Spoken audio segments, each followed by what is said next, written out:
Hey, Rasmodius, Cannibal Croc, and NVY2. If you missed it, a couple days ago we had started looking at a bunch of weapons in Terraria and trying to decide which ones were the best. We got through ranged and melee, and today we're going to be going through the magic and summoning weapons.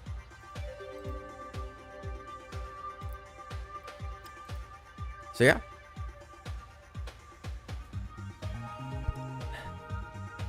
Looking through all of the melee and ranged weapons, we narrowed it down to Phoenix Blaster, Terror Blade, Shadow Flame Knife, Deadliest Stormbow, Tsunami as potential candidates. I will go back through the comments from that first stream and see what people said and see if there's anything we might have missed or any arguments against some of these. Doing a Summoner playthrough, Abigail's Flower, we'll get to that. Brand of the Inferno and Sergeant United Shield. That's more of a gimmick. That's not really great. Summoner weapons are hard to rank. Flink Staff, Zenith. Love the Bubble Gun. Tsunami is better easy use and versatility. Feel close to how good the Terror Blade is in most players' hands. Stake Launcher would be a personal pick. Stake Launcher is an interesting choice, but I don't think it has the same punch that like the Tsunami would have at that stage. Phoenix Blaster isn't all that amazing, and minions, especially Abigail, are better in early pre-mech against mobs. That's a bold claim. We can check out Abigail with Firecracker later on. As a pre-hard weapon does have great TPS against mech bosses, either at best it's decent option against Dreadnoughts and Queensland second phase, you don't have anything better. I don't agree with that at all. Phoenix Blaster is very good against the twins. I'm pretty sure Keppels' DPS testing, I think Jason as well, back when he was making his guides, or maybe it was going off of Keppels' stuff, placed it on par with like Adamantite Titanium Repeaters, Clockwork Assault Rifle, not that far behind like a Dart Pistol or Dart Rifle with I-Core darts. Like it's good. It's good. It's not a... It's quite good against the twins. Abigail's in hard mode is better than Spiders as the step before Red Bats. Can Sanguine Staff win a spot? We'll get to the summoning weapons. Terror Blade and Starfire among the best weapons in the game. Can't really discuss these two weapons among the best in the game when they were right. I don't think Star Fury is that amazing. I don't... Like, we can look at Star Fury again, but I don't think Star Fury is that great. I really don't. Tsunami is also good, but also lacks qualities for being one of the best weapons in the game. It's not really close to being the absolute best at anything. Doesn't measure to a weapon like Terror Blade when it comes to average performance in all aspects. Specialized weapons like bubble guns. I don't know if I agree with that. Musket, Undertaker, Knight's Edge, Terror Blade. Hate Phoenix Blaster. Musket. Terror Blade shreds everything until daybreak. I don't think that's true. Like, you can build the Terror Blade to do very good damage, but like at its core, it's not incredibly strong. Like it's not beating Influx Waver, Flying Dragon. Not even sure if it beats the other Betsy melee weapon. Like it's very good, but it's not like it's some incredibly overpowered weapon that's going to annihilate everything. Like at its core, it's good, but it's not like unbelievably amazing. They have knives. Okay, well we can look at Star Fury again. But I really was not impressed with Star Fury the first time. Any Fishron weapon pre-mech can carry to cultist? Yeah, but we're not evaluating Fishron as pre-mech. Hang on. This is Rainwold. I want Terraria. There we go. Phantasm. I think any pillar weapon doesn't really get to be on this list because it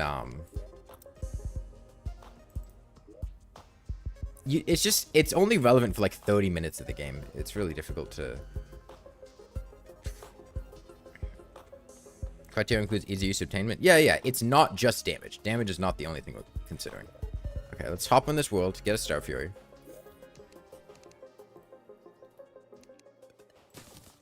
Okay, let's say start of the game. We go to the jungle. And see how well the Star Fury handles in an array of situations. Right? Because I found it to be underwhelming when we tried to use it on the Eye of Cthulhu, at the very least. But, I mean, weapons can be quite good for mobbing, and we can go check out Star Fury for that. Is this, it's an Oasis Desert, which means this is probably going to be snow biome over here. Mega Shark is a good candidate for hard mode. Mega Shark's not bad, but I don't think it stands up to like the Deadless Stormbow at that stage. Like, it's good for basic mobbing here. Are we in Master Mode? Yeah, we are. Yeah, Star Fury is quite good for mobbing if you know how to aim it.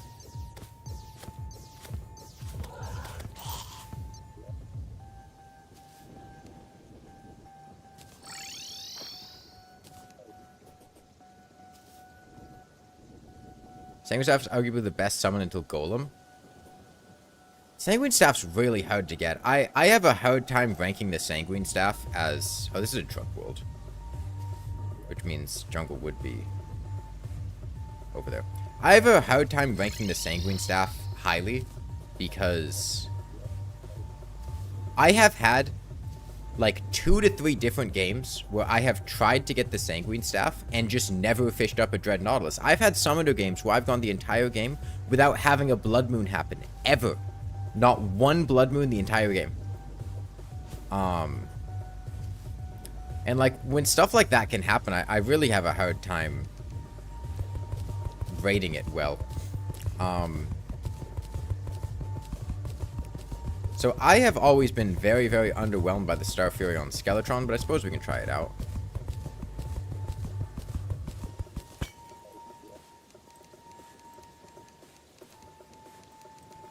Time to dusk.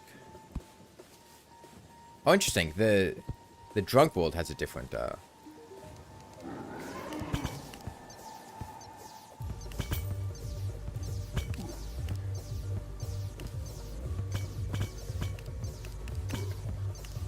I don't know. I'm having a hard time seeing Star Fury for Skeletron here.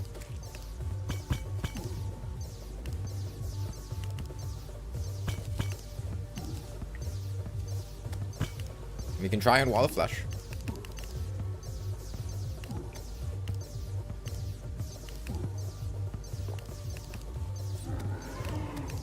This just feels so much clunkier than using like basically any other melee weapon. Even like a Hive 5, a Volcano, Flamerang. I'm really not seeing the Star Fury doing much here. Let's, we can check Wall of Flesh.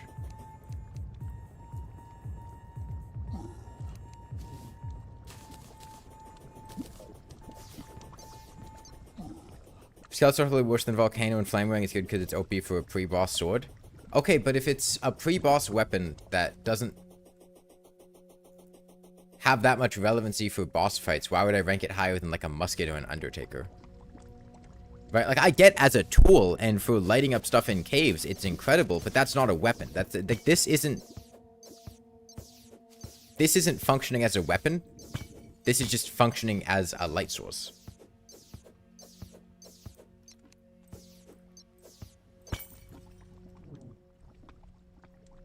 The Star Fury makes a mana recharge sound whenever its projectile is able to fire again.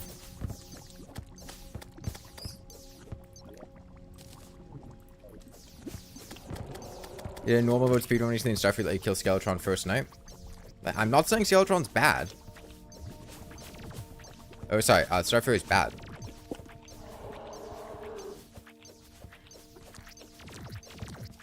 I mean, this is one thing you'd expect Star Fury to be somewhat decent at.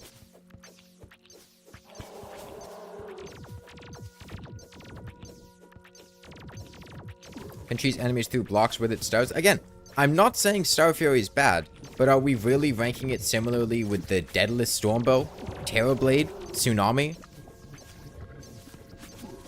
Weapons that you can obtain and comfortably use for multiple bosses along with dealing with every enemy you come across very, very comfortably for the entire game at the stage where it's relevant.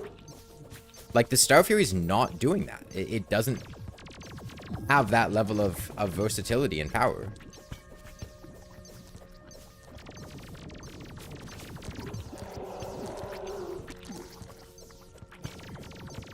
Star Fury being contention for pre-hard mode. I don't even think Star Fury beats like Boomstick in pre-hard mode at the pre-boss stage, you know, let alone the other weapons. And like, this is okay. If you have projectiles here, Star Fury can handle this pretty well, but it's not that impressive.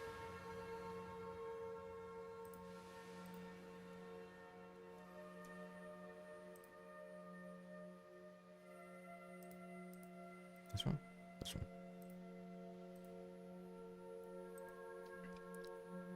So it applies to it, if not more so than the Stormbow against enemies, since that doesn't go through blocks. Starfury feels like one of the weapons used as a stepping stone to one of the more powerful weapons available to be. Yeah, like, it's not saying that Starfury is bad, but like, I really don't think it's that hot. And then other weapons that, you know, we glossed over. Knight's Edge, I wasn't a huge fan of when we were trying it. These weapons just have to compete with the Terror Blade and Terror Blade. Being able to do pretty much most of Howden with one boss drop is definitely on par for Daedalus Stormbow. Yeah, like, you get the Star Fury, and like, you could use it against most pre-hard mode bosses, but it's not going to be particularly great. You get a Daedalus Stormbow at the start of hard mode, and you can use it for like, at least until Golem pretty comfortably. You have to do a little bit of setup for arenas. You can use it on Duke Fishron, all 3 mechs, Queen Slime. It's great for all of them. Great for invasions. What was the reasoning for Duke Bow again? I was just considering it as a post-Plantera item. Like, I wasn't considering Duke weapons as a pre-mech option, but even just post-Plantera, Tsunami is incredible for Golem. It's incredible for all the moons. It's incredible for the Old One's army. It's incredible for the pillars. It's incredible for the cultist. It's incredibly versatile. It's really good for that stage of the game.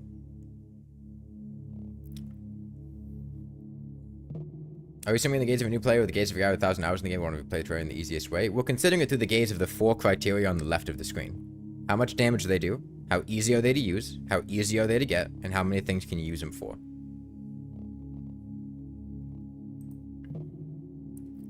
Yeah, no, that's another point in the Tsunami's favor, but I'm not considering the Tsunami as pre-mech.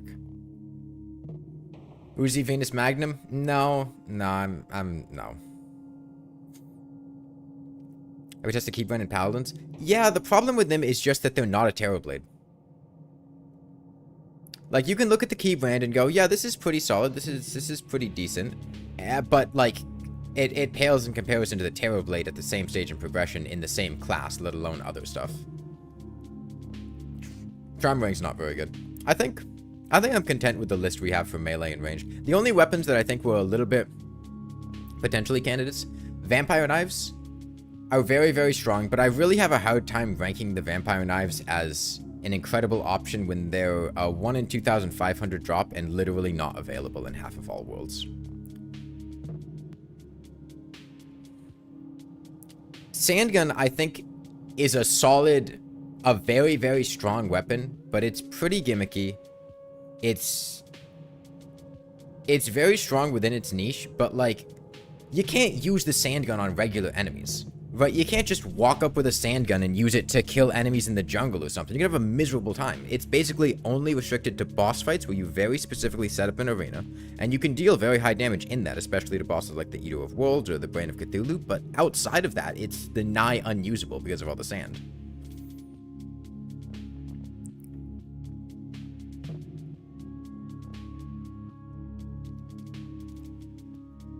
Yeah, so that's why I think Vampire Knives aren't really getting on the list. And then Ranger, there's a lot of just generically very good ranged weapons. But I think the Stormbow is the best of the bows, which is why it's on this list. Bee's Knees I considered, but wasn't really the biggest fan. Metal Blade's good for early game. Blade of Grass, that's good. No, we looked at the Blade of Grass. It was really underwhelming, in my opinion. No, they haven't nerfed Antlion Mandible yet. You guys can go back and watch the other stream if you want to get my thoughts on why those are. But I think we're going to move on from ranged and melee to magic and summoner weapons. So, looking at magic weapons, Wand of Sparking is not it. We're gonna go in order one at a time. Mega Shark used a lot in speed runs, probably better than Stormbow in terms of your 3 other criteria other than damage, so it's probably the best gun. Mega Shark's not bad, but I think it's kind of overrated. Longevity is in versatility, Keej. So, yeah, Wand of Sparking, not amazing. It's very good early game when you have low mana, but it's really... It's okay on, like, the Brain of Cthulhu's Creepers and the Eater of Worlds, and it's okay with... it's probably usable in the Eye of Cthulhu, but past that, it's really not great. It has no knockback, so it's really not great for mobbing. Wand of Frosting is very similar, just 1 more base damage and the Frostburn debuff. Not great. Thunder Zapper's solid. It's pretty awkward to get early game, and it's not great on the evil bosses. I wouldn't feel like the Thunder Zapper holds up to other weapons. The gem staves are a meme. They're not getting on this list. Vilethorn, not really a fan. Weatherpane, Magic Missile. Aqua Scepter's not bad. I think if I were to pick a pre-hard mode of all of these weapons, the Aqua Scepter I think is definitely the best weapon here. It deals good damage. It has good range. It's not super mana intensive. It's usable in hard mode because it has a decent base damage. Isn't it like 30? Yeah, it's like 30 base damage. That's not bad. It can carry over into hard mode a bit. You can use it on Wyverns. It's very respectable on the Wall of Flesh. In Remix Seeds, it becomes one of the strongest weapons in the game. Aqua Scepter's not bad.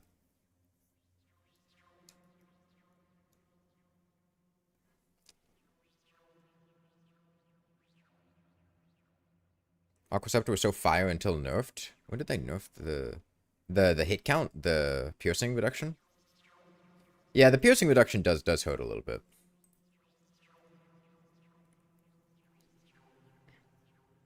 Aqua Scepter is technically pre-boss too? No, it's not.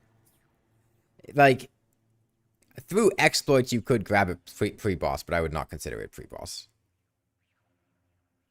But in hard mode, I haven't really used these all that much since their rework, since their projectile speed increase. They got a pretty sizable 25%, 31%. Let's go hop in and see how fast they feel now.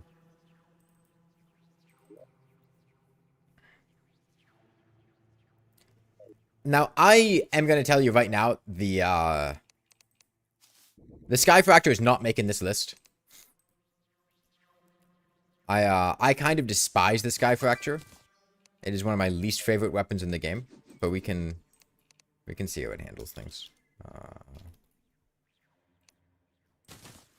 Lifetime is decent against destroy. Again, we're not going for this weapon is decent. We're trying to find this weapon is very, very good and consistently performs really, really well. Let's get a demonic. That's fine. Can't see shit in game. Oh yeah. There's not really anything going on right now, so you didn't really miss anything. Let's see. We could do adamantite.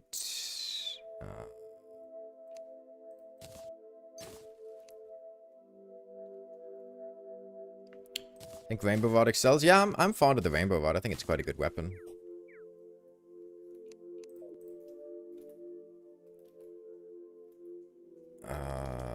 Sorcerer Emblem? Yeah, Sorcerer Emblem.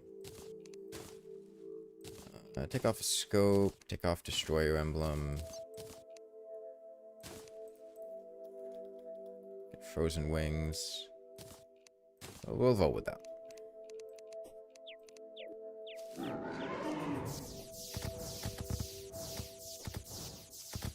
Okay. This is significantly better than it used to be. So yeah. Sky Fracture feels a hell of a lot better now. What about Crystal Serpent?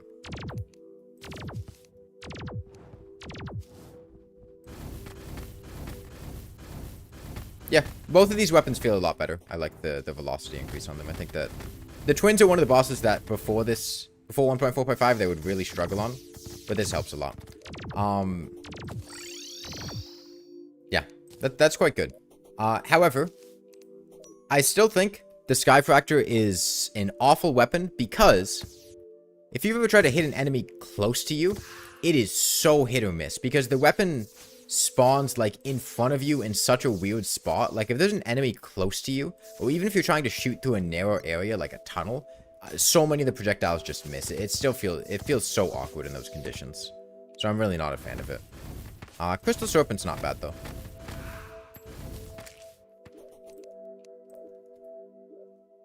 Yeah, I'm not huge on the Crystal Serpent, but I think those are certainly a lot better than they used to be. Flower Frost, Frost Staff, Crystal Vial Shard, Life Drain, Meteor Staff, Poison Staff, Rainbow Rod.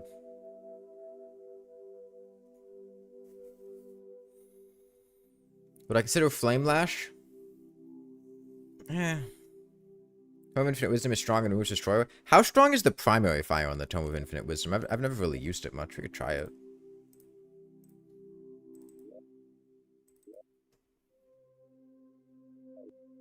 Razor Pine for sure should be in candidates. I don't know. I really don't like Frost Moon.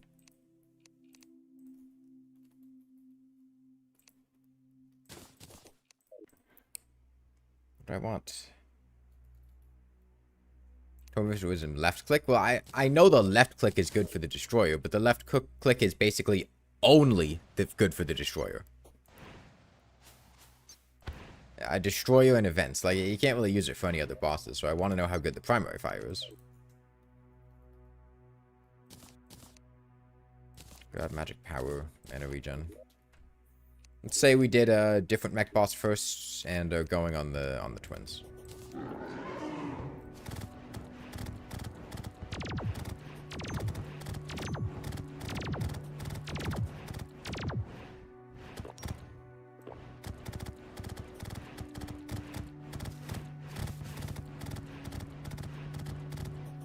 Well, that's not bad.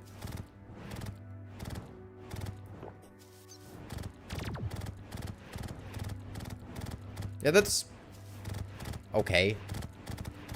It's not awful. It's got good projectile speed. Very usable for a magic weapon.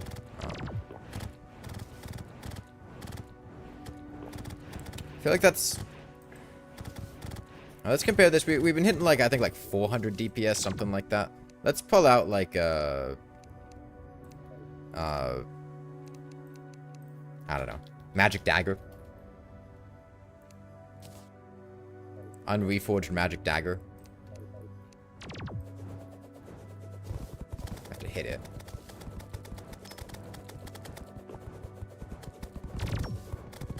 So the Magic Dagger is a little bit harder to hit. But it seems to be losing a DPS test against a Magic Dagger, which feels like not a great spot to be in. But, yeah, that projectile velocity hurts. Let's just take out the Sky Fracture, right? And it's losing to Sky Fracture quite a lot. It's much worse than Sky Fracture. It's hitting, like, 60% less damage. And granted, there's aiming issues with the Sky Fracture. I'm not hitting all of my shots perfectly.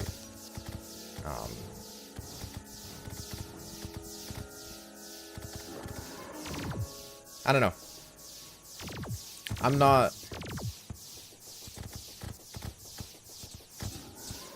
not feeling the Tome of Infinite Wisdom. It's good for the Destroyer, but so are like a dozen other weapons. I really don't think it has a claim for trying to stack up as one of the best weapons. Plus, it's a very rapid-hitting weapon. We're on an enemy that has low defense, generally speaking. So it's going to perform well against the twins.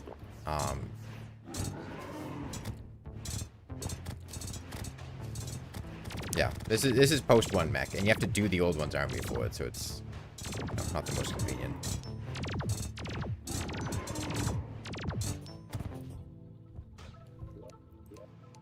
Okay. It's like Clockwork Assault Rifle with magic.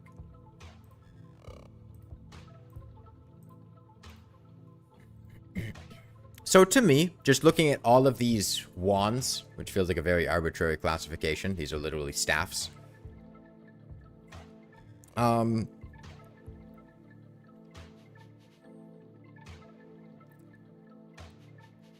Blade is good, a little bit awkward to use. And usually needs some kind of support from Betsy's Wrath or Golden Shower.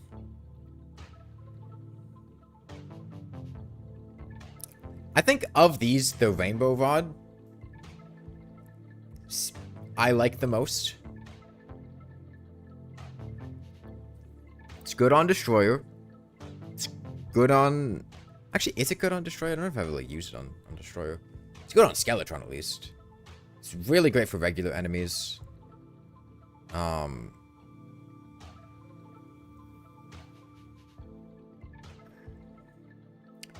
Meteor Staff, I think, compares to Daedalus and compares unfavorably to Daedalus. No, Resonant Scepter doesn't get on this list.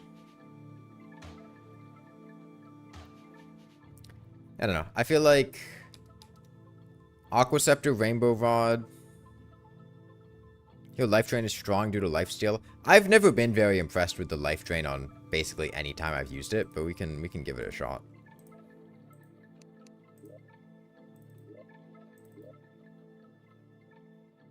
I feel like I've been consistently underwhelmed by the life drain every time I've tried to use it.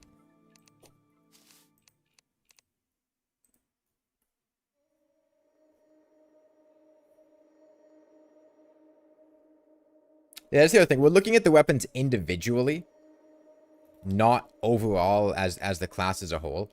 And I don't know if any of these magic weapons individually hold up that much. And stack dummies with life drain.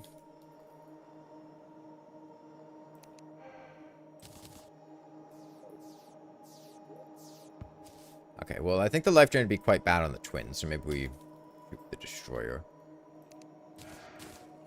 Or maybe Skeletron. Let me get a Obsidian Shield.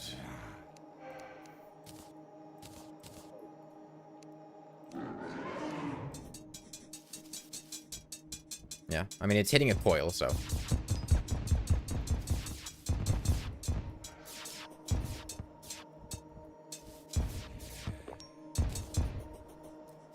Is the Destroyer immune to the whole life drain thing? Or... Because I really don't feel like I'm regenerating very much HP off of this. Like, am I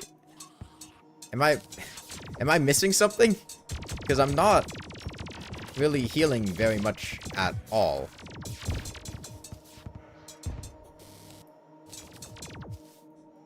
You don't get the regen buff on the Destroyer? Okay. Well, I mean, damage-wise, it's solid on the Destroyer. Very respectable weapon. Handles probes well. Good AoE. A little bit clunky to use. Feels a little weird, but not bad by any stretch.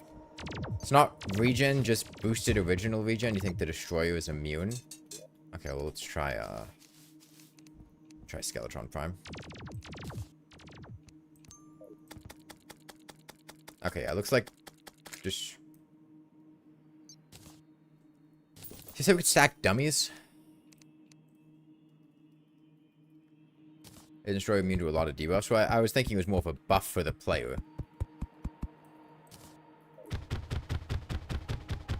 Okay. Let's see how much this regens.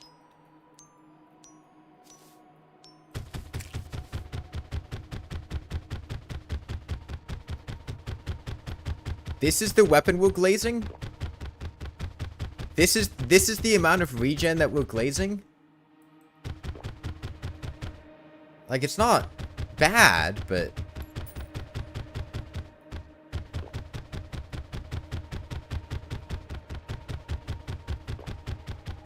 This really isn't that much.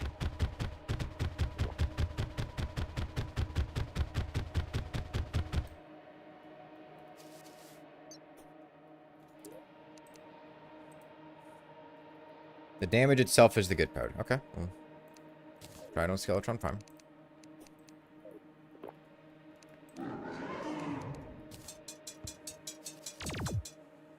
So the range on it's okay, but not amazing. I don't know. I'm looking at these damage numbers on the DPS meter. It's not looking that great. Like, I get that it's good on the Destroyer, but, like, what isn't good on the Destroyer, man? He's a punching bag. We're hitting, like, 3 of his pieces, and we're only getting, like, 100 DPS per piece. And the HP regen off it is not that great. Life Drain is basically another Destroyer Slaughterhouse. Dude, there were like a dozen Destroyer Slaughterhouses in early hard mode. The Life Drain's not anything special. It wasn't even that amazing of a Destroyer Slaughterhouse. Like, it did good damage on the coil, but, like, what doesn't? You know, a Star Cannon does that. A Flail does that. Dower of Power. Crippler. Tome of Infinite Wisdom. Hell, I think Aqua Scepter's fine, although they nerfed the Infinite Piercing of the Aqua Scepter. Hellwing Bow, with the regular wooden arrows. Like, this feels like Bloodthorn level of effectiveness, which isn't a great place to be in. How does it fare against events? Try summoning pirates. I feel like it's not going to be great. Life Drain goes through walls. That's not bad. It's not bad. We can... Can I even summon pirates? Oh, I can't summon pirates. That's good. I feel most magic is just bad at Destroyer as first mech. Look, if everyone's glazing the Life Drain as this incredible weapon and I pull it out and it's doing 300 DPS... And we've got, you know, Adamantite Headgear, we've got Magic Power Potion, we've got Sorcerer Emblem. Sure, we could have a bit more damage, but it's not like we don't have some damage support here. Sure, masterful.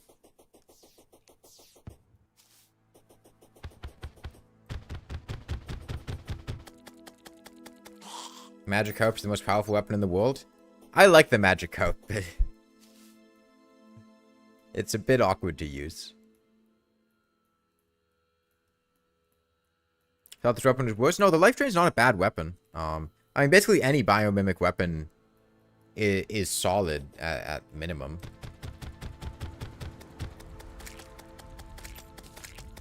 Yeah, this is very good. So they can go through walls. What kind of range are we working with?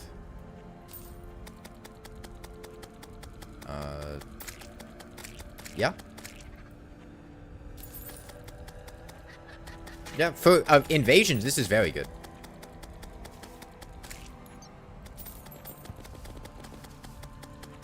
I think as far as magic weapons for pirates go, I don't think you're going to find a more effective weapon than the Life Drain. The range on this really feels underwhelming. That's the one part of it I don't like. You have to be pretty close for it. Yeah, not bad at all. If you want a weapon for pirates, I think Life Drain is going to be about the best thing Mage can offer.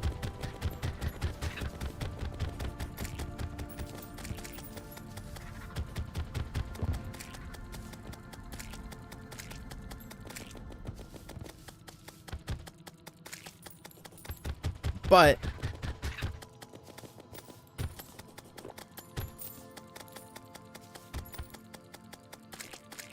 you know, we can look at this here and go, this is good. And then we could pull out a Daedalus Stormbow. We could take an archery potion. We could get holy arrows. We could get an adamantite ranger head. And let me destroy these. Block shots. And we can do this. And this is very, very good. Also lets us attack from the other side of blocks, and this weapon is also phenomenal on bosses.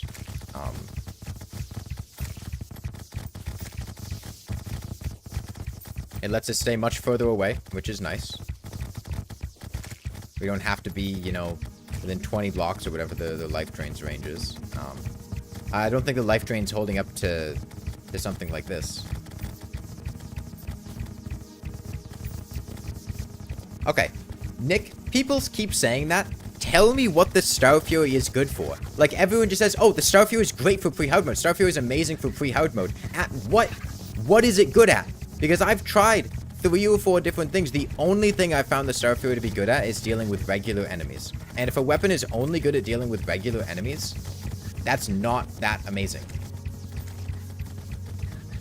We've tried the Star Fury multiple times, and it just feels underwhelming. Okay, let's clear this out.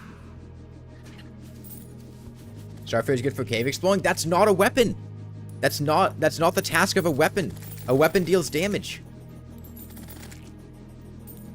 We can't give the Star Fury brownie points just because it's good at lighting things up. That's not effectiveness as a weapon.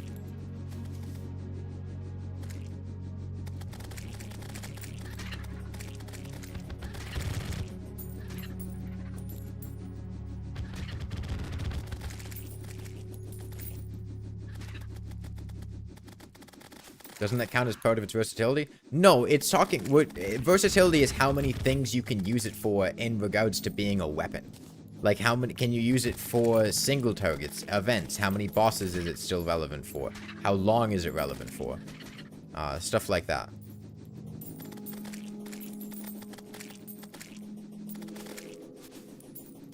The Flint's really awkward to use. And, like, honestly, people are saying Flint's good at invasion and stuff, but just looking at, like, the life drain, like, I'd rather have a life drain for invasions than the Flint, to be perfectly honest.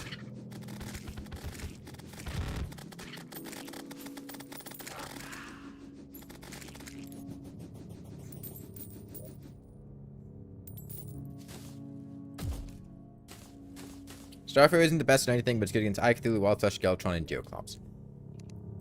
Okay, you know what? I will walk up to Geoclops with a Star Fury. We have a DPS meter. I will test the Star Fury against several other options. And if it is not impressive, we are going to put it down and never speak of it again. Okay, we'll try Star Fury. Best option at this stage, well, depends on when you're fighting Geoclops. We can throw in a Bee's Knees. Bee's Knees is very good at it. We can throw in a Boomstick. We can throw in, you know, within melee, a Blade of Grass. For mage, we could throw in a Thunder Zapper. Just some... I feel like I'm biased towards bossing for too much. I'm not biased towards bossing. One of the weapons on this list is the fucking Phoenix Blaster, which is mostly useful because of its incredible versatility at dealing with enemies. But if a weapon needs to get a lot of points for dealing with enemies, it needs to be fantastic at dealing with enemies.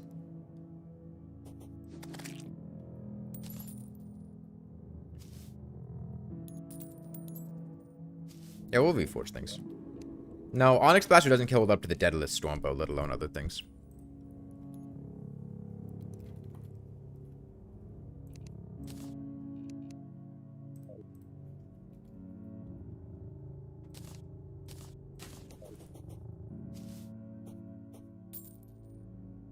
Razer Blade is the ultimate mobber. I think just like Terra Blade's honestly better at that. Let's go for something like Demonic on all these.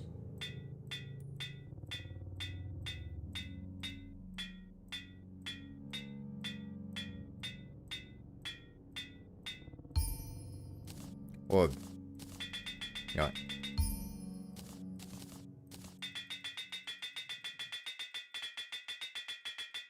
Come on. Yeah, we're rating magic weapons, but I'm sick of people bringing up Star Fury. I would feel the same way, Electronic Baka.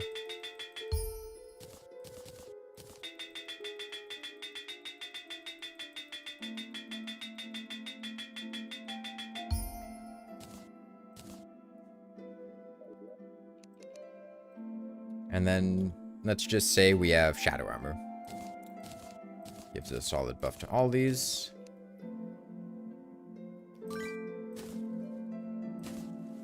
Iron Skin, Regen, Shine, Endurance, Magic Power. Thunder's Up needs to reforge too. Yeah, we'll put on Feral Claws. We can put on a shark tooth necklace.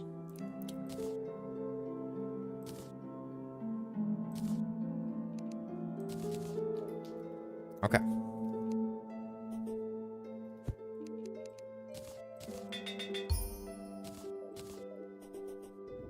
I really want a sparking is really strong.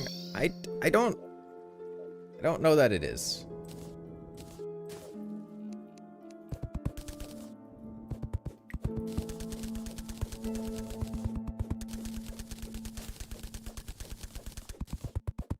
There's no blade staff summons are a part of this.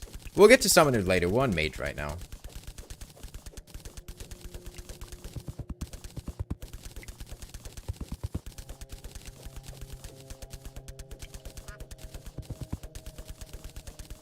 Starfire can strike through blocks anywhere on screen, so you don't need to engage with enemies. Yeah, but aiming, it's not always the most convenient, and it's not the best at dealing with enemies directly in front of you. And I think it really, really does not perform well when killing bosses. Okay, we're in hard mode. Turn off regular spawns. For mage, you say Razer Blade, but you're biased.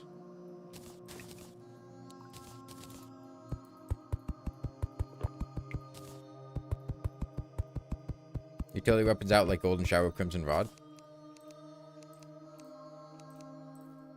Let's get Heart Lantern. Campfire. Bass Statue.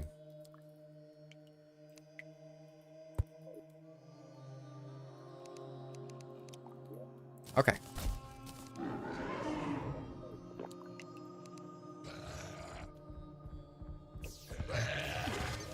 I have an Auk Shield somewhere. Do a slow debuff.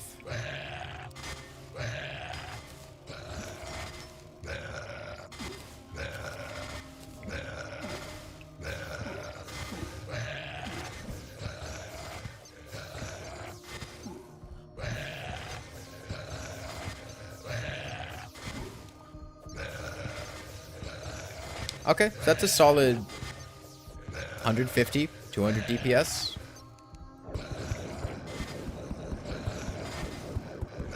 Alright.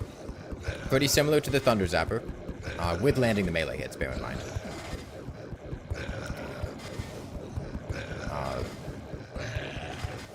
Thunder Zapper's got more range, a bit more flexible. Bee's Knees is probably going to destroy it.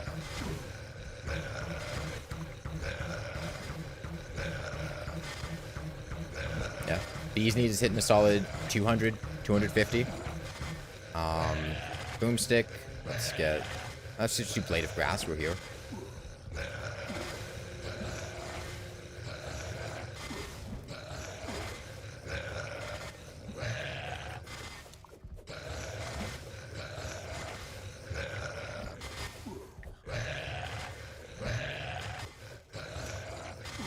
Yeah, I mean, it's doing better than the Blade of Grass, but I also think the Blade of Grass isn't that great, so I don't think that's saying a whole lot. And then...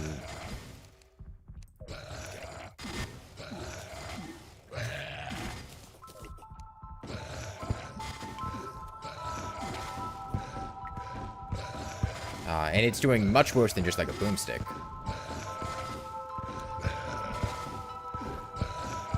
Like, if there was a pre-boss weapon that was gonna get on this list, it'd probably be the boomstick.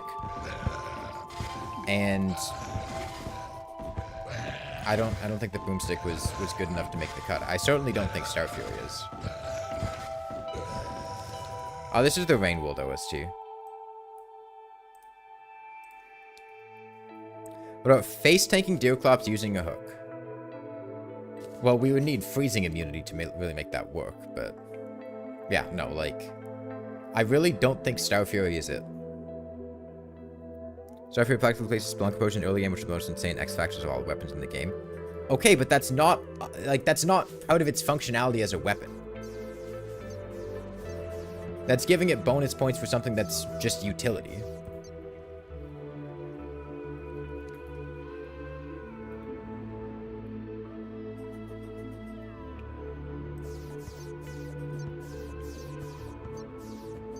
Like, I like Star Fury a lot, but I can't seriously look at it with a straight face and go, yeah, this is one of the best weapons in the game because it does things well that weapons don't usually do, and isn't really related to fighting anything. Like, I keep Star Fury in my hotbar for games for a long period of time. I barely ever use it as an actual weapon past the early game.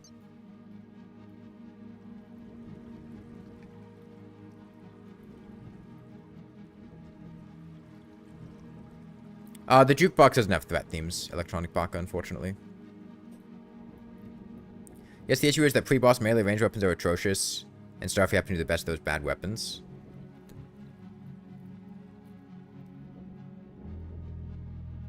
There's the entire rest of the game. Like, we're not rating the classes overall. We're just looking at particular weapons relative to their stage in the game, and I really don't think the Star Fury is that amazing.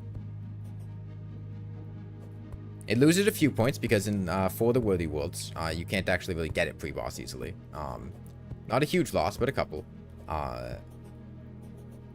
It is easy to get, but like, I feel like Star Fury is a weapon that's much more likely to actually underwhelm me when I try to use it as a weapon.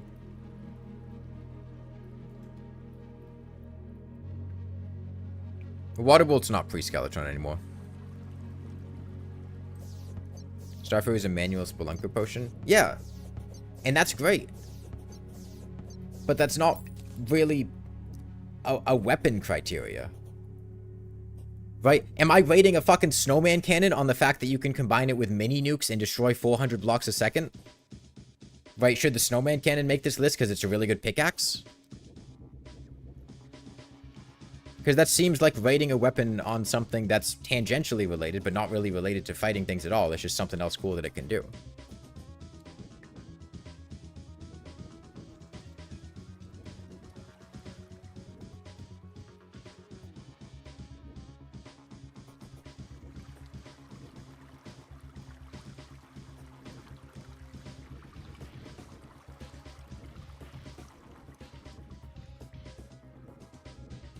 Snowman cannon mining isn't really used since there's much point to mining post-plant. I mean, just hollowing out spaces for arenas or anything. There's plenty of times where it's useful to destroy 400 blocks a second.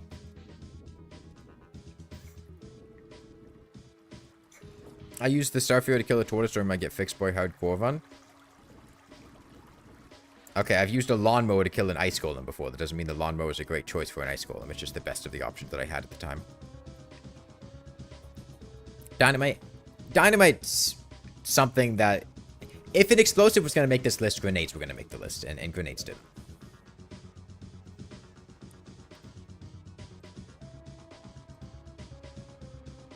Yeah, I don't think Star Fury gets on the list.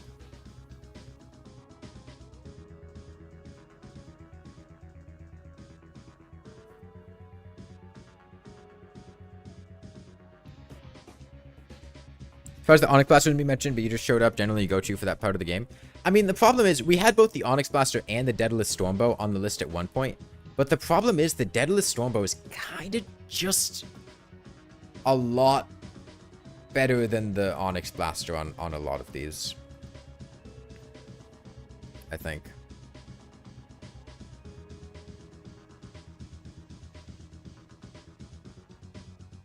It was for Ice Cores, Flambeau.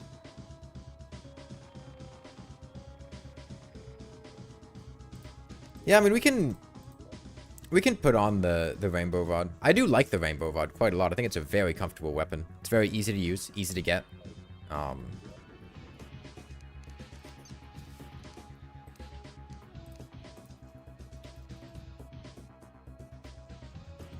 don't have a Rainbow Rod here. I'm gonna go grab a Rainbow Rod.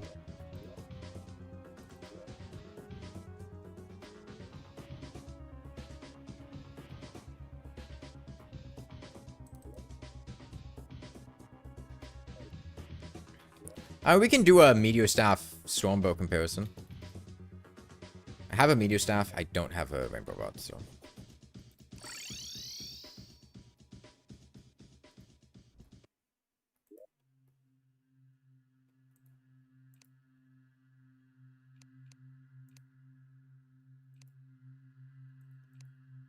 How much damage does a Rainbow Rod deal?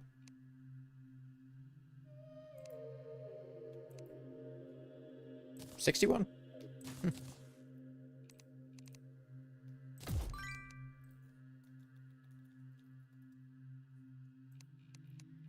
8 Undertaker, though, isn't Flintlock better? I don't think Flintlock's better than Undertaker.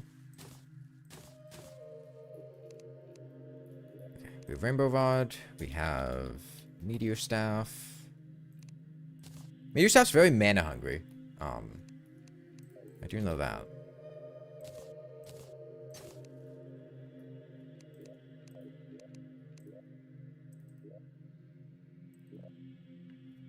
It was also good, but only for utilities. Does that count? I'm not counting, like, the utility weapons, Clinger Staff, stuff like that. Okay, let's open Time to Dusk.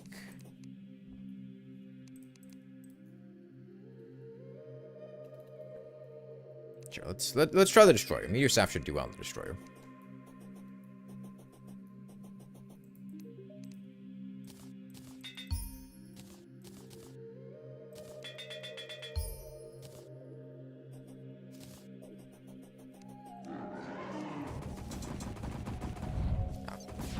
This platform up there is a little bit awkward on the for the whole coil thing.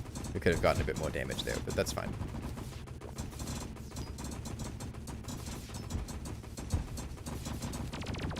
Yeah, I mean, it's a very good weapon on the Destroyer. No surprise there.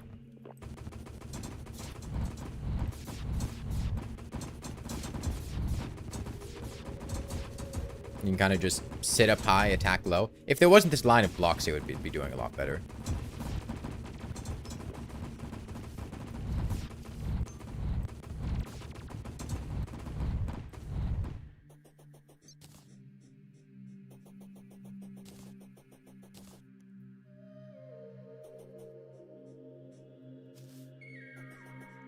I'm gonna heal for a sec.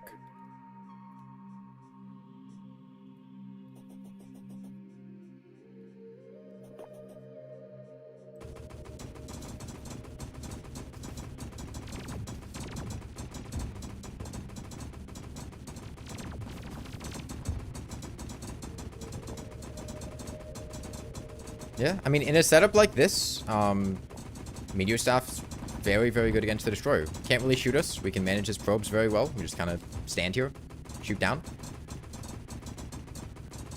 Off screen, looks like we're getting maybe, you know, 1,000 to 1,500 DPS. Pretty good.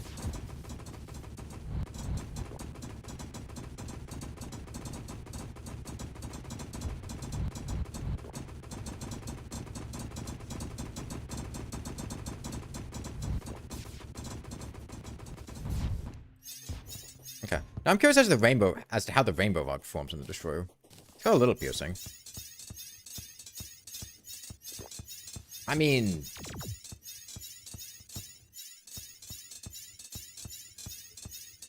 that's okay. It's certainly not at the level of the Meteor Staff, but it's not bad. Probe management's pretty good. And you can still do this whole just sit on the other side of a wall, you know, 800 DPS. Not great on the Destroyer, but it's okay.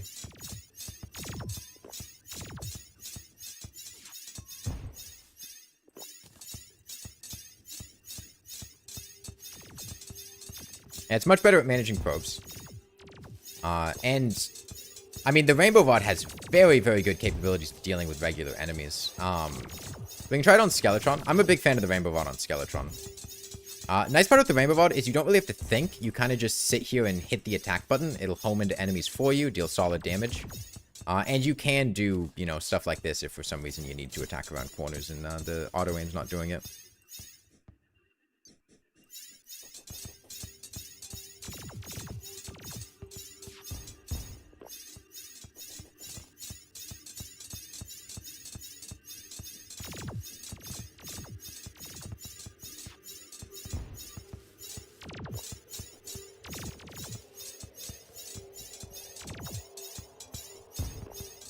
Yeah, this is very cozy to use.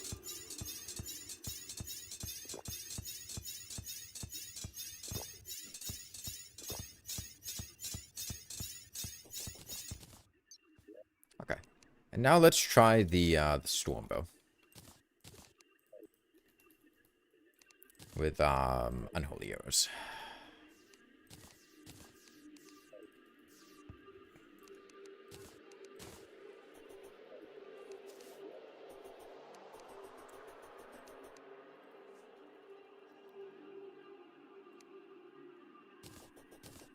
I think Flank Staff should be a candidate. We're getting to Summoner Weapons last, so we'll get to those in a bit.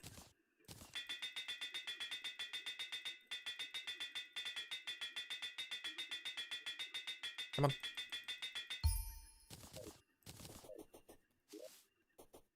Okay, let's see.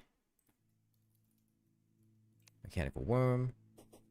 And yeah, I'm not gonna factor in the coil as a thing because it's kind of cheesy anyways. Okay. So, Stormbow.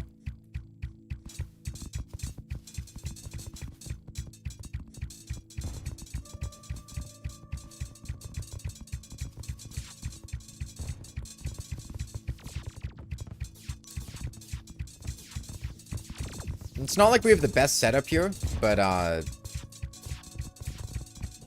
that's certainly a hell of a lot more damage than the Meteor Staff was doing, and it's way more than the Rainbow Rod.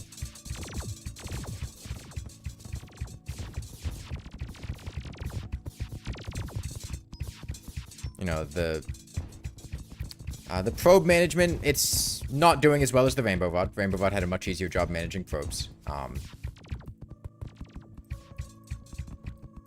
It's not going to coil as well as the Meteor Staff, I think. But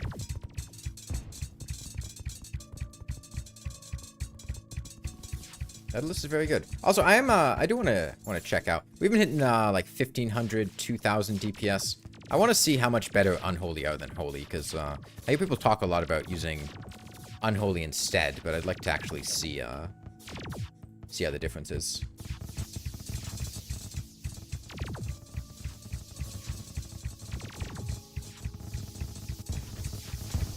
I mean, Holy's better at probe management. No surprise there. Just kind of carpet bombs an area, so it hits probes really well.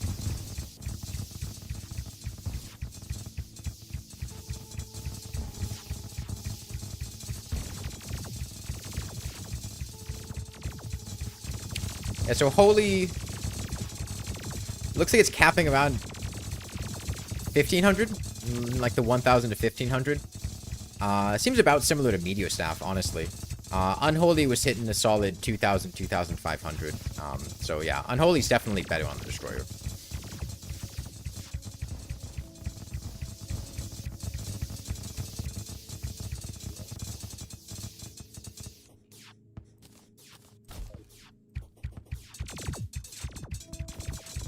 Yeah, that's a lot more damage.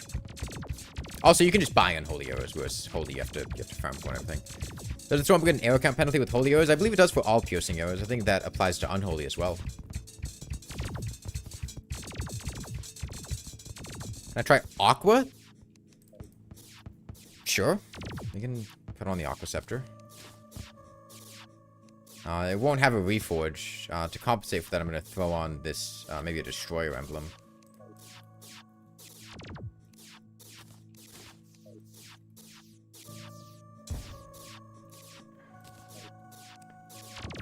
Sure.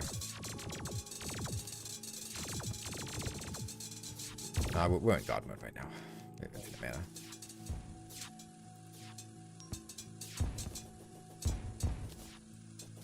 Solid probe management.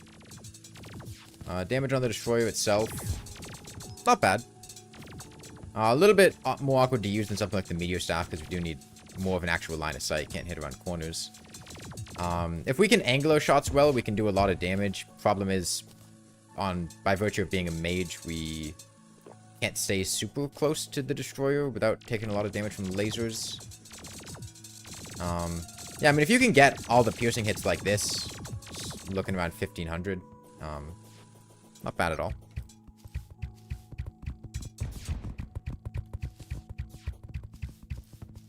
That applies to Hellfire too. Actually, I'm curious how the Hellfire difference is, actually. Because Hellfire arrows are also purchasable. I think they're worse than Unholy, but I'd like to see. Her pre-hard weapon that's super impressive. Oh, dude, if you want to see pre-hard mode weapons being impressive on the destroyer, we can like, sure, Aqua Scepter is cool and all, but just pull out a star cannon or like a sand gun or something real quick.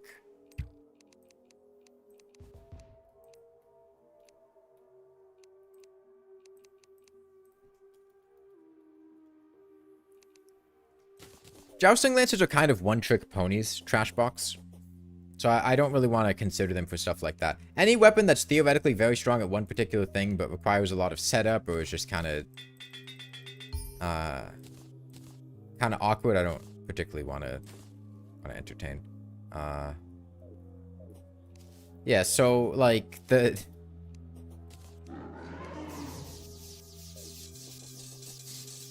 Aqua Scepter is pretty good. It's alright. But if we're going with pre-hard mode weapons against the destroyer, even when it's not coiled, we hit the coil there, but like you just fire off shots like this, you're still hitting a solid 6,000 DPS.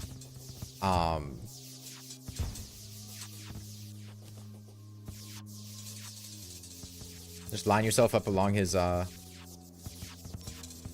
body and shoot, and it's gonna deal a lot of damage.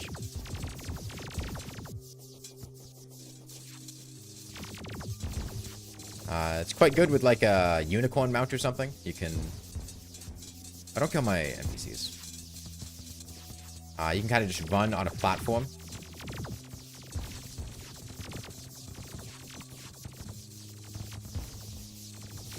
Yeah. The Aqua Scepter is usable, but I wouldn't say it's anything super impressive on the destroyer. I have heard, I've never actually tried it. I'm curious how it goes. We could... I don't have a Hellwing bow. We could get a Hellwing bow and slap a Hellwing bow on and see how that is against the destroyer. I've heard Hellwing bow is supposedly kind of okay.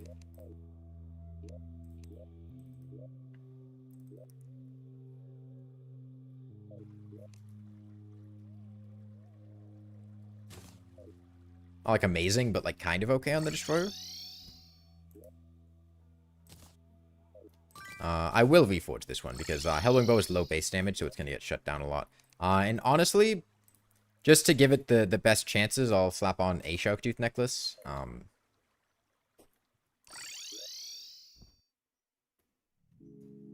15%, 30. Well, Sharktooth Necklace isn't really even more damage than just an emblem. But... oh yeah, we weren't even using a Ranger emblem there for the Star Cannon. Okay, yeah, let's get a Hellwing. Get some wooden arrows. So the strength of the Hellwing bow is that these wooden bat arrows have infinite piercing. And infinite piercing, destroyer, pretty good in theory.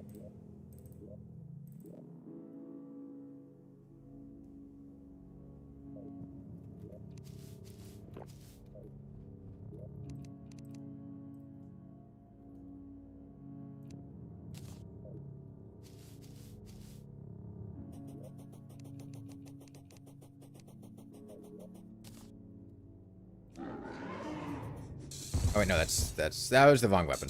Hold on. Do-over. So, Hellwing bow, in theory.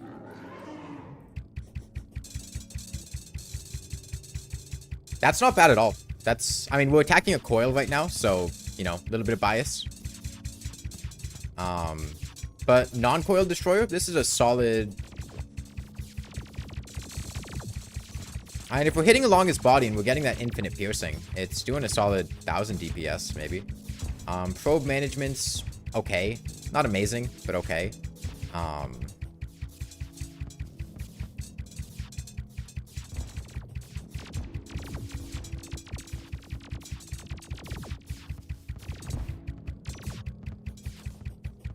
I imagine it would perform quite well for Medusa because she's a lot more stationary with her segments, so you can line up horizontal long-range attacks quite well. Yeah, like something like this. That's not a bad performance. Not at the same level as the Meteor Staff, Deadless Stormbow and stuff. But for a pre-hardmode weapon, that's not bad. Not bad at all. And obviously, if we had a little bit more defense, we could afford to be a little bit closer with lasers, or if we had a slightly better setup. We can come down here from time to time. If you can stay in a spot like this, attacking along areas like this, you can deal a solid, 1,000, 1,200 DPS. So yeah, pretty respectable.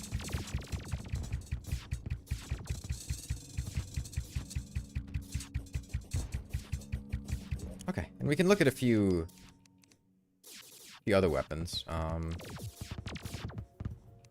Anything else? I mean, we can just, for the sake of having it.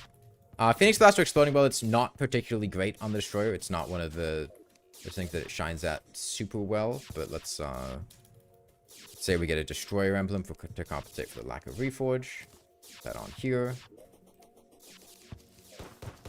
That's Silver Bullets. I find it manages probes quite well. Big AoE knockback. Solid 600 DPS, 500, 600. Not bad. Pretty acceptable probe management. That was pretty similar to, I think, the Aquaceptor was dishing out. Not quite at the same level as the Hellwing. No surprise there. What's the best bullet for the Destroyer? I mean, there are only two candidates, Exploding or High Velocity, and I think Exploding is probably going to do better than High Velocity.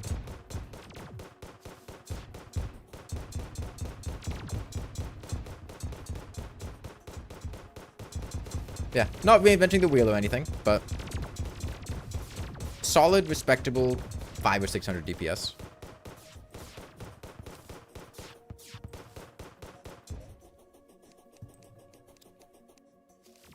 Okay, we could look at... I mean, people... I still see people mention the Knight's Edge from time to time. I'm just gonna go God mode with Shadow Armor, get kind of close. Yeah, this is... Even if we go with a max melee speed build, this is... Well, I mean, if you've got like 150% melee speed, honestly, Knight's Edge... 1,500 DPS, not bad. We're missing out on the melee headpiece here, but this is really underwhelming. The Knight's Edge is not a good weapon for the Destroyer. Don't use it. Yeah, we did try Barrel Launcher. We can more directly compare Barrel Launcher under these circumstances, but I was underwhelmed with the Barrel Launcher for the Destroyer.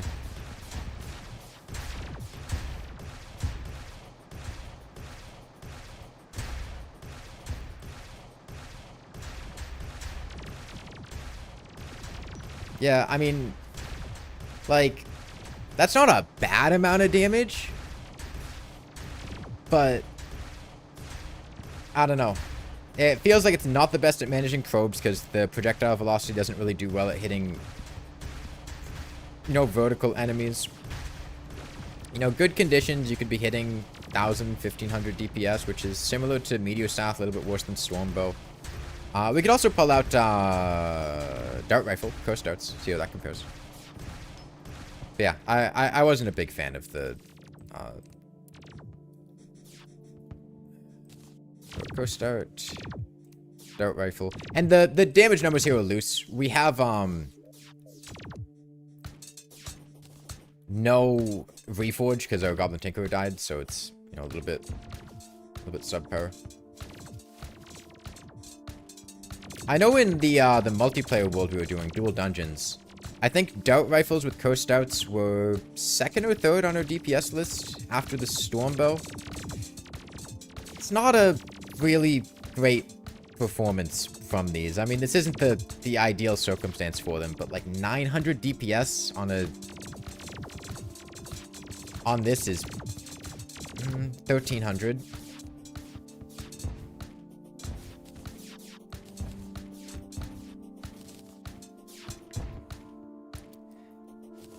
Did the Dart Rifle got nerfed? Coast Darts got nerfed, yeah. They no longer pierce. The main projectile pierces once. The secondary projectiles don't pierce at all, which makes it a lot worse.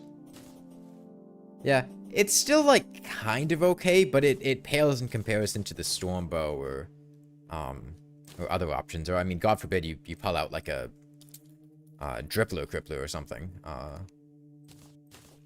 You know, there are, like, tiers of weapons that are good against the Destroyer. You have weapons that deal solid piercing, which would be stuff like, you know, the Rainbow Rod, maybe the Stormbow, but honestly, Stormbow might even get to the next one. The Hellwing Bow, stuff like that. And then you have the weapons that just deal, like, infinite piercing and rip things to pieces. Where is he? Good question.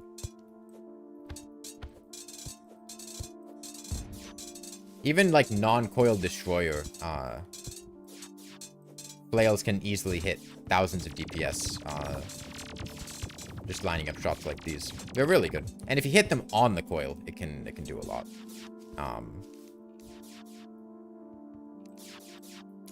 Oh yeah, and then I've never actually gone back to check Crystal Darts, but we can... Crystal Darts got hit really hard.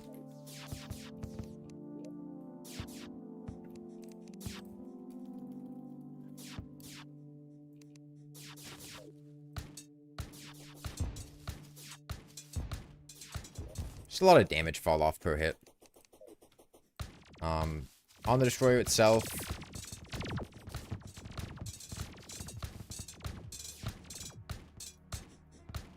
Yeah, I mean, that's... It's a respectable performance, but it's kind of anemic when you're considering that the dart rifles are in the same... You know, compared to, like, the Stormbow and stuff like that, as weapons from biomimics. You know, 800,000 DPS. Worse than Stormbow, worse than Meteor Staff. Similar to Rainbow Rod, I guess. Decent for mobbing.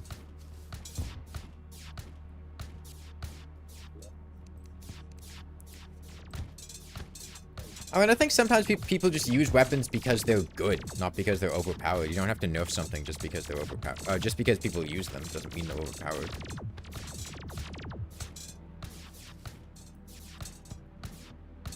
Yeah, and the Ichor Dart nerf especially felt a little unnecessary. My guess, honestly, I fully believe that these Dart nerfs are because of the 2 easy seed. The secret seed. Because I think they would have been very obtainable with the blowgun, or blowpipe. And I think the change to a Mithril Anvil came later. I think they decided to nerf darts because they were going to be a good option early game, in that seed. Then they were like, well, what if we just made them past a Mithril Anvil or something? Because I can understand the Cursed and Crystal, but, like, the Ichor Dart nerf?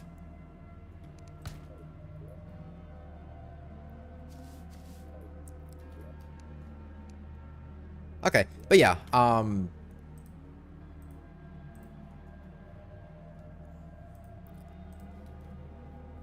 looking at these, wasn't really impressed with the Meteor Staff. Rainbow Rod might make this list. I think I was pretty impressed with that performance on the Destroyer. Not bad at all.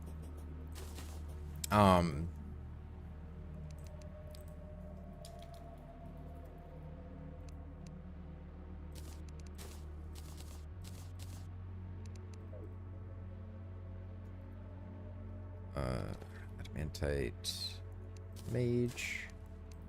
Let's say Skeletron.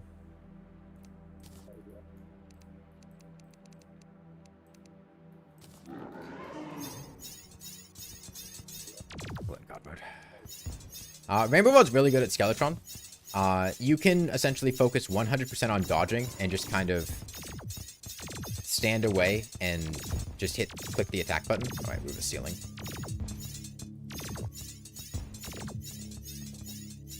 Please test Fetid Bagnax on Destroyer? No. We've done enough Destroyer testing, and the Fetid Bagnax are not a candidate for the best weapon. Nor, I think, is their damage relevant for any comparison.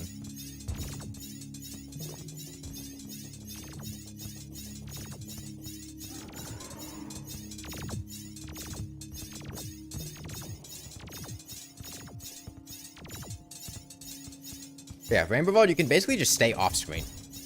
Rainbow Vault's really good in multiplayer, too, because you don't really need to pay any amount of attention to aiming. You can just sit away, the weapon will home in and hit enemies for you, which is very good.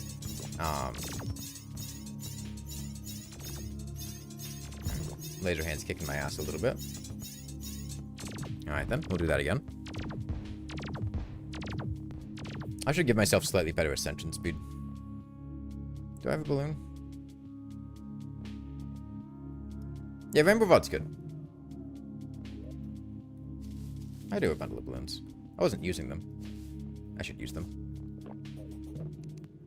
Okay, we'll do that again.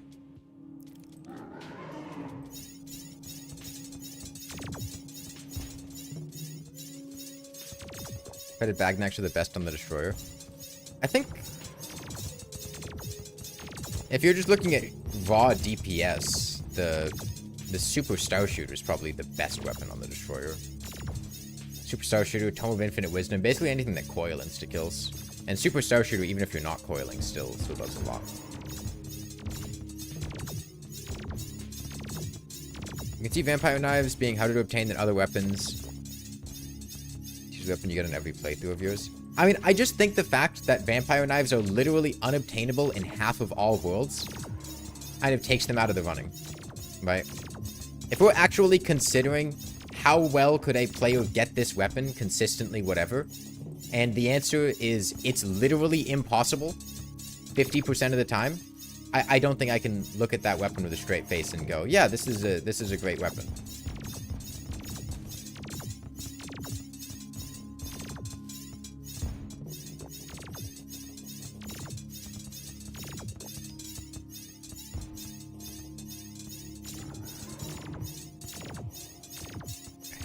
Please kill that laser hand. I am very sick of it.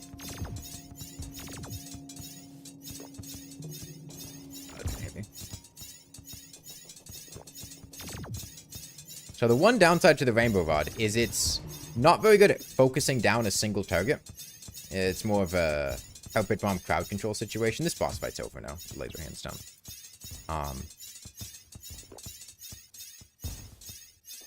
Yeah. This is not fantastic damage, gonna be honest. It's okay. It's very versatile.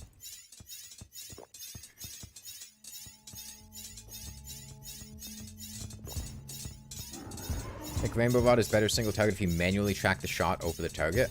But then you lose, Oh, I see what you're saying. I see what you're saying. So, like, do this, hold down the thing instead of spam clicking.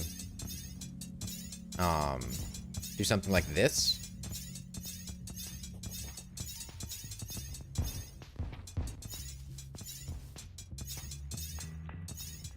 I see, I see. Yeah, because the piercing won't, Okay.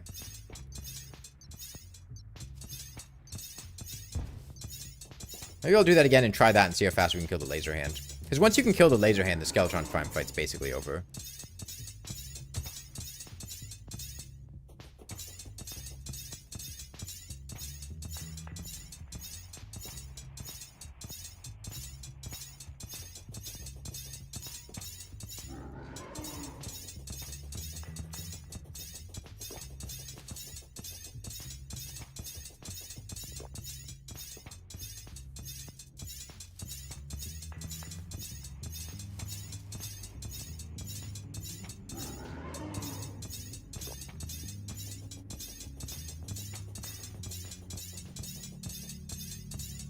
Again, I'm not treating Duke weapons as pre-mech. I don't care if you can get it pre-mech.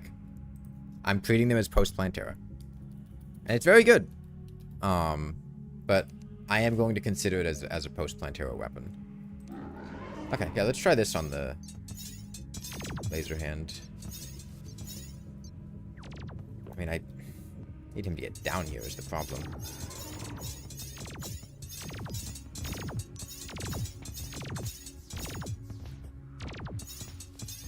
I mean, we seem to be killing it a lot faster. It's actually quite fast. It's already halfway dead. It's a little awkward to aim, but this is really good at taking out the laser hand.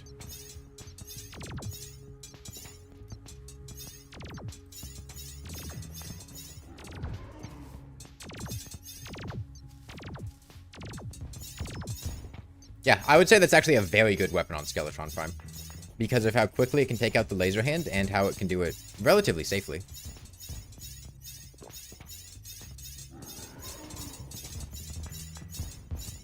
That in mind, especially Tsunami isn't one of the best weapons. I think it is.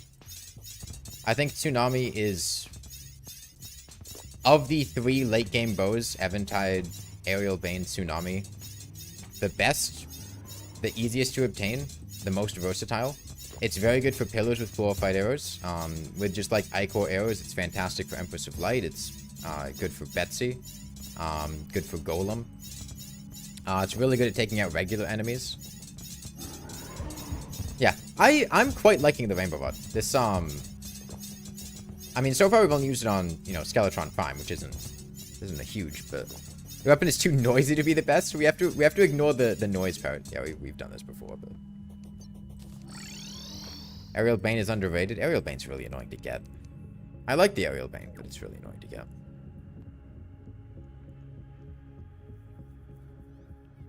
Summoner weapons are after Mage? Yeah.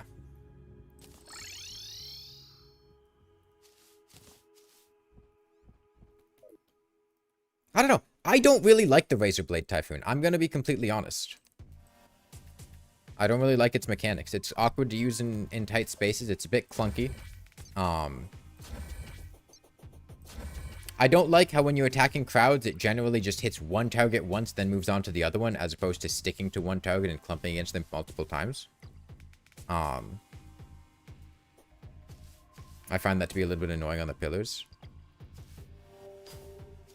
Problem with Tsunami is that it's good and reliable. It's not really the best at anything particular. There's no feats compared to some weapons like the Terror Blade, some of strength text limit. The weapon doesn't need to be the best at any one thing if it's aggressively consistent at doing a ton of different things.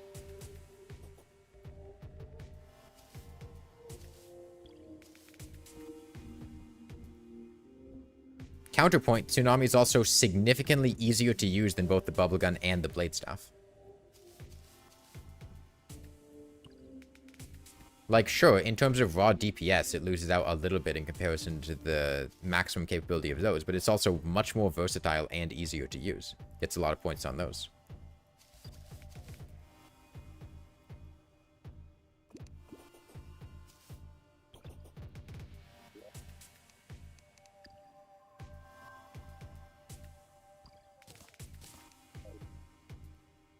Bubblegun homes? No, Bubblegun doesn't home.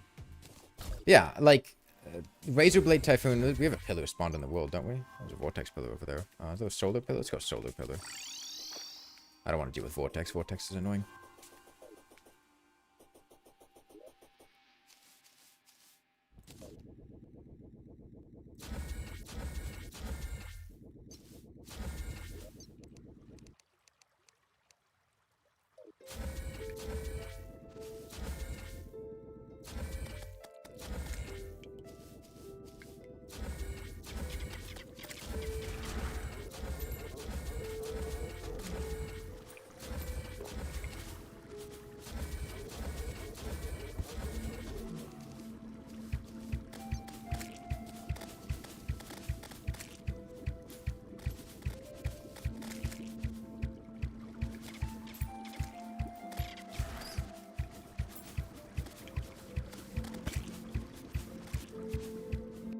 I don't really feel like these weapons are terribly different in crowd control capabilities. Like, blanketing the entire jungle with glorified arrows versus blanketing the jungle with Razer Blade Typhoon.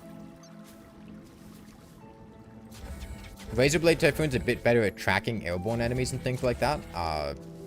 Tsunami has very aggressive carpet bombing potential. Hits enemies around corners that you didn't even know were there.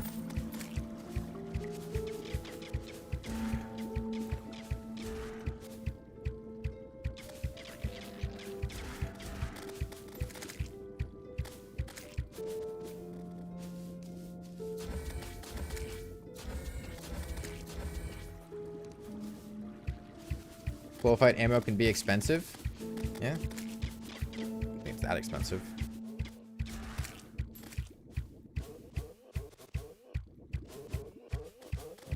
I mean, I think Razer Blade Typhoon's a little bit better at this, but I also think that Tsunami is a bit better at just straight up killing regular bosses with Lightfall arrows too.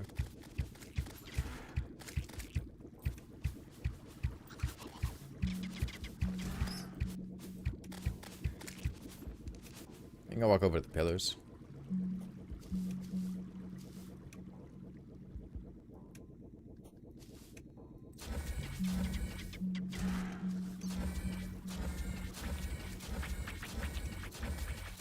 Yeah, like on the pillars, I'm really not a fan of how easy it is for Razer Blade Typhoons to just get stuck on one enemy and not deal with everything. Like what was happening there, with it going for the Crawltipede instead of going for the enemies in front of me. I find the Tsunami to be much more controllable, and consistent for dealing with large groups of enemies because of that. Razer Blade Typhoon has a high tendency to just fly off and not really hit the enemy you want it to hit. You don't have a lot of control over it.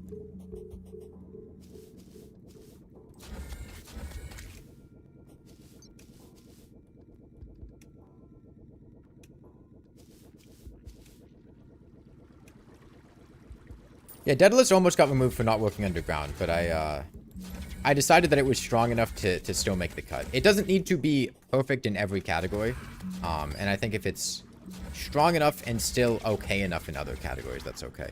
Daedalus still has a ridiculous amount of versatility on the surface. I think for summons, we're probably going to consider the weapon,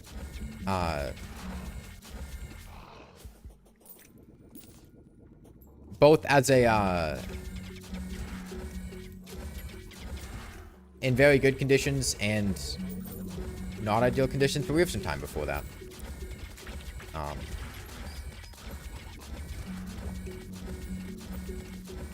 Yeah, like here, I want the Razer Blade Typhoon to be attacking the stroller, but it's getting distracted and attacking other stuff, and that's not great.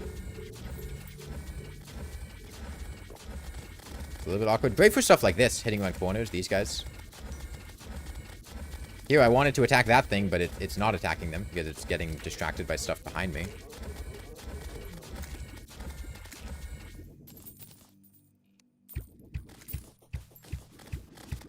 And, you know, bear in mind, we don't have, you know, we're using adamantite armor right now, not anything super impressive.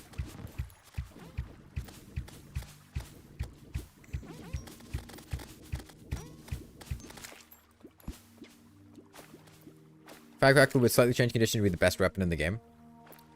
Yeah, we can look at the Firecracker. I think the Firecracker has a strong candidate, candidacy as far as whips go because of how long it can be relevant for, and how it scales well with late game stuff. But yeah, what magic are we looking?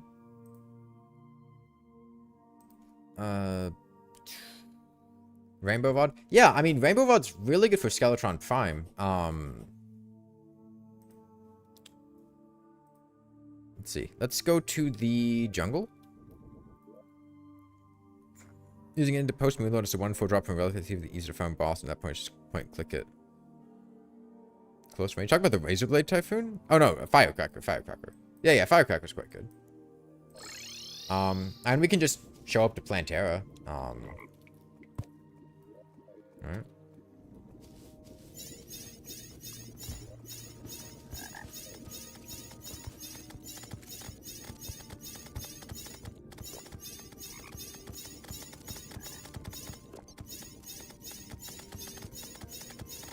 Yeah, this is phase 1. This isn't amazing performance.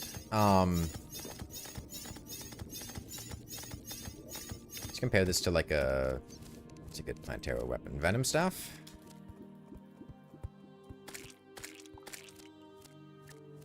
I don't have a Venom Staff research, do I? It's a magic weapon.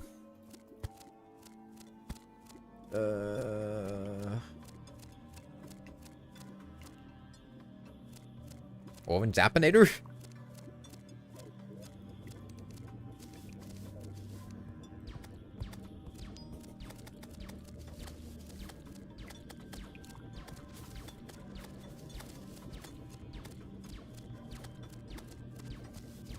I don't know. Orange Zappinator is way too hard to actually draw any meaningful comparison about.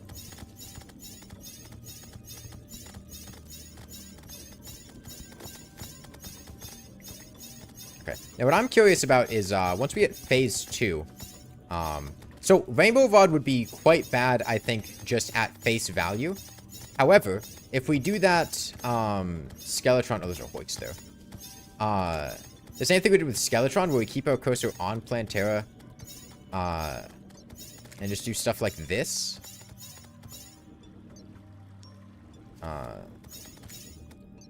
There's no way through here. Hold on.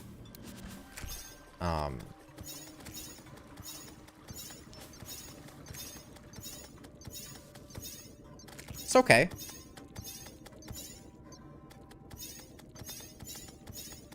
Yeah, it's okay. I don't know if it goes beyond okay, but it's definitely okay. I'd feel content using this for Plantera.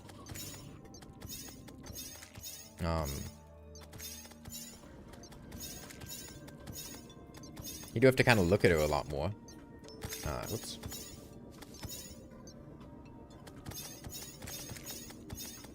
The starboard horizontal mobility is throwing me off a little bit. I'm wiggling more than I'm used to.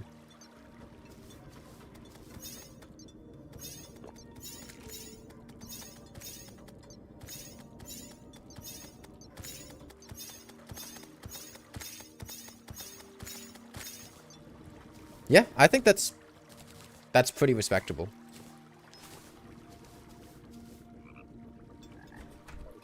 And one of the biggest strengths of the Rainbow Rod is just its strength for regular mobbing. It's very usable against bosses, and it's very, very good for just killing regular enemies. It's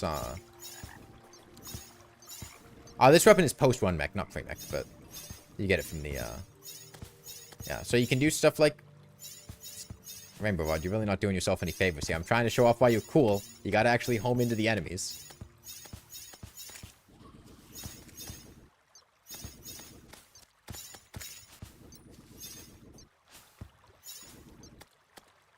Now you can do stuff like this. Right? This is very, very high utility. You can hit around corners, jungle enemies. Very good for clearing out the jungle. It provides a lot of light so you can see enemies.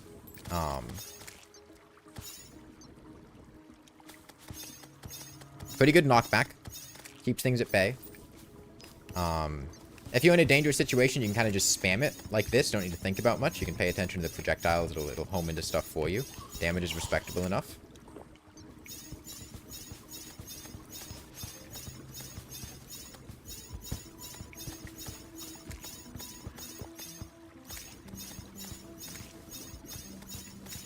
Yeah. So, this raises the question of when does the rainbow... Like, this is hitting around corners, hitting hornets around corners, tortoises around corners. This is very, very good performance. So, this raises the question of when does the Rainbow Rod stop being useful? How far can it maintain some level of relevancy? It hits around corners, which is very, very good. Let's go to the post-Plantera dungeon. It's off to the left. Let's say we're here. Let's say we've... I mean, Adamantite's still fine. Let's, do I have a Celestial... Yeah. Celestial Emblem. And yeah, let's go there. Like, stuff like this. This is a very, very respectable performance. And unlike the Razer Blade Typhoon, you have a lot of control over the homing. So if you want to hit enemy in a tight space, hit around corners, whatever, you can by manually clicking. Doesn't Spectre Staff just replace it? Spectre Staff's homing is a lot less powerful than the Rainbow Rods, and you can't control the Spectre Staff. I'm gonna die because I'm typing and it's gonna hit space.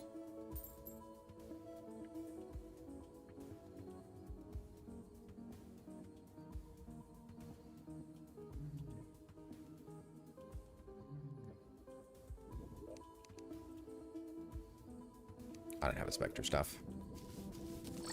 That's fine. We don't care about Spectre Staff. We care about the Rainbow Rod. Imp plus Firecracker for Destroyer. That's a choice a person could make.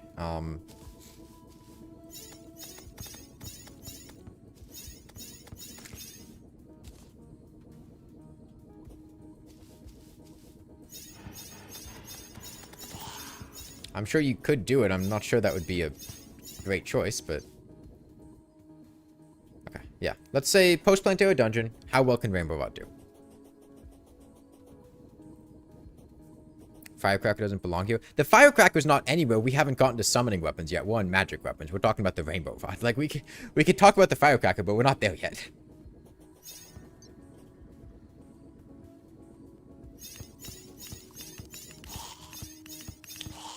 I mean, that's pretty good.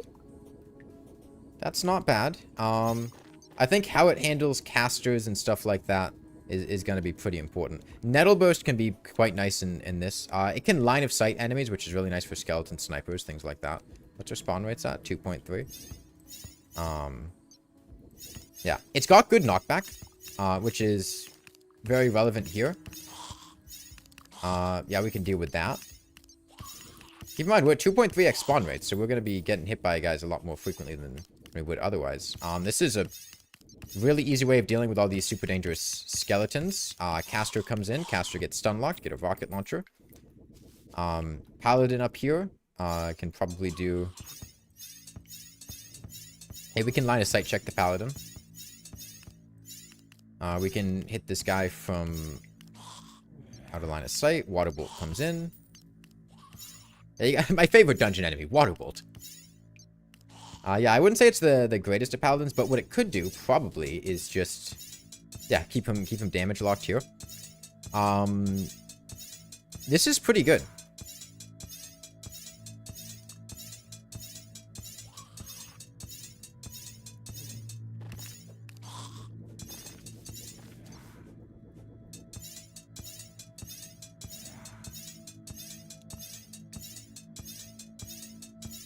And then let's try it on Golem.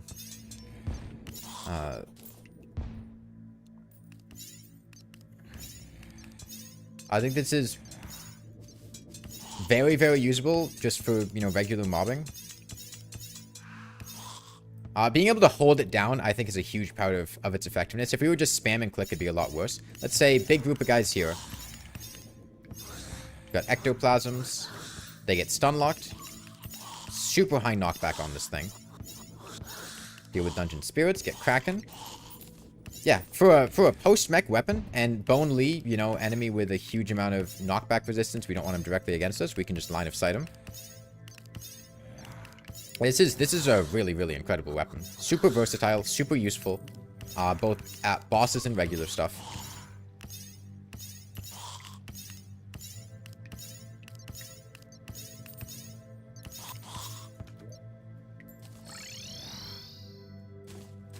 We talked about Meteor Staff. We then stopped talking about Meteor Staff.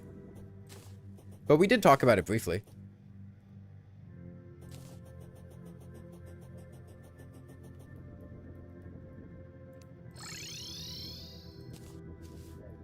Okay, yeah, let's do summon Golem real quick. Get a power cell. By this point, we reasonably have Spectre armor. So let's slap that on. I got a power cell. I need an altar. Oh, we already have an altar. Good.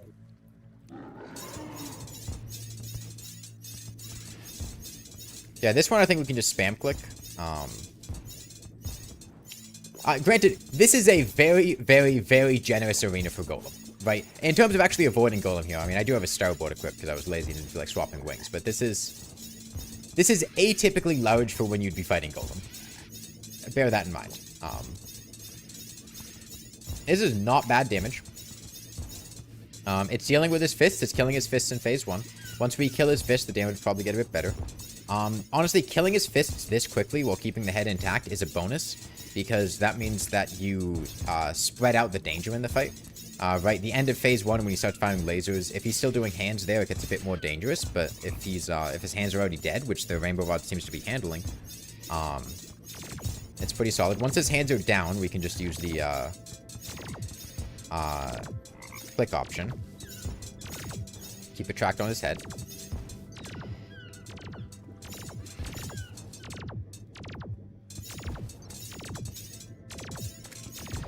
It's a bit weird because his hitbox is kind of the top of him, so I'm kind of looking at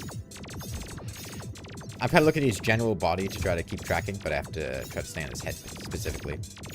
This is not bad at all. And in this phase, honestly, if we just wanted to keep away from Golem, we could just spam the attack button.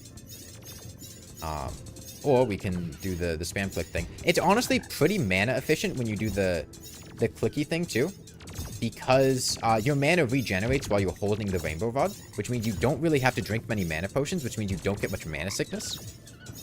Assuming you have mana regeneration potions. It works pretty well with mana regen. So this is definitely a weapon that works well with mana. That's a very, very respectable performance on Golem.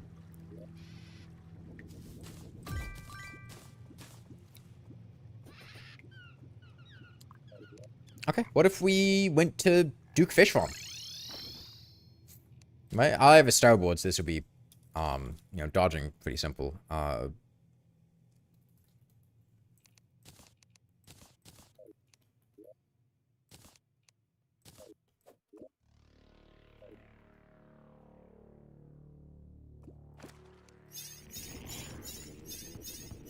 Yeah.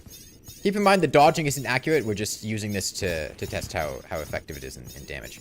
That's a very respectable damage against Duke Fishron. That is not bad at all.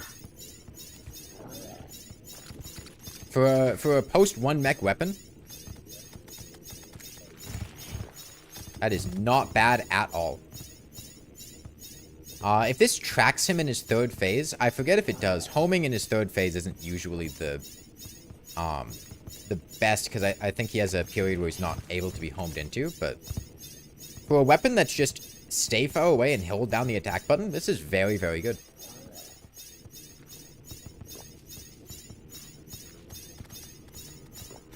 Spectre Staff versus Rainbow Rod on Duke and Empress is surprisingly comparable with Spectre Armor Mask. Yeah.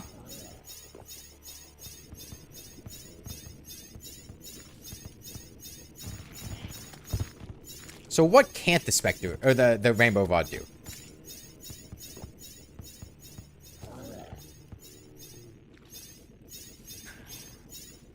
I think Rainbow Rod gets to get in. It probably suffers the damage penalty against the Lunatic Cultist. Because the Lunatic Cultist takes 75% damage from homing weapons. I assume the Rainbow Rod would be on that list. Yeah, Moonlord Pillars, I think the Rainbow Rod's gonna fall off. Although it would probably be decent at edging the pillars, at least. Spectre Staff is way slow projectile. Yeah, that's one of the things I don't like about the Spectre Staff, is its projectile speed is pretty low. Which makes it a bit awkward. Yeah, Spectre Mask is capped damage increase, because it can only get up to 400 DPS. Which, I mean, when you're using a weapon that's base damage isn't super high to begin with, I think, like the Rainbow Rod, that probably works out pretty well. Okay, let's check phase 3. 15k? Hello? Okay, that's 1. It's 1, 2. Yeah, he's not, the homing doesn't really work in this phase. But what if we could manually track it?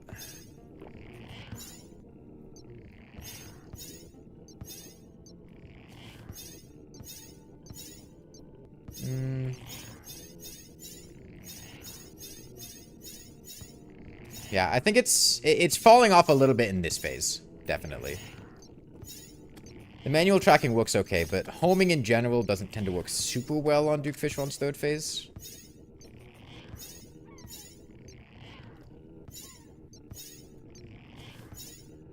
But I mean, you can always bring something else for his 3rd phase.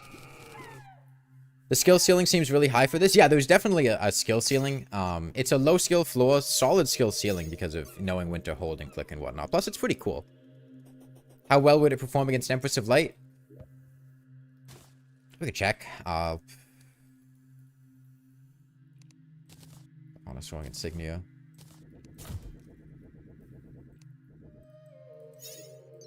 Come on. Just say we're spam clicking.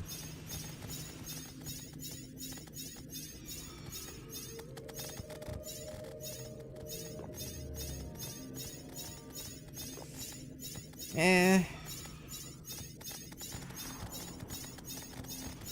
I think it's a bit less impressive here. I'll be honest with you.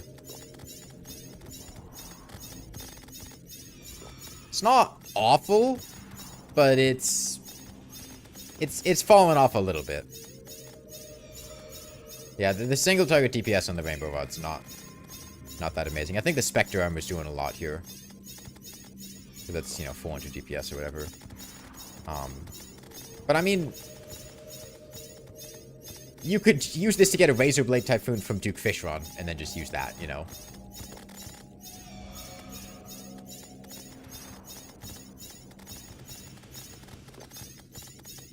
Yeah. Stuff like Bat Scepter. Okay, I think Rainbow Rod definitely gets to go on the list. I think it's cool enough to get in.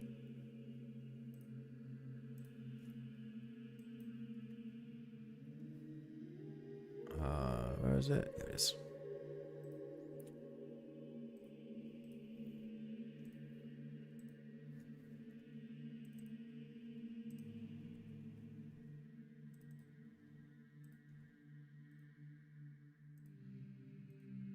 Okay. Make it a bit bigger. Rainbow Rod punched way beyond its progression stage in power and utility. It's definitely on the list. Yeah, yeah. Okay.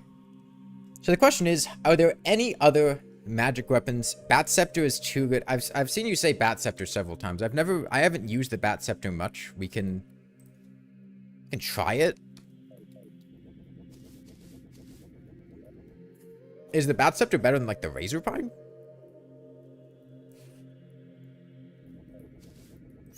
A friend who loves Mage says that Rainbow Rod is the weapon that turns magic weapons from usable to really good.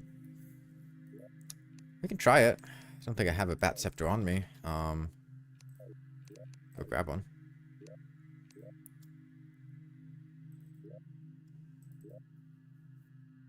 Razor Pine is ridiculous. Single target DPS. It's quite good.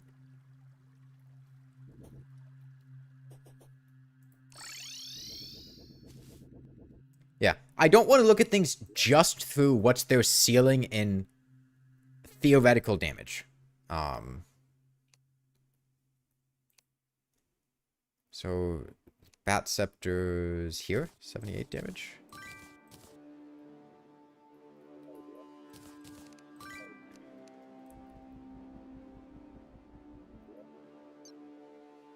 This feels very similar to the Razor Pine. Okay.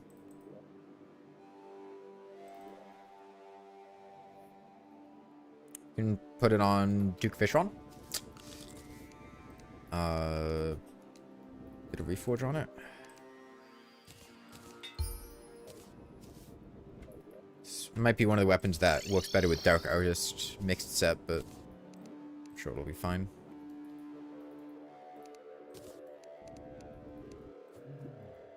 Yeah, I'm not going to consider the Resonant Scepter just because I don't want to get a Resonant Scepter. Like...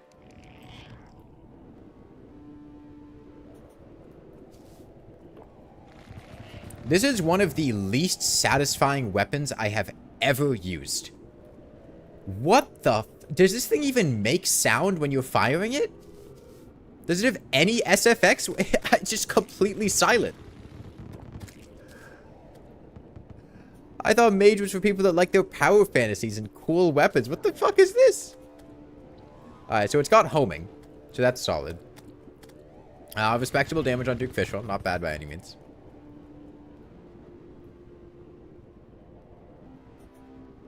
Bats die in water? Well, they're not being fired at the water, so I think they'll be okay.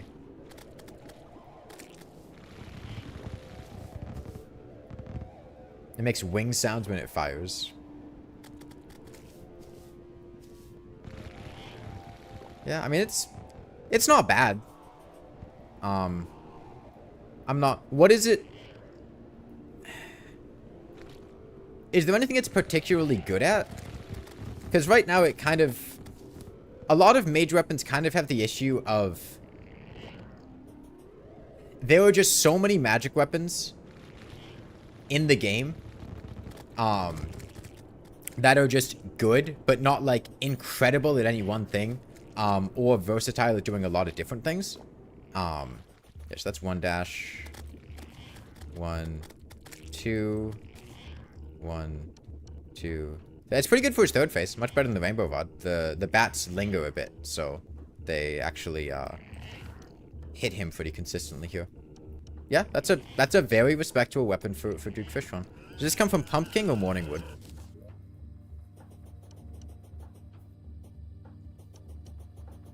Single target homing weapon. That's just a less interesting B-gun. Let's see how it handles regular enemies. Alright, let's go to the solar pillar, right? Wow.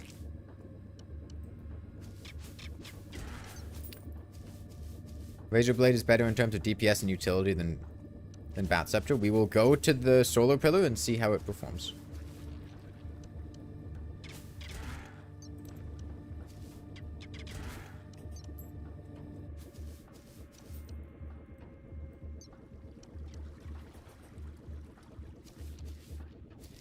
I'm not a huge fan of the Bat Scepter just because it comes from Pumpkin Moon, and I'm not really a fan of any weapons that come from moons.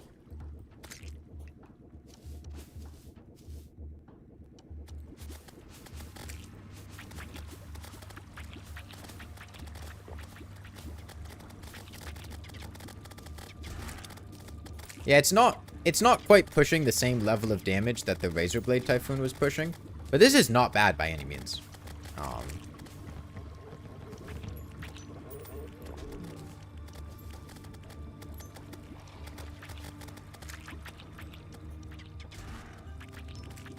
Damn, he went flying.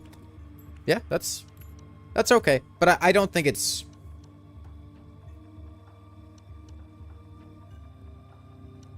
I don't think it quite holds up. The problem is it comes from Pumpkin Moon. If this came from, like, the dungeon or Golem or something like that, maybe I'd consider it, but... Pumpkin Moon's kind of a deal breaker for me.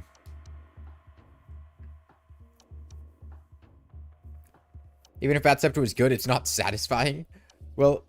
We're not considering that as a factor, but yeah, I don't think anything else in this part of Mage comes near the Rainbow Rod. Why is Pumpkin Moon a deal breaker? I think it takes down the ease of obtainment a bit. And I think the weapon has above average damage, not super amazing, but above average. It's fairly easy to use. Its versatility was okay. It had good single target damage, wasn't great crowd control. If it came from something super easy, I think maybe I'd consider it, but the fact that it comes from Pumpkin Moon, which isn't terribly easy, you have to go out of your way for it. You might have to do a couple Pumpkin Moons depending on luck. It's kind of annoying on high difficulties or in hardcore, because Pumpkin Moon's really fucking dangerous, and it's kind of a hard DPS test, which makes it a bit more awkward to obtain than something like just a Razer Blade Typhoon. I think it's okay in the other categories. The fact that it's not great in ease of obtainment means I wouldn't put it on the list.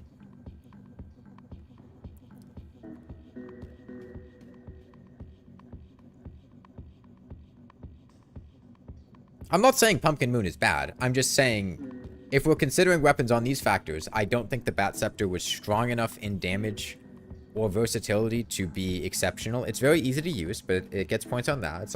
But it also doesn't work in water, which is a little bit inconvenient. And it doesn't have a great ease of obtainment score, so...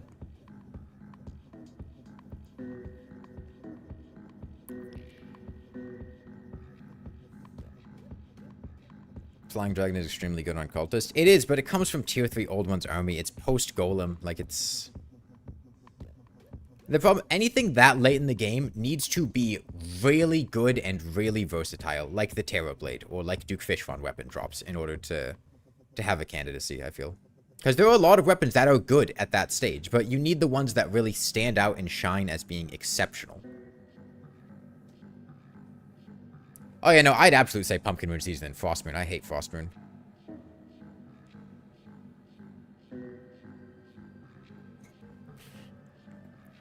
Yeah, there are good weapons.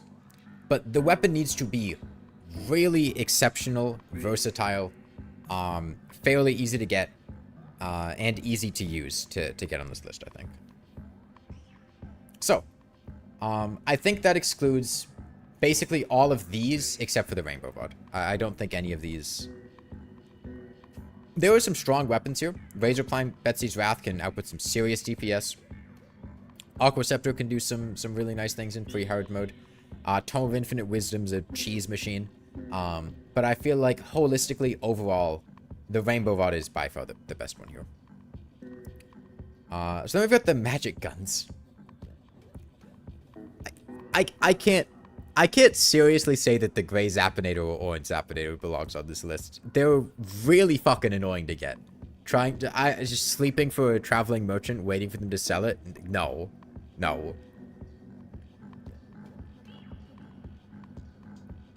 Golden Shower, kind of the same power as Stardust Dragon, a Universe Thieves weapon that complements every playstyle and is easy to obtain. The Golden Shower is not really a weapon, it's just support. Like, I don't really think that you can gauge a Nimbus Rod or a Klinger Staff or a Golden Shower as an actual weapon.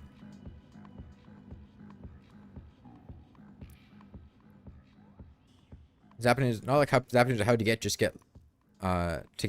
just luck. I mean, you can think of ease of obtainment as how long it takes to get an item, right? Because at the end of the day, what the fuck is skill in terms of getting a weapon? How many times you need to kill a boss? How many times you need to get a roll? Like, if you consider how long it takes to get the weapon, you've got weapons like repeaters or shotgun or killing deck. I guess killing deck needs a blood moon, but stuff you can literally just buy or craft with stuff that you're gonna have. Flint, right? You're gonna have the stuff to craft a flint. It's incredibly easy to get. And then you've got stuff that takes, you know, 10 minutes, 15 minutes, not terribly difficult. Then you've got stuff that takes, you know, half an hour, an hour. You have to do a bit of grinding for it. And then you've got stuff that's super, super rare. You might be sitting there for hours and hours trying to get it. I think the Zapinator falls in there, the Gatligator. If you're going from no fishing power, it's possible that some of the fishing weapons could take that long if you get unlucky. If you're trying to get the Empress of Light rare drop magic weapon that's like a guitar stellar tune, that one's pretty rare. Like, that stuff could take hours to get. And then you got the stuff that's just like unreasonably, impossibly rare that like is 1 in a million. You get like a Terragrim, right? Terragrim's F tier, Red's Throw, Valkyrie Yo-Yo, stuff like that. Why is Terrorblade on the list? You grind for it the whole game. The thing is, the Terrorblade's not really a huge amount of grind. Most of the materials just get thrown at you for free. And while it's not incredibly easy to get, it's okay enough and easy enough to get and so strong in everything else that it gets to be on the list. Right, Knight's Edge pieces, Blade of Grass takes a little bit of grind. Muramasa is basically free. It's usually the first chest in the dungeon. It's not very difficult to get. Volcano's free. Light's Bane is free. Excalibur's free. The souls for the True Knight's Edge are free. Chlorophyte is nearly free. It's mostly just the Blade of Grass and Muramasa. All the other materials just kind of get thrown at you. And of course you need the Broken Hero Sword. Which could potentially take 2 Solar Eclipses. Usually you get it in 1. Sometimes you need it in 2. But yeah, it's not terribly difficult to get.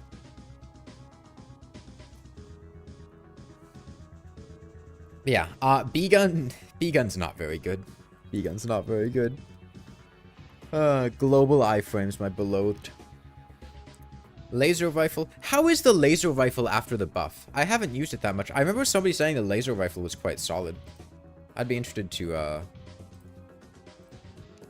try that out.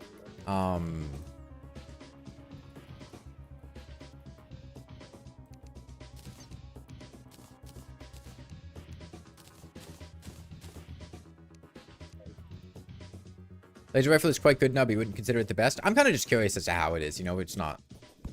Doesn't mean it's going to get on this list. I just haven't used it, so I want to see how it goes. You get Mythical.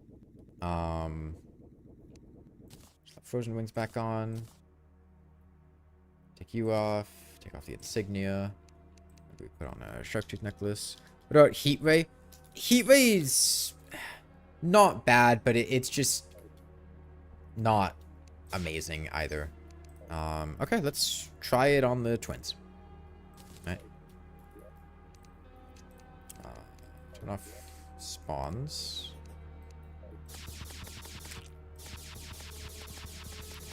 I mean, not bad on regular enemies. It's pretty mana intensive, but you can also use it with meteor armor, which I think potentially gets some points for the beginning of hard mode.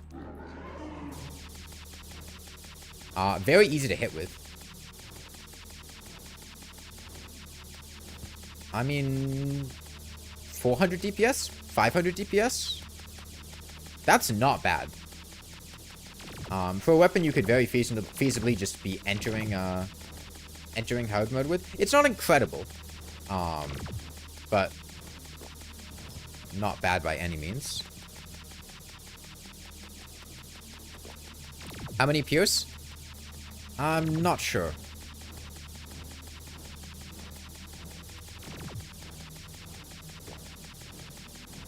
Use meteor armor. Is it better with meteor armor than adamantite?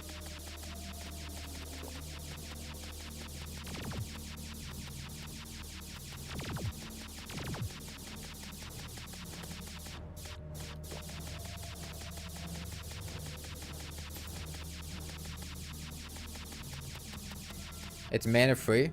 Not better, just easier. We can slap it on. See how it compares.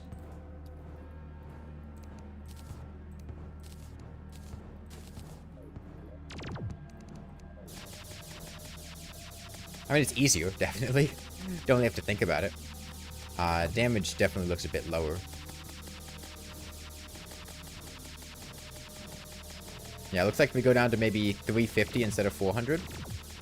But, like, not awful. We don't even lose that much defense because it's not like Mage Adamantite has that much defense. Comfortable, but not damage efficient. Yeah, I mean, I think a decent line for Mage early hard mode might be Laser Rifle into Rainbow Rod. Yeah. Like, Laser Rifle into Rainbow Rod should be pretty easy to do and not terribly difficult. I'm not sure if I'm feeling Meteor Armor for the twins. I mean, it's easy. That's nice.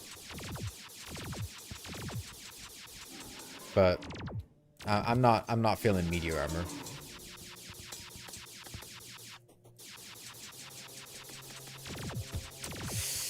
Yeah, the defense from Spasmatism, he's got 28 defense in this phase, which is kind of hurting the laser rifle a bit. Phase 1, he's only got 10 defense, and considering the Choke Tooth, that goes down to 5, but I can definitely feel the defense hurting this a lot.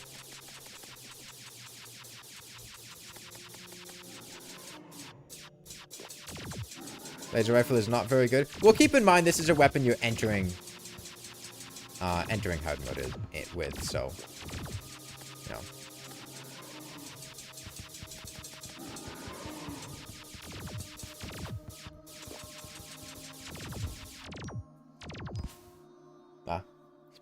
Sorbet Nazer sniped me. Alright. Yeah, I don't think that's it. But I think that's not bad for the beginning of hard mode. Pretty good for Queen Slime.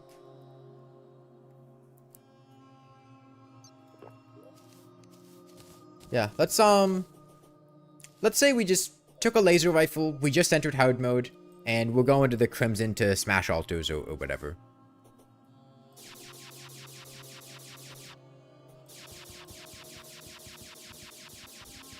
I'm aware the laser rifle does better damage at longer range, but you can't really manipulate the distance the twins keep from you that much because they try to maintain a constant distance, so you don't really get a whole lot of luxury with that.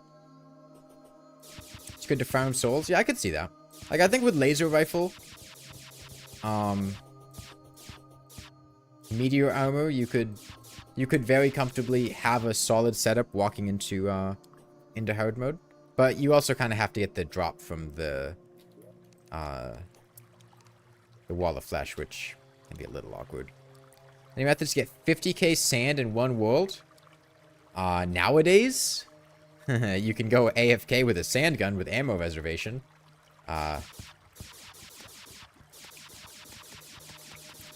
Yeah, I mean, that's solid knockback.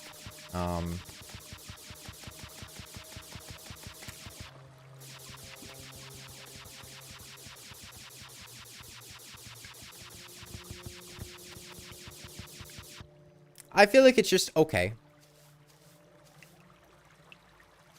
It's okay.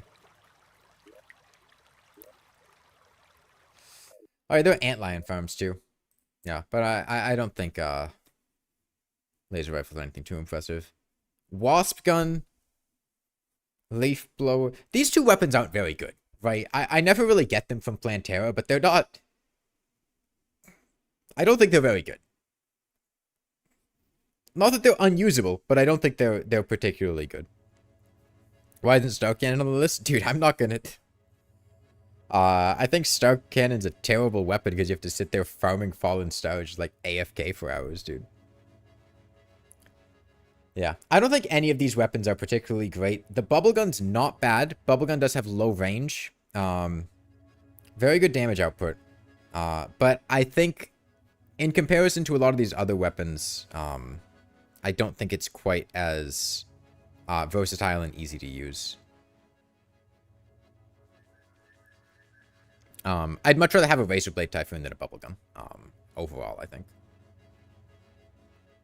Wasp gun is okay. Heat Ray would probably be a way better weapon if it wasn't post-golem. Yeah. Okay, spellbooks.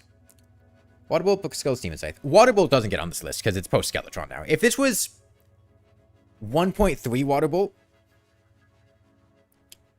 and you could get it pre-Skeletron, I think Waterbolt could be a contender. But I think the fact that it's post-Skeletron really just shuts it down. So that raises the question of Demon Scythe. Demon Scythe's a very good weapon. It's a 1 in 35 drop from demons. You have to get to the underworld to use it. Which is a bit awkward. Usually it takes, I don't know, 30 minutes of farming, in my experience. 30 minutes to an hour, depending on your weapon. I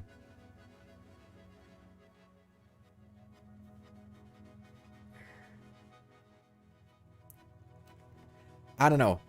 I really dislike how hard it is to get a Demon Scythe and how inconsistent it is to get. Yeah. Oh god, the weapon's also so awkward to use, yeah. It's got like a 3-second delay on its projectile. No, Demon Scythe doesn't get here. Yeah, I quite like the Aqua Scepter on the Wall of Flesh. Coast Flames, Golden Shower, Crystal Storm, Magnet Sphere, Razor Blade, Typhoon, Lunar Flare. And then we have all those.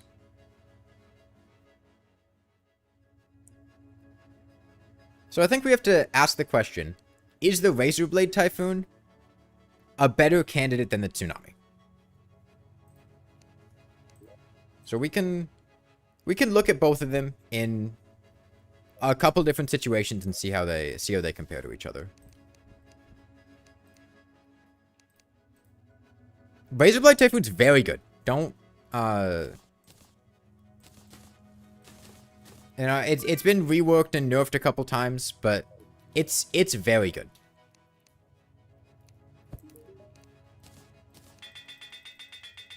So let's put both of them in good situations. Razor Blade Typhoon would definitely be better with like a Dark Artist mix, but I don't think I have Dark Artist Armor Research, so we're just gonna go with Spectre. We'll just go Spectre Shroomite.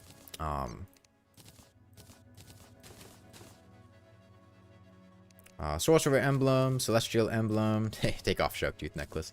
Maybe we slap on a Destroyer Emblem. And then for wings, maybe we get Steampunk Wings or something. Festive Wings? Festive Wings. Okay, that's a solid support. It's not, you know, completely min-maxing, but very, very solid damage. And then let's say here...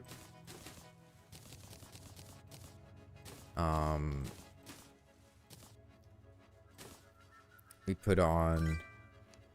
Let's see, we're doing Ranger, so we could reasonably have a Recon Scope. We could do... Ranger Emblem. A Quiver is not bad. Higher projectile velocity is pretty nice. Let's see, we have 1, 2, 3 damage buffing stuff. 1, 2, 3. I think it's reasonable to... Did I give a Destroyer Emblem here? I gave a Destroyer Emblem here. I think it's reasonable to throw on another emblem because Quiver,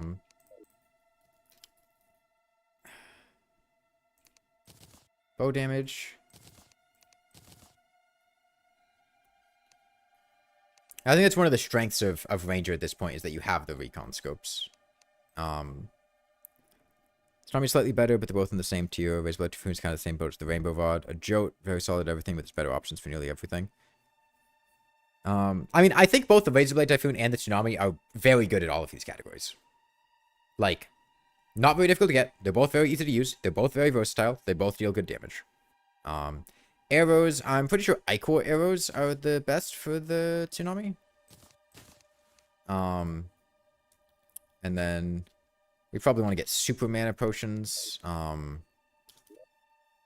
instead of graders. I don't think it'd make that much of a difference, right? We have magic power potions. We have mana regen potions. Do we? Yeah, we do. Okay, let's say we were doing Empress of Light. Oh, and I need wings. Best of wings. Let me get a bundle of balloons. So maybe I just, for convenience, go with Soaring Insignia on both of these. And then I could take off you and then maybe put on like a Avenger Emblem here. Try to roughly balance the amount of damage stuff both builds have. Okay, yeah, let's say we're fighting the Empress of Light. And we'll do Tsunami first.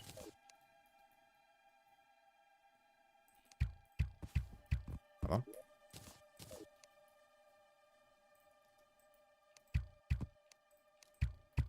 Come on. Do I have a guide to critical companionship or something? Right?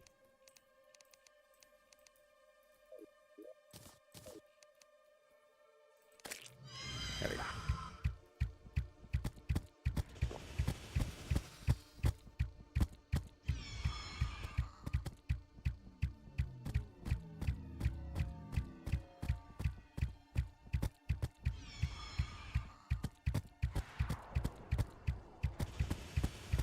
Why not the Inferno Fork? I don't think the Inferno Fork is that... Okay, I got a huge lag spike there. Is that amazing? Do I need to justify a negative? Why Inferno Fork? You know?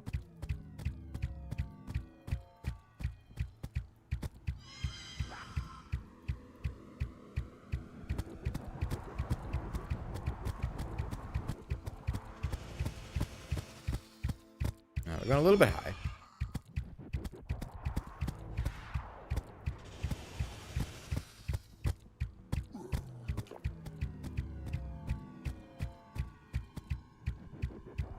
Yeah.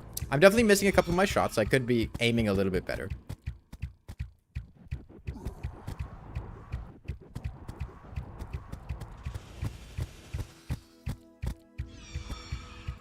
I'm gonna go down here.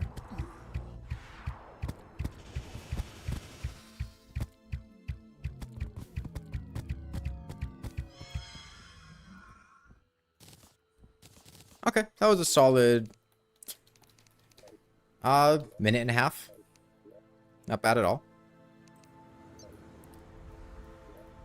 Okay, and then let's say we do the Razer Blade Typhoon.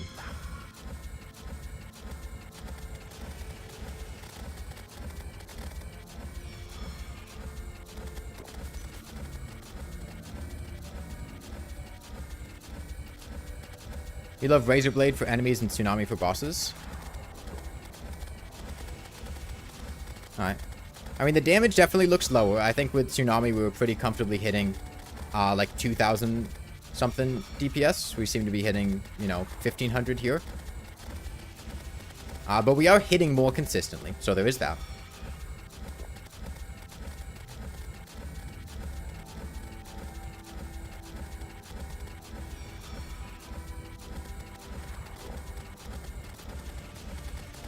I mean, the peak DPS on the Razer Blade Typhoon is lower, but it is also doing that DPS constantly, which is a bonus.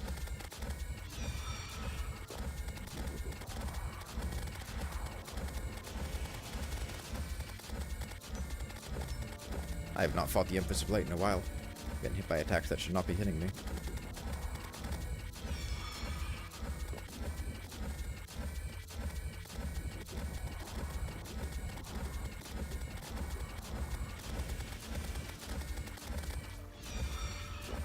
Yep, gotta drink my mana potion.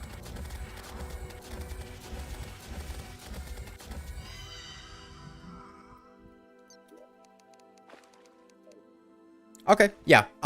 Both very, very similar times to kill overall. The Tsunami had better peak DPS, but was a bit more aim reliant.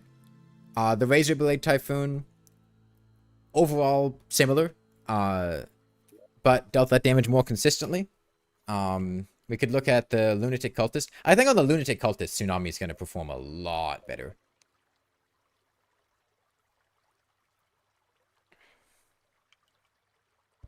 Versatility for Tsunami, you can get a pre-mech and use it up to pillars. That's a 5 for you. I mean, you can also get the Razer Blade Typhoon pre-mech.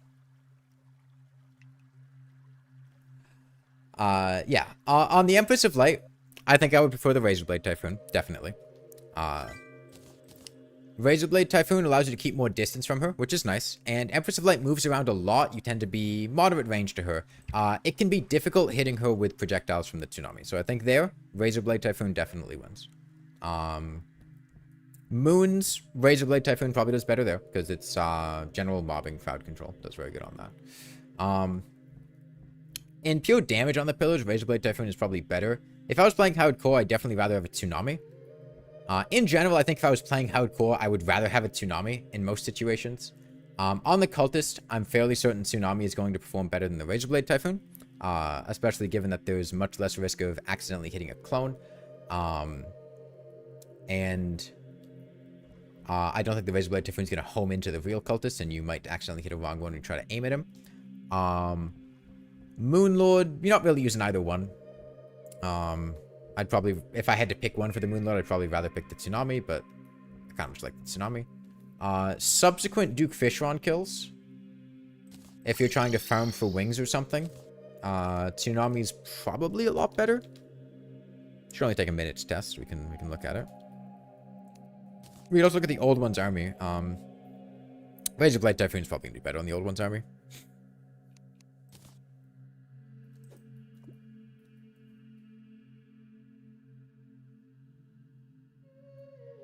Come on. No, we're in.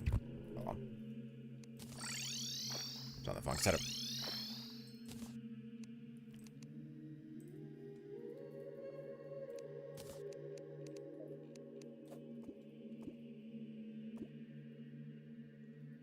Lightning Ore Sentry carries 90% of Old One's army. I mean, in general, the sentries are going to put in a lot of work for the Old One's army, yeah. The Tsunami is very, very, very good at subsequent Duke Fishron kills.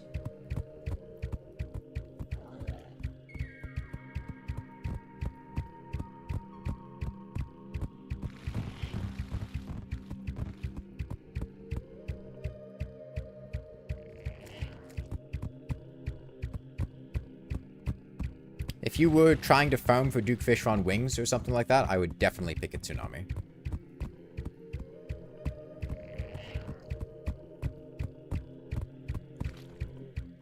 I think the closest any sentry is going to come to carrying the Old One's army is going to be, although, honestly, with Shroomite Stealth... Well, no, you'd use an Eventide. Okay, what was our... Okay, 50 seconds. Versus...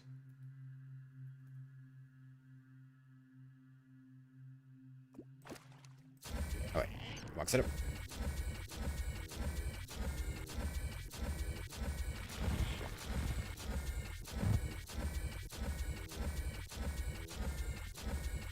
You don't think Typhoon would be much slower? Yeah, it's not doing bad at all. One advantage the Typhoon has here over the Tsunami is that the Typhoon is able to pierce through the detonating bubbles to hit Duke Fishron during that phase. The Tsunami gets stopped by the detonating bubbles.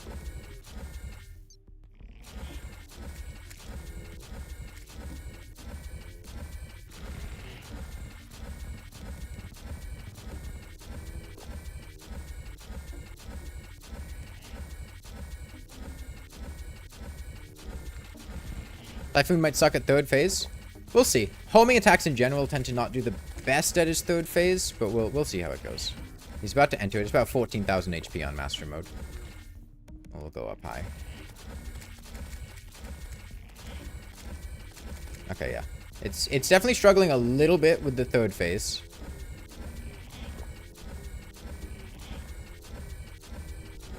Yeah. In general, homing attacks do really poorly on this phase. We also lost our buffs, but... Maybe I need to try to lead him a bit better. Okay, yeah. Instead of aiming at Duke Fishron, you want to aim where he's going to be, I think? Maybe? Spectre Armor's doing a lot of work here. Yeah, that is true.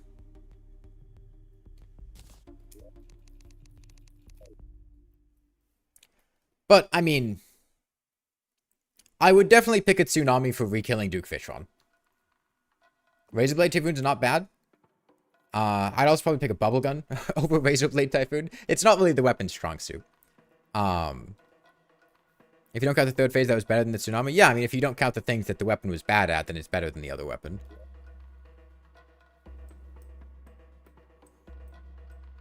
Wouldn't the Ichor arrows only buff the Tsunami even more? I mean, one thing that the Tsunami can do is use Holy Arrows. Holy Arrow Tsunami is, I think, not terrible. We can see how it compares. It doesn't really do well against high defense is the thing. So I don't feel like it would be doing great on Duke Fishron. But I'm gonna try it.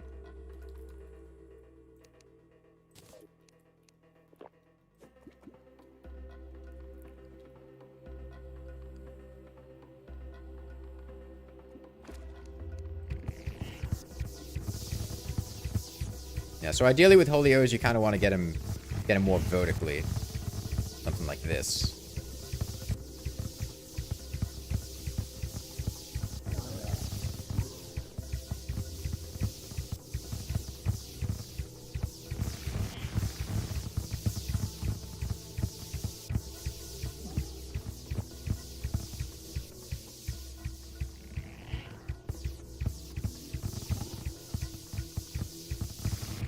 We have Feral Bite, which might screw us over with a random confusion or something, but... This isn't how I normally fight Duke Fishron. I just imagine this is how Holy Arrows would be effective, which is why I'm trying this. So this isn't really comfort zone. Okay, 1, 1, 2, 1, 2, 3.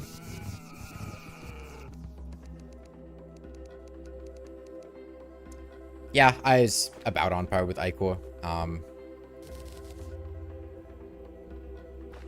Yeah, I mean, it's a good option, but it takes a little bit of awkward positioning. Duke Fishron's a little awkward with vertical stuff, but...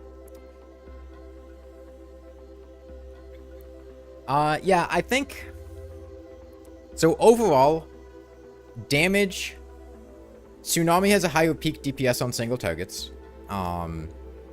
Razor Blade Typhoon's gonna do better DPS on crowds. Razor Blade Typhoon is easier to use. You kind of just point and click, homes in. Tsunami takes a little bit of aiming. Not a ton. It's fairly easy to aim, especially with some projectile velocity bonuses. But it's not as easy as just point and click. I do personally prefer the Tsunami for a lot of things. If I wanted a weapon that I felt was more consistent, I would probably pick the Tsunami. But overall, for most players, I think the Razor Blade Typhoon is going to be a lot easier to use. You kind of just click. Ease of obtainment, identical for both of them. It's a 1 in 6 drop. And versatility, Razor Blade Typhoon, I think, wins in versatility because it has homing, good crowd control, and random gods is kind of loud. Hold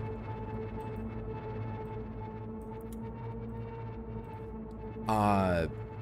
The Tsunami can do a lot with different arrow types. Chlorophyte arrows have good crowd control. Let's go to the Solar Pillar, right? And we saw how the Razor Blade Typhoon performed. So let's just see how the Tsunami with Chlorophyte arrows would perform. I think you add both to the list or neither. Yeah, we could just put both of them on there, honestly. Because they're so similar in so many different ways. It's hard to pick one. Yeah, let's see how it goes.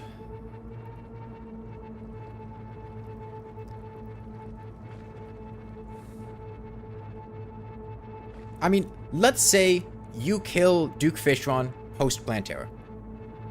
Isn't the goal to pick one? I mean, I will probably make a list and order weapons that I felt like had to go on the list. Let's say we get Shrumite Stealth. That's one of the advantages of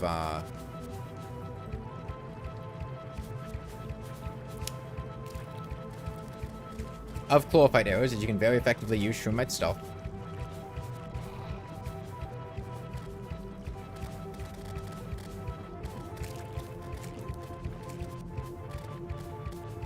I mean, ideally, we'd want to get to a spot like this. This is where you'd want to be.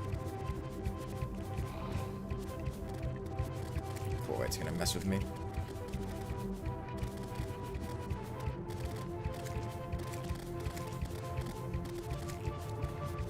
I mean, if we can get here, total up with Shrumite Stealth, we'll just sit stationary.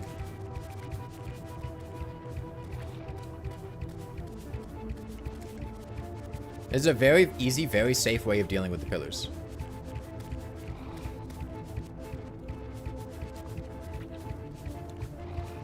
What about the most average weapon? Probably just some random bow. Yeah, and then let's say we swap to Spectre.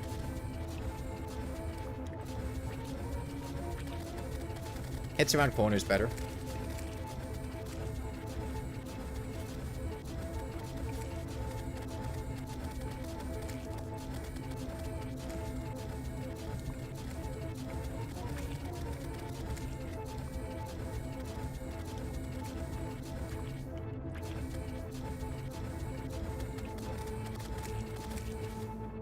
Yeah, I think I'd probably give it to the Razer Blade Typhoon.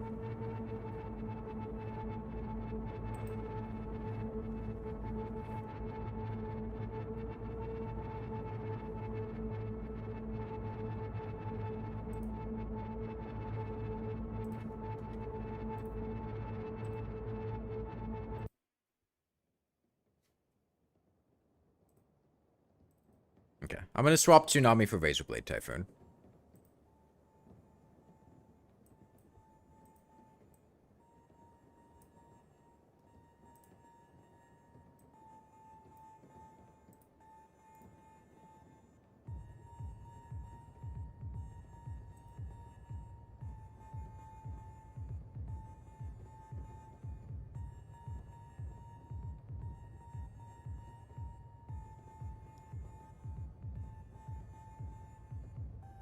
Okay. And then do any of these others get in?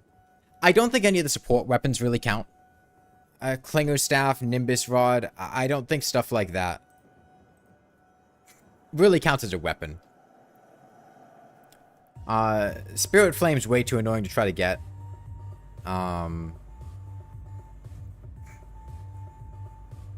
Bloodthorn's bad. Sextol deals okay damage, but no. Nah, I don't think any of these really. Hextol.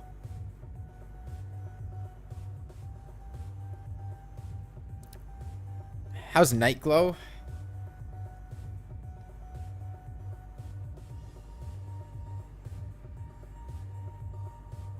The Nightglow's not going to be better than the Razer Blade Typhoon.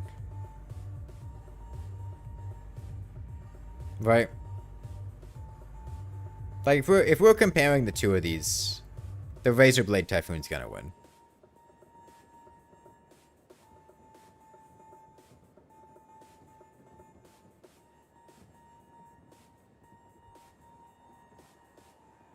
Nightglow's better for boss DPS. Yeah, no, I'm not saying that in terms of raw damage, but I feel like in all these other categories, I think Duke Fishron's a much easier boss to farm. You know, you're very limited in the time of day that truffle worms spawn in. That lacewing spawn in. You get truffle worms all the time. And in terms of crowd control, I don't think Nightglow comes anywhere near.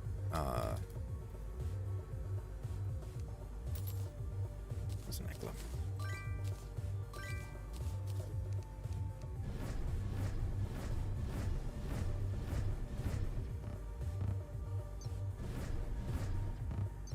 We could try it on the Solar Pillar. I just feel like overall, the Razer Blade Typhoon's more deserving.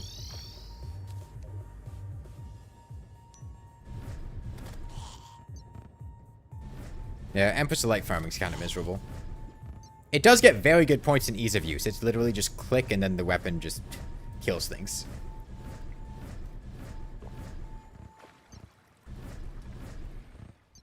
But the Nightglow does also have delayed projectiles, which is a little bit awkward in some situations. Weapons that come out immediately can be useful for a lot of stuff.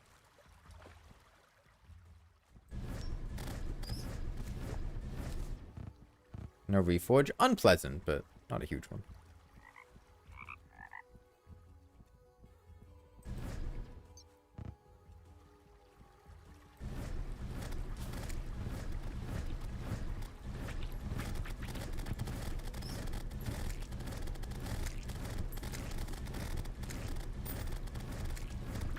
This does not feel anywhere near the level of the Razer Blade Typhoon.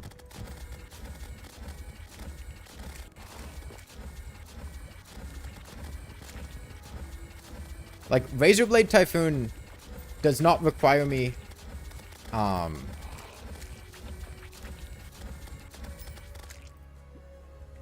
got jumped out by a Selenium there, but...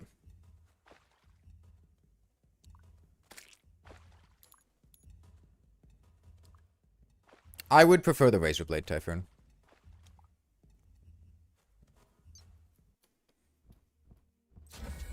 They feel pretty similar. I think the Razer Blade Typhoon is easier to use than the Nightglow.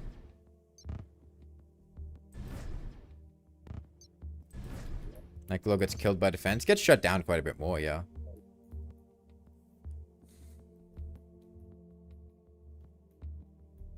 You don't see much of a difference? Well, the just basic manner of their use, I think Razer Blade Typhoon wins. Like, shooting a delayed projectile that homes in, which doesn't have phenomenal range, and doesn't really hit around corners and stuff as effectively, I think is worse.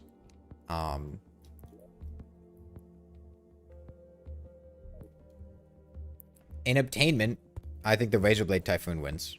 Because Duke Fishron's way more farmable. And overall, I just think I'd put the Razer Blade Typhoon on the list, not the Nightglow.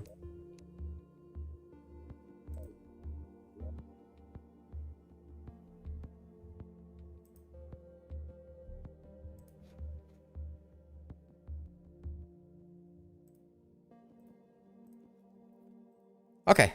Yeah, we can move on to Summoner, I think. Mage gets Razer Blade Typhoon and Rainbow Rod on the list. And it's very difficult to evaluate summoning weapons. Because they're very reliant on synergies with whips and specific strategies, I feel.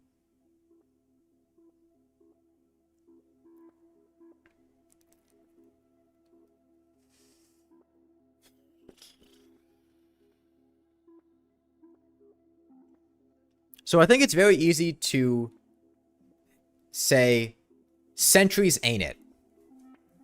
I don't think any of these sentries are gonna be making this list. Queen Spider Staff's a very respectable thing, but it's not really a primary weapon. Ballista sentries can be very, very good with Ballista Panic, but that's a very niche gameplay style.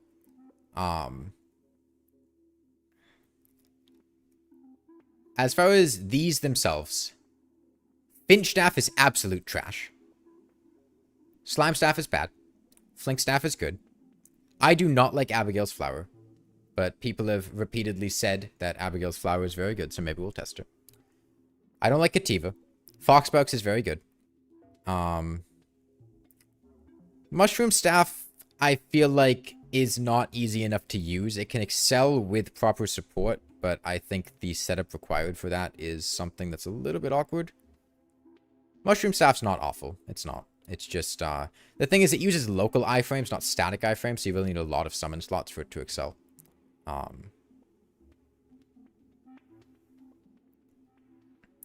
Vampire Fogs are very good. A little bit awkward to obtain. Imps are mediocre. Hornets are mediocre. Blade Staff's quite good. Spider Staff I'm not fond of now that they made it past a Mithril Anvil. Pirate Staff's bad. Sanguine Staff immediately loses because I fucking hate Dreadnoughtalus, man. I've said this many times before, but I am sick of spending blood moons trying to fish for a Dreadnoughtalus only for it to not show up. Or for it to show up a minute before the end of the blood moon, and then the blood moon ends before time ends. Or, like, there's just so much that can go wrong with trying to get a Sanguine Staff. It's so annoying. Yeah, Foxbucks is very rare. I don't think it makes the category, or the list because of that. So, while the Sanguine Staff's a good weapon, it immediately loses because of that. I'm very fond of the Optic Staff. I like the Optic Staff a lot. I don't think it quite nails enough to get here. It's a good weapon. I don't think it's exceptional enough. Deadly Sphere is quite good, but I think it falls into a similar category as the Optic Staff. I think you bounce between minions in this, post-Plantera phase pretty quickly. I like Deadly Sphere, but I don't think it's good enough for that. Pygmy Staff I don't particularly like. Raven Staff I'm not a big fan of. It has the same AI as Finch. I don't like Finch AI. Desert Tiger Staff's good, but it's 1 in 2,500 drop. And if we're not putting Vampire Knives on this list, I don't think another Biome Chest... If a Biome Chest weapon was going to get on this list, Vampire Knives would get here. Tempest Staff I strongly dislike. I have had a lot of negative experiences with the Tempest Staff. Most recently, somebody in multiplayer having the Tempest Staff summoned while we were doing a Lunatic Cultist, and then the Tempest Staffs collided with the Lunatic Cultist's clones, leading to him summoning dragons. Not very fun. But overall, I think it's not great. It's certainly not on the same caliber as the Razer Blade Typhoon. Yeah, Terror Prism is very good, but it loses on ease of obtainment. Xenostaff's fantastic, but it's really annoying to get. It's really annoying to get. And you can't do a whole lot with it. Realistically, you can use it for moons, maybe pillars, cultists, Fishron, Plantera, but it's a real pain in the ass to get. Motions are so annoying, dude. And then the Stardust weapons come from pillars, so we're not going to count those. So I think for me, the weapons that either stand out to me or people have brought up are Blade Staff, Flink Staff, Vampire Frog Staff, Abigail's Flower. Vampire Frog Staff, I think, gets disqualified because of the Blood Moon requirement. I think that makes it very inconvenient to get. Like I've said, I've had entire games go by, pre-hard mode, no Blood Moons. Sitting in beds for hours, no Blood Moons. It's not a super reliable weapon. I am curious. I saw you had said in one of the comments for the video that Abigail's Flower with the Firecracker was very good at mobbing in early hard mode, so I'm curious to see how effective that is. Yeah, no, Abigail's Flower is not very good for pre-hard mode. But, here's an Abigail's Flower. So we'll try it. Let's summon it, or research it. And then, going in, let's say we've got B armor. That should work well with Abigail's Flower. Let's say very beginning of hard mode, we just killed the Wall of Flesh. We got a Firecracker to drop. 1 in 4 chance. We've got B armor.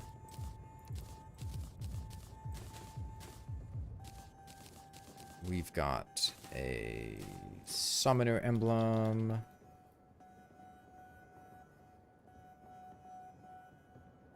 This is crafting.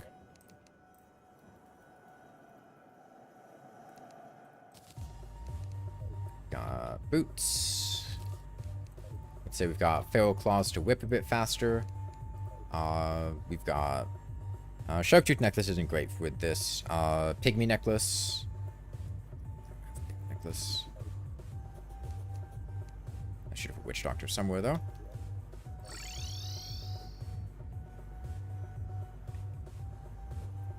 Yeah, Abigail scales very heavily It's like 13 extra damage per minion slot or something. She's really a minion slot kind of girl.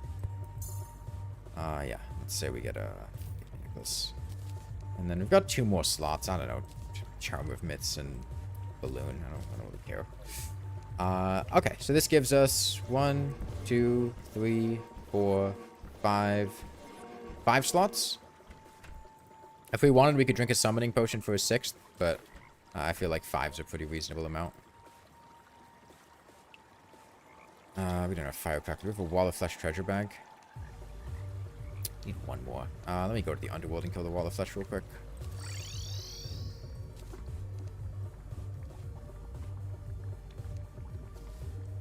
Use Bewitching Table? I did. This is what you'd expect going into hard mode. Hey, there we go.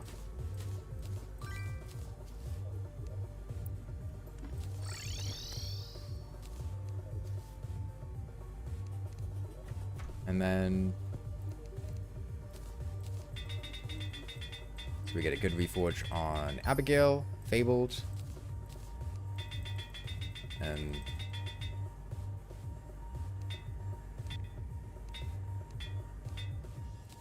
sure, why not? Let's just go for legendary. Let's give it the full, as much as it can.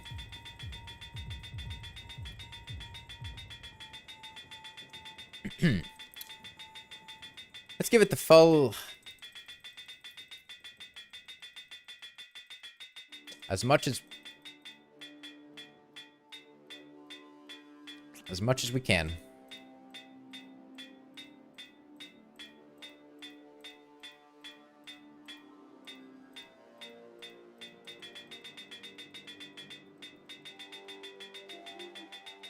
So, you guys been up to anything cool?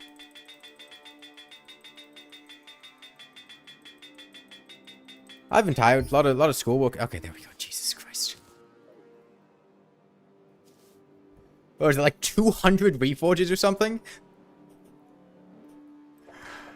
We ate sushi last weekend. Huge. Okay. Yeah, let's say we'll go into smash altars, right? Start a hard mode, you got altars to smash. And we're not gonna have wings.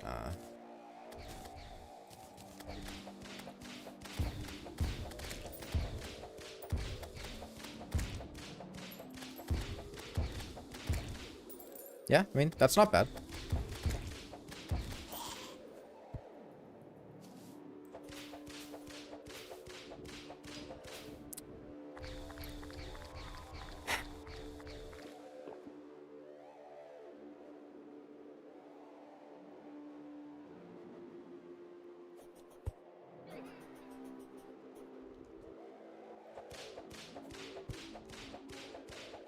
Especially good against black recluses. I could see that.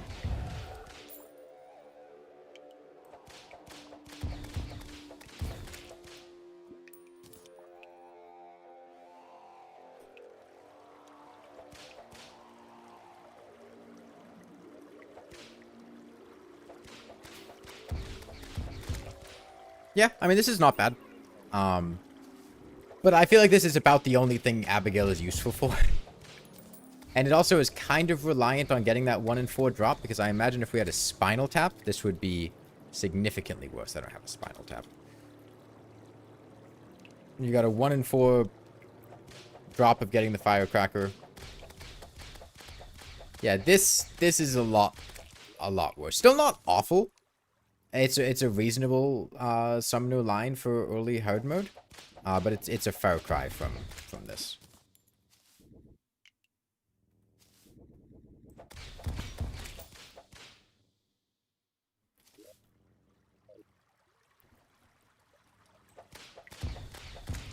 She's really good versus Queen Slime.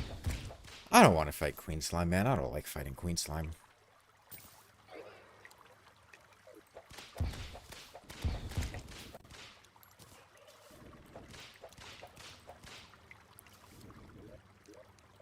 Yeah, I think Abigail's got a solid niche there, but a lot of that's coming down to the Firecracker and not Abigail herself. So yeah, I wouldn't say Abigail gets it. So then we have Blade Staff and Flink Staff. Oh, Star Crash? Yeah, that's not an awful idea. Star Crash is probably okay.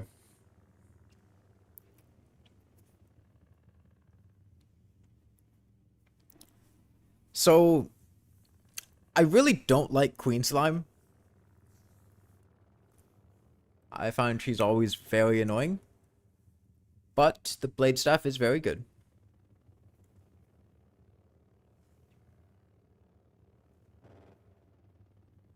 Yeah, Flinks. So both of these minions have good AI.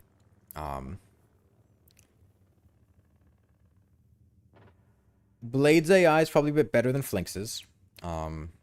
Flinks can struggle with flying enemies, quick-moving enemies, and sometimes just acts like a dumbass and attacks things that are not the enemy that you told it to attack and just gets stuck in places. When the Blade Staff nerf because no whip stacking, well then you also get innate. You basically get a free stacked whip with Reforgers. Blade Staff's gotten you killed by more evil mimics than I would like to admit. Yeah, that's why I usually don't have passive minion summoned.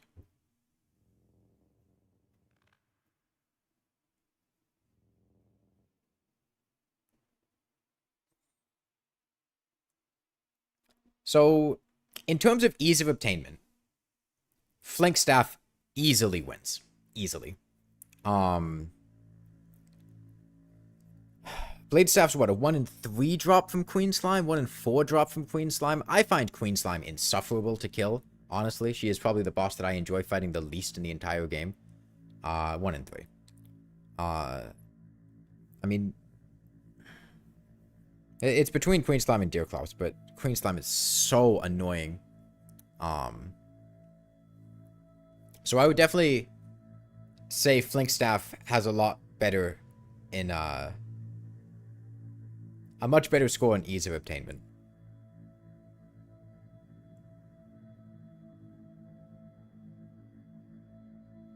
Queen Slime is the reason you're not really confident in pushing Blade Staff to be on the list? Yeah. I think Queen Slime is more difficult than the mechs. I would rather kill the twins for an Optic Staff in most situations than deal with Queen Slime. Because just, it's projectile spam everywhere. It's constantly summoning ads. She's very easy to cheese. If you just have like a straight line and a unicorn or like a minecart track, it's fine. But like actually fighting Queen Slime is miserable. She's not, you don't really dodge Queen Slime. You just try to mitigate her bullshit or run away and cheese her.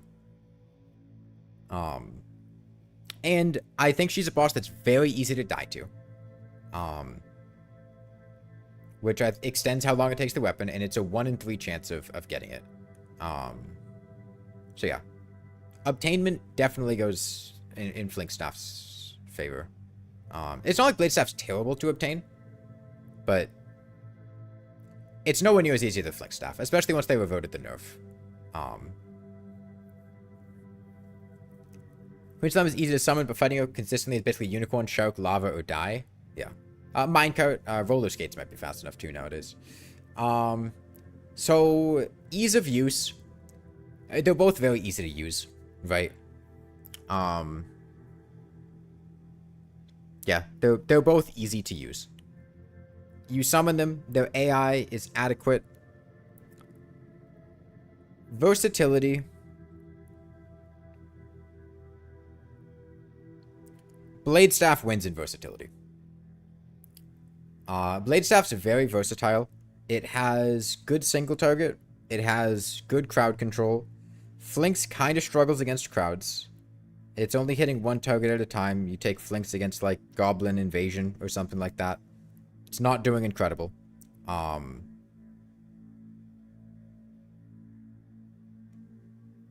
Against, like, the Brain of Cthulhu, Flinks aren't bad, but I imagine the Whip is doing a lot of work against the Creepers. Flinks is straight up solo the Brain of Cthulhu. By the way, if you've never seen it, it's a bit silly.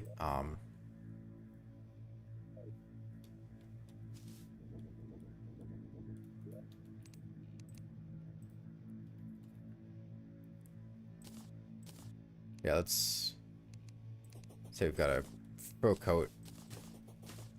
Whatever. No emblem.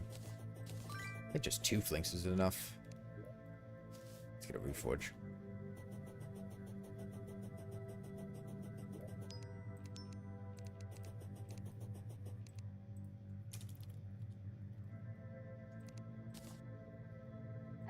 Yeah, we do this.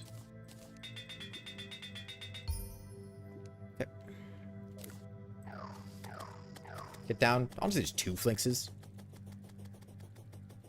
Probably fine. I'm just gonna skip his first phase because I'm interested in showing off the second phase part. Come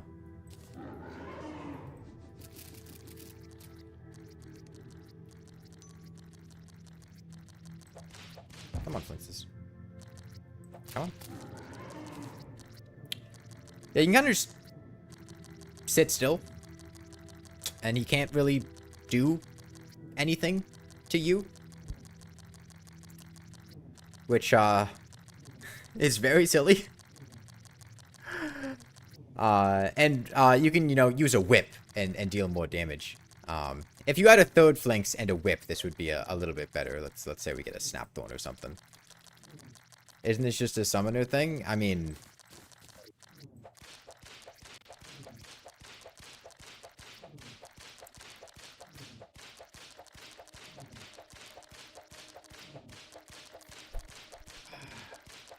I'm not sure how many minions can do this, but flinxes at the very least can do this. It's very silly. They're good for the Eye of Cthulhu. Is real one always outside? If the brain has an open space it can teleport into, it will never teleport into an enclosed space. If you're in a situation where it has no open spaces, it can teleport into an enclosed space. But if you're just like sitting on flat ground, it'll always teleport above you, never below you. Minions already solo the brain? Look, buddy. You know what minion is fucking not soloing the brain?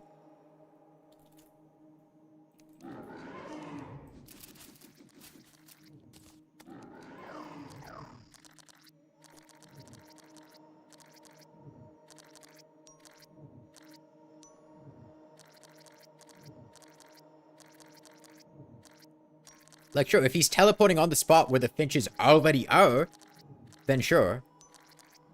But, like, not all minions are doing that. In fact, we can check which ones can. We can get vampire frogs.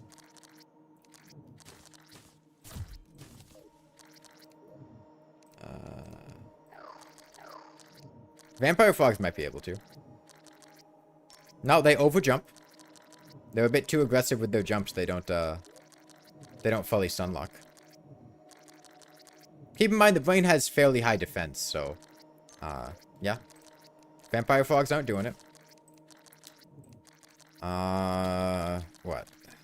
Slime? Slime might be able to, honestly. It's not outside the realm of possibility.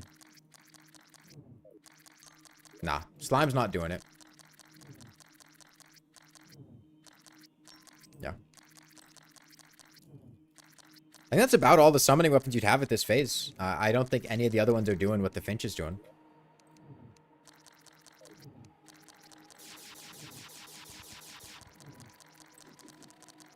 Mushroom is post-evil. You need the scales from it. Abigail. I'm not fucking trying Abigail. I can promise you, Abigail is not stun-locking the brain of Cthulhu sitting in that situation. I can promise you Abigail is not doing that.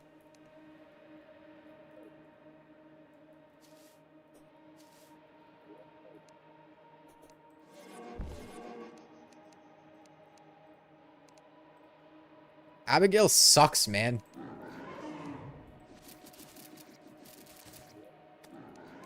Want your comparison for how the Finch is? Dude, she can't even...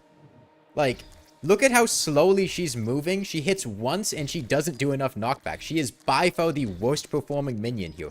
Finches did better. Finches did better.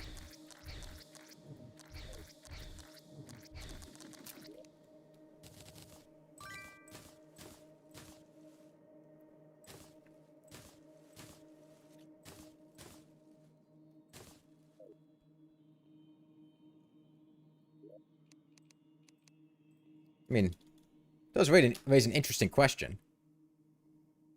I don't even have a blade staff on me. Let's grab a blade staff.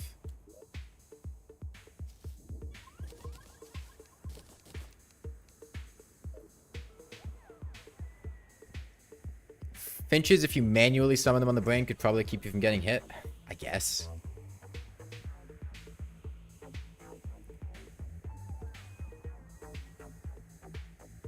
Oh yeah, blade staff is no knockback. Well, if you eat food, doesn't the blade staff get knocked back, or is that...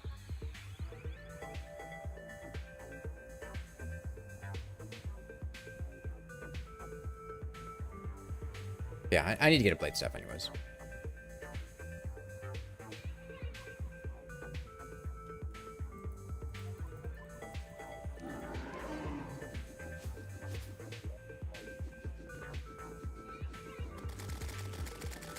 Blade staff is knocked back with food? Yeah, we could.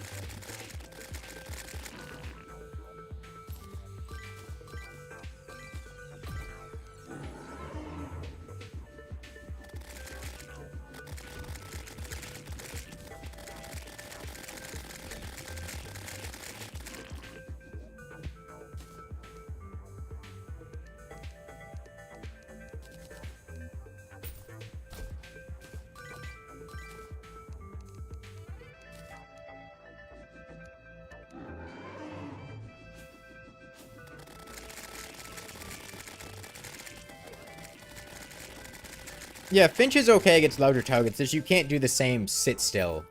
Hey, there's a blade staff.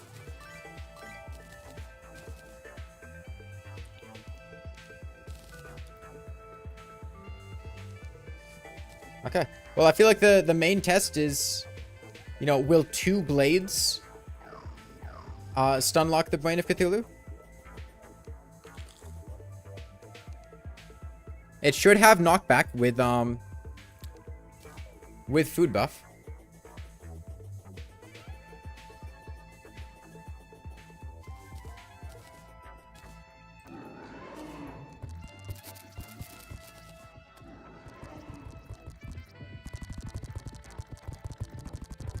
Nah, man, blade staff sucks.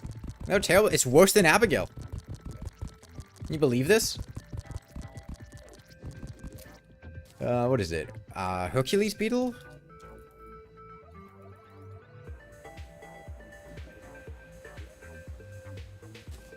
You can make better in cases like Duke. Hey man, you can use an eagle if you want to. Okay, so Blink's very, very good on Brain of Cthulhu second phase. Let's do Brain of Cthulhu first phase. Let's say we've just got a... Hang on. What are the early game whips now? There's Leather Whip from Zoologist. There's Cob Whip. Let's assume somebody's not just jumping straight to the Snapthorn, right? Because getting a Snapthorn, a little bit difficult. A bit of grinding. Let's say somebody's not doing that. They've got Flink's Fur Coat, Flink Staff, early game stuff. Bashkalash Soul Scourge. Yeah. By now you've done the Eye of Cthulhu, so you would have access to those, yeah. Meteor, that's post evil.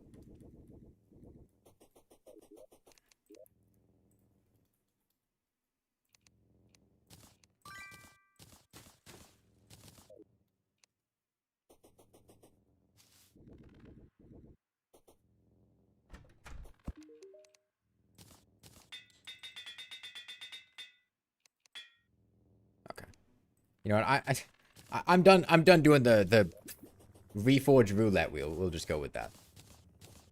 Okay. And am I forgetting anything important here? I don't think so. I'm sure a shark tooth. Actually, shark tooth wouldn't even help that much. Okay, let's say phase 1 Vasculash. Whips generally do fairly well because being able to dish out damage means that you can stop the creepers from being able to hit you. Do I have God mode on? I do.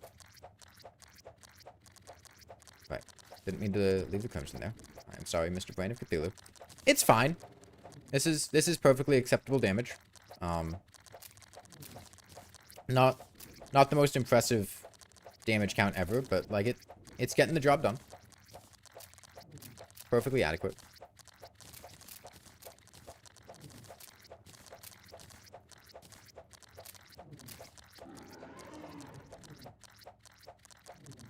Okay, and then we can do this with an actual whip. And you can see the damage is a lot better now. Actually hitting 130 DPS. And this is with only 2 flinxes.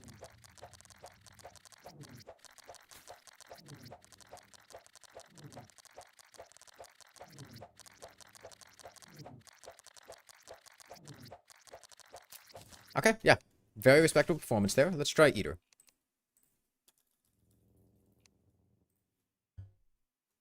Apparently we're playing a song called Demonic Riser, which is just silent. We have 4 defense, dude. The Eater's gonna fucking destroy me.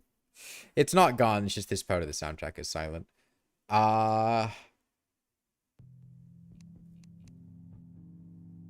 Okay, for the sake of just seeing the damage, I don't feel like actually putting together a build, but we're just gonna...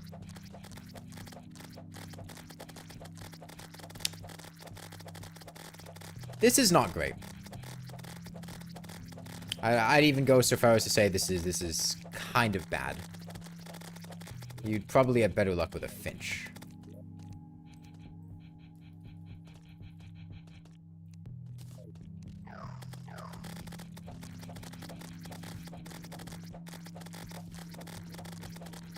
Who am I kidding? The Finch still sucks.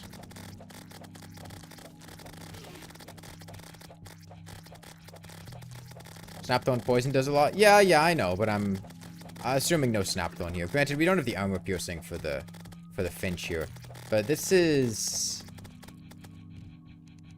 Yeah. I don't think Flinx is doing a lot against the Eater.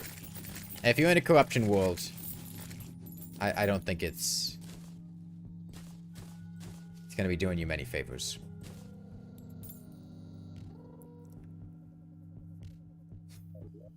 Okay, so, Eye of Cthulhu, it's good. Eater, it's solid. Queen Bee, it's fine. I've used it on Queen Bee. We used it doing mouse on Queen Bee. It's fine. Better, much better with whips, but yeah, it's acceptable on Queen Bee. Skeletron?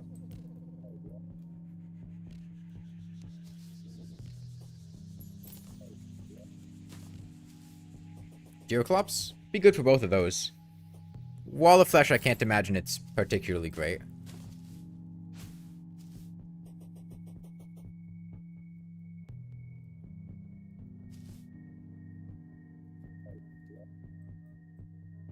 Let's get a Skeletron. Where's our Clothier? Down there.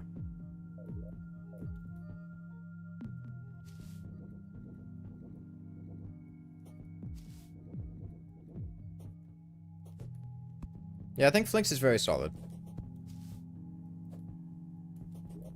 Let's see. By the time we're at Skeletron, we'll probably have, say, B armor or Obsidian. I'd probably be more likely to make Obsidian. I don't have Obsidian armor research, so we're going to do B armor.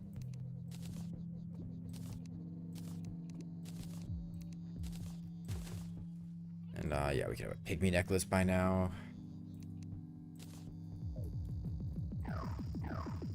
Noble Witching Table.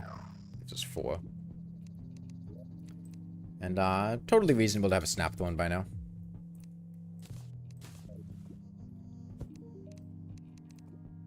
Sling's good against Wall of Flesh. Good? I don't know that good is what I'd call it.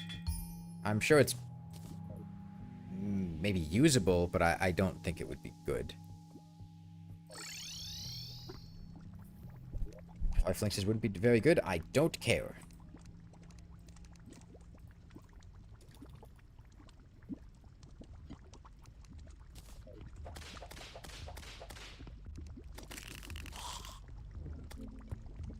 Man.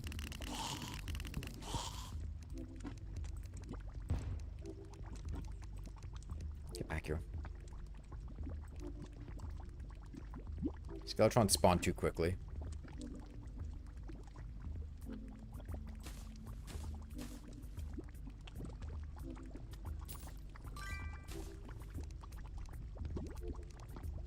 Come on.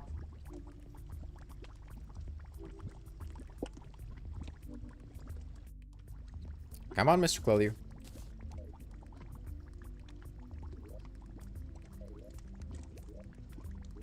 Come on.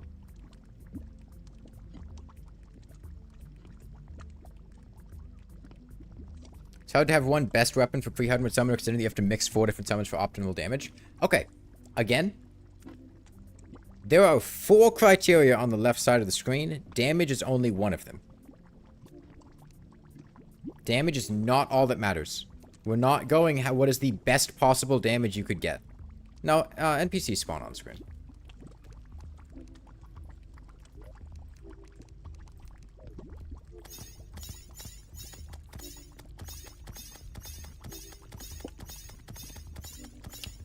An equipped voodoo doll should let you ignore the defense of the NPC that you're attacking.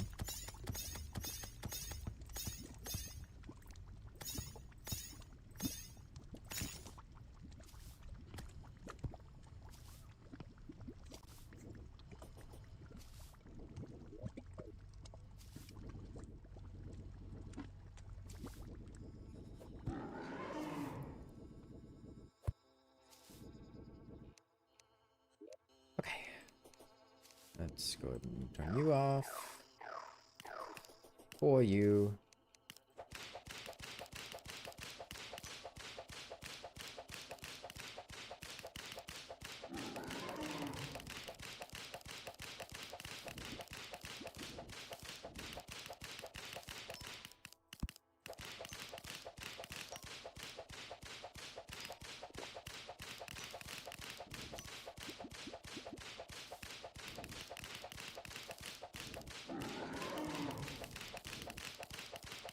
Come on. Hit the hand. It's hardly the most optimal setup possible, but they're dishing out pretty solid damage. Very respectable.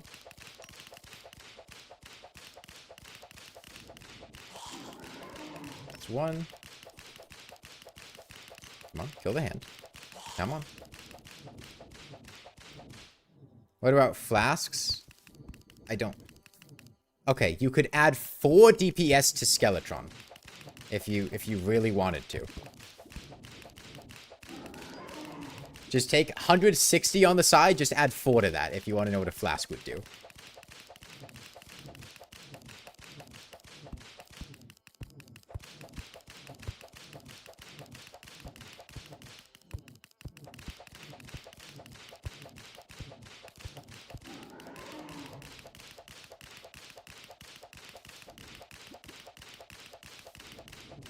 Yeah, this is a very, very solid weapon against Skeletron.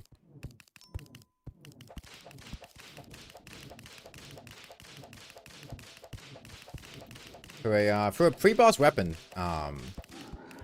it, you know, does need whip support, and some investment, but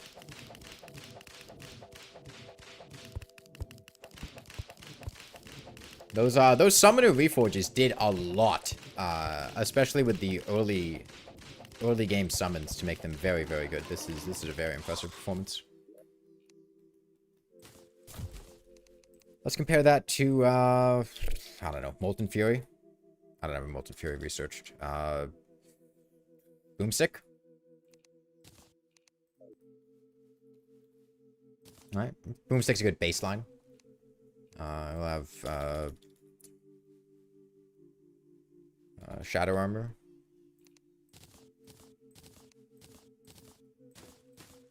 We did a lot of stuff in the Flinks' favor, so we can put a couple things in the Boomstick's favor. We can put on a Shark Tooth Necklace. Let's say 1. I think double's a bit excessive. I really suppose that's about it.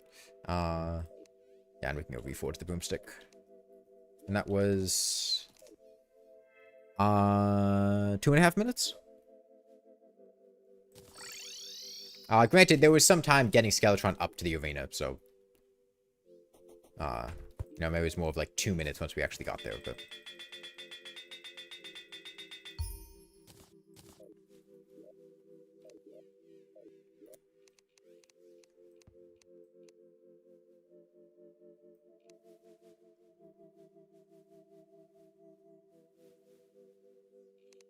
We could technically have like Fossil, which maybe would be a little bit better, but I don't care to get Fossil.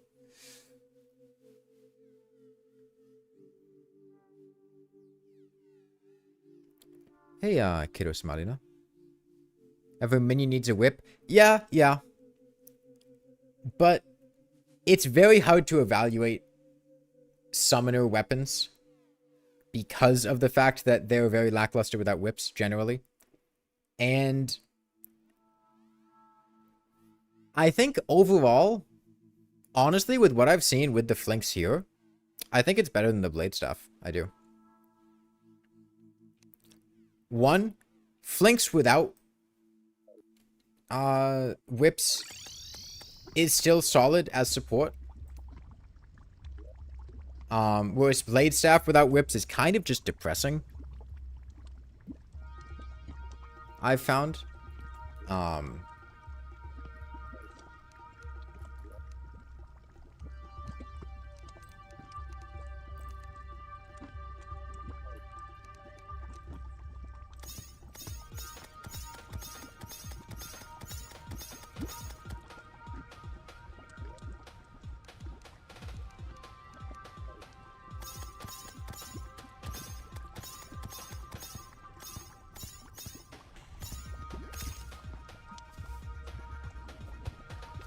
Okay.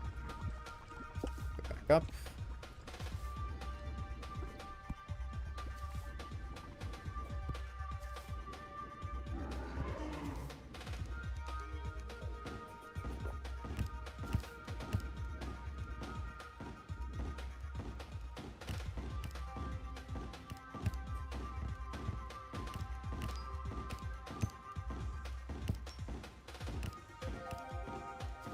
Because of the limitations of this arena, I'm going to be trading a few hits to deal damage to these hands.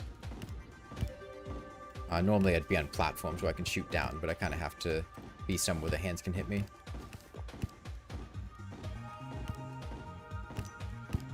I'm missing a lot. It's hardly the best performance of the boomstick, but it was hardly the best performance of the flink staff either.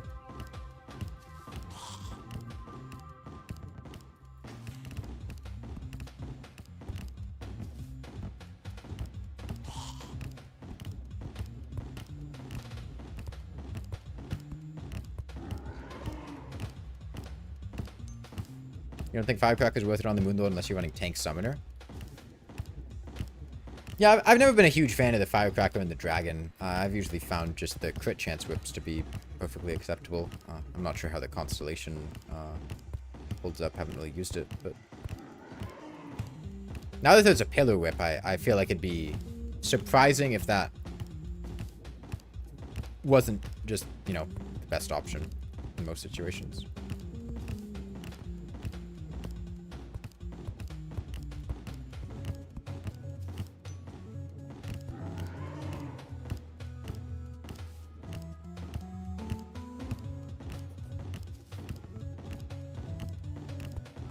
It's super odd for an early hard mode whip to be good against a later hard mode boss.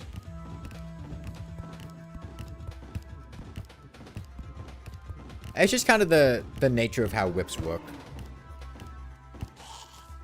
Okay, so that was a solid...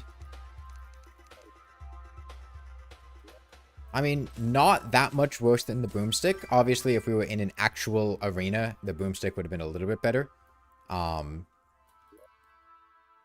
Yeah, that's a very solid performance from the flinks.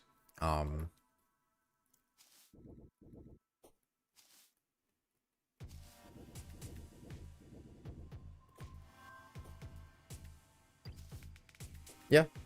I think the main issue with the flinks before 1.4.5 is just the fact that its base damage wasn't that high.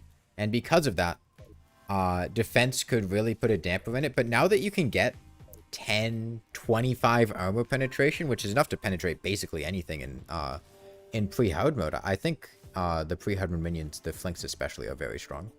And very consistent throughout pre-hard mode. One of the main limitations is just, you know, how defense shuts things down, but they kind of get to ignore that. So even the early ones with mediocre base damage can still hold up for quite a while.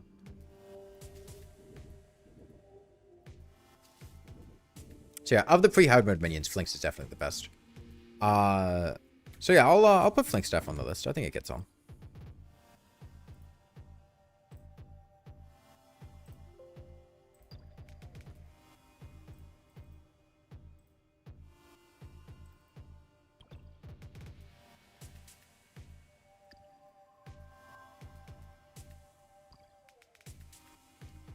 Okay. So, this then raises the question of, does the Blade Staff deserve to get on here as well? I'm less convinced on the Blade Staff.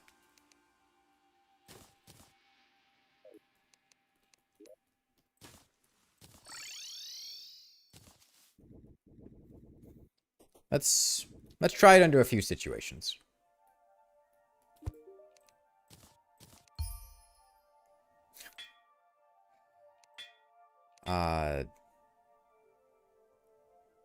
Ballistic? It's probably ballistic, right? I don't know.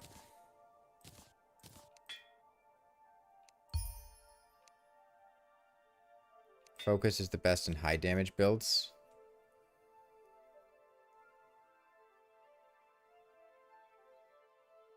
Why?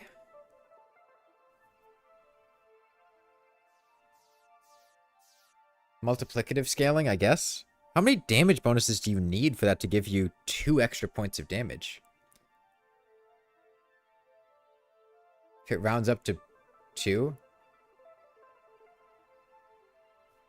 Hold on, do I have any damage buffs from anywhere? Nothing here. Nothing here. Base damage is 6, right? On a blade staff? Spider armor.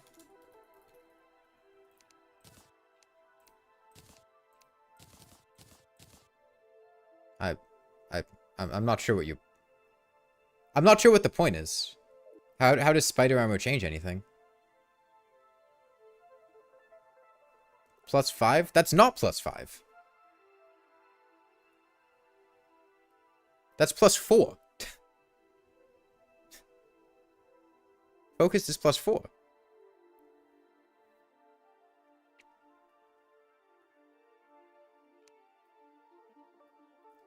In order for focus to be better, you would need enough damage bonuses, because the reforged damage bonus is multiplicative for other damage bonuses.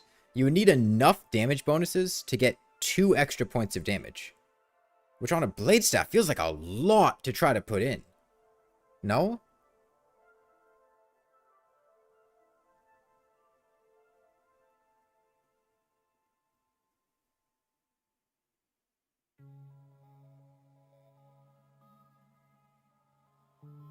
You need 86% damage bonuses? That's a lot of damage bonuses.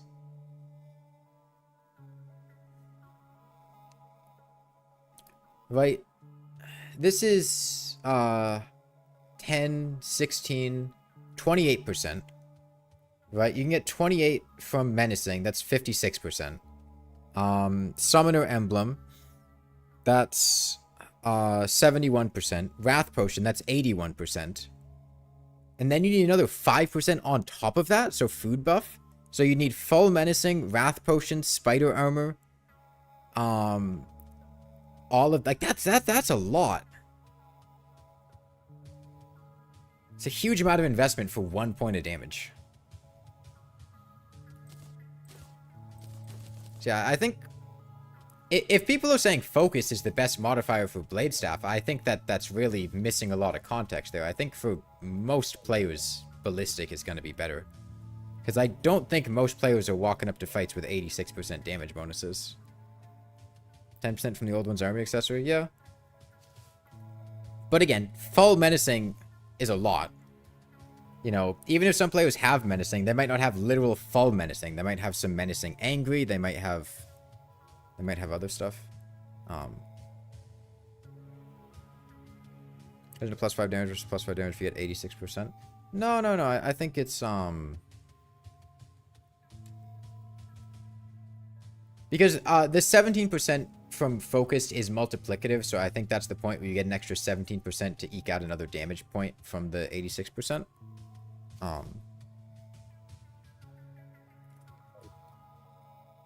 Menacing is still not really worth it for someone that's playing Master or Legendary.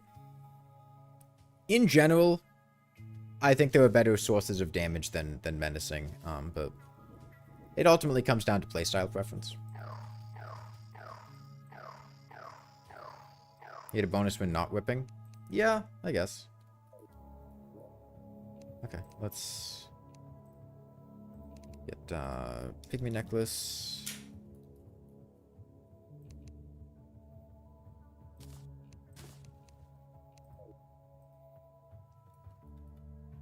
Guess we get a Summoner Emblem, because why not? Take you off. Early hard mode accessories. Wings. Frozen wings. Okay. And then say Cool Whip. I don't have a Cool Whip researched. Do I have Frost Cores? Probably get. Do I have a bottomless shimmer bucket? No. I don't think my okay, here's what I could do. You could just make it rain, crank up spawn rates, go to Snow Pylon.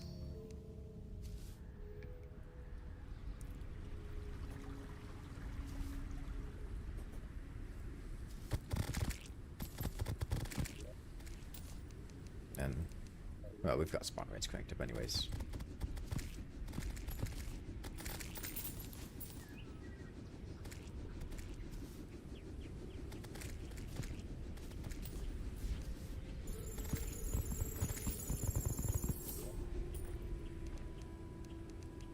Just go to Builder's Workshop. I could, but I think this is faster.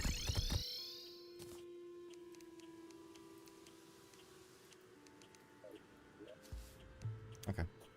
And then what? It's Souls of Light, Souls of Night, and Adamantite.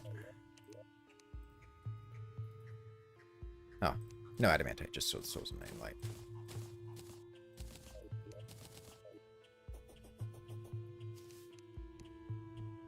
Firecracker bad for Blade Staff? Yeah. Yeah, Firecracker scales off of base damage, so Blade Staff having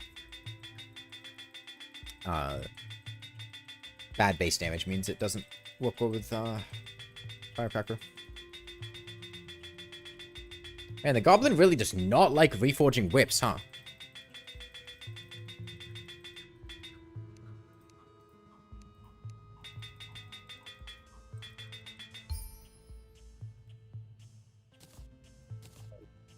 Summon one more Blade Staff. If I use a, I was waiting until I was getting to the Bewitching Table anyways. I'm not fully kitted out right now anyways.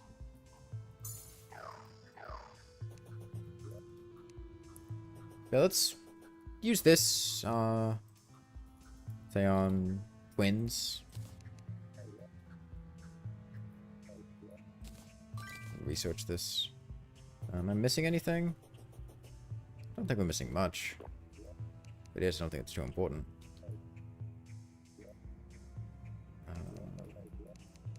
Time, dusk.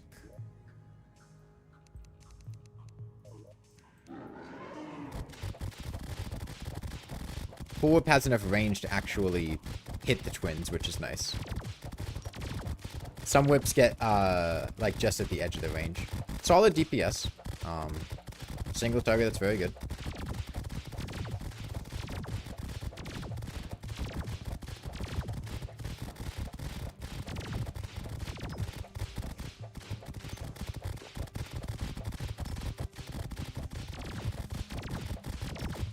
Summoning Potion? Yeah, Summoning Potion would be better. I guess we'll probably take an angle like this just so we don't have to deal with Retinazer, especially because I don't have an Obsidian Shield. And if you can keep some distance from Retinazer, he just won't shoot you. So that's kind of the idea. This feels like it might be a little bit awkward. 1, 2, 3, 4, 5, 6. I don't know if we can really get close enough to whip Spasmatism when he's doing this.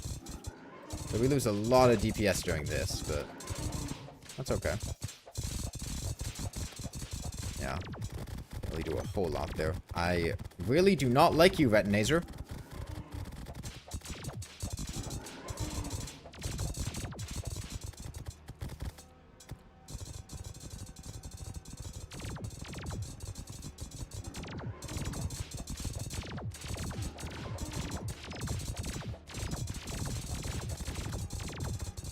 Come on.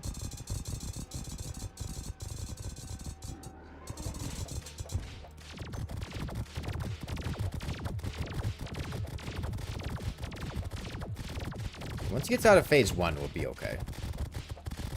He's only really dangerous in phase 1.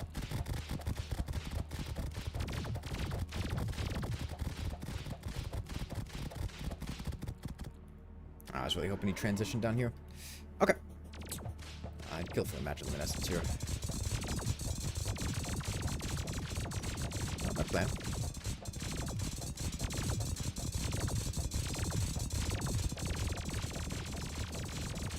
I'm gonna die here. Not having Obsidian Shield and also not having a runway made it a little bit annoying. But that's perfectly fine.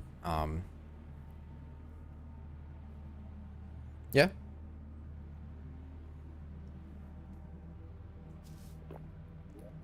Solid performance.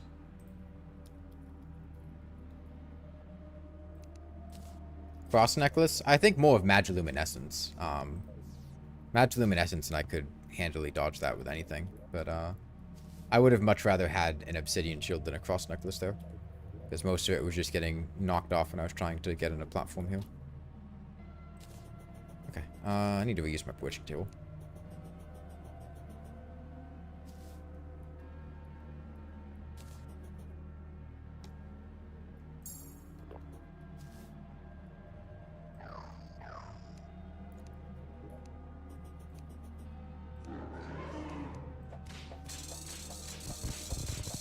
Oh, Cool Whip's gonna knock out a ton of these guys. Okay, good probe management.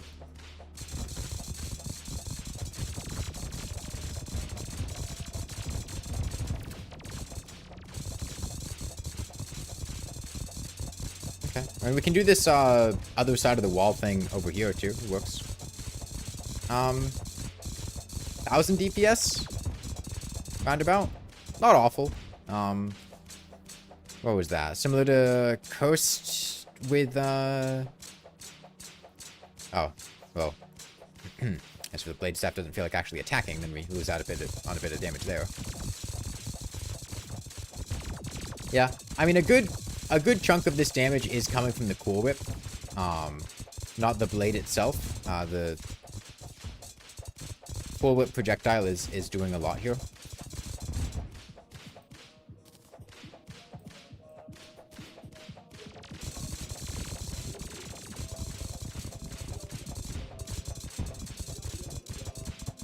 Yeah, I don't really like this.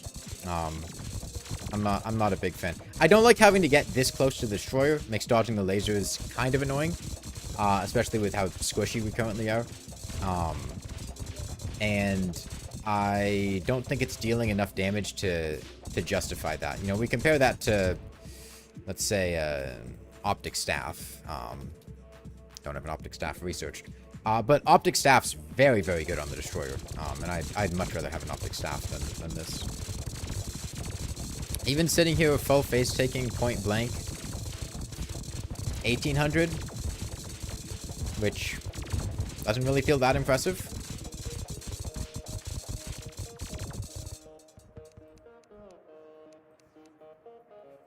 Yeah, it's okay for that. As far as regular enemies, we can look at that. This does come post Queen Slime, so it's not really going to be super useful for dealing with regular enemies, but Blade Staff should be acceptable, at least, for handling guys. Let's say jungle enemies. I feel like that's might go there mining for Chlorophyte or stuff like that.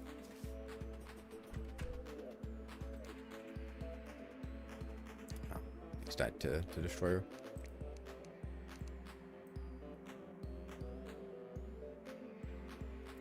Optic is post-mech guy though, Blade Staff is pre-mech, and I would still consider the Optic Staff to be easier to obtain because the Optic Staff is post-twins, the Blade Staff is post-Queen Slime, and the twins are a much easier boss than Queen Slime.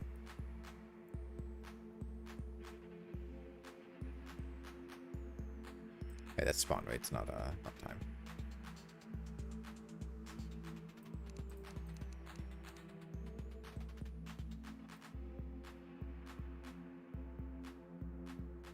Optic Staff for Duke. I don't know. It's probably okay now with the armor penetration stuff that Summoner gets. Before 1.4.5, I'd say that Optic Staff on Duke could probably get hurt pretty hard by defense, but with armor penetration and Ichor, it's probably a lot better now.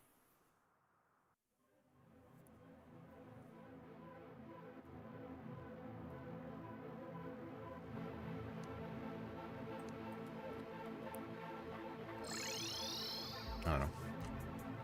Personally, I've never been a big fan of summons for mobbing. Blade Staff has no knockback, which, blessing and a curse, has a high chance of accidentally triggering a Biome Mimic. I'm sure anyone that's used a Blade Staff before has had that happen to them at some point.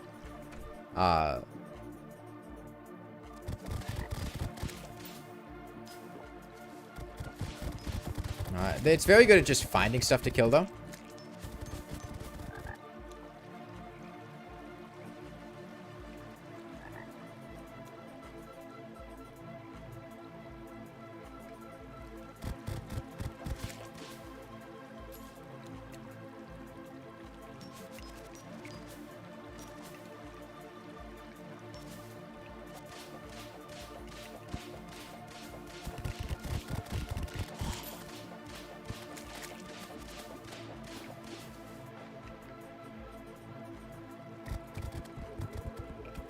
It has knockback with food. You can eat some grapes or something.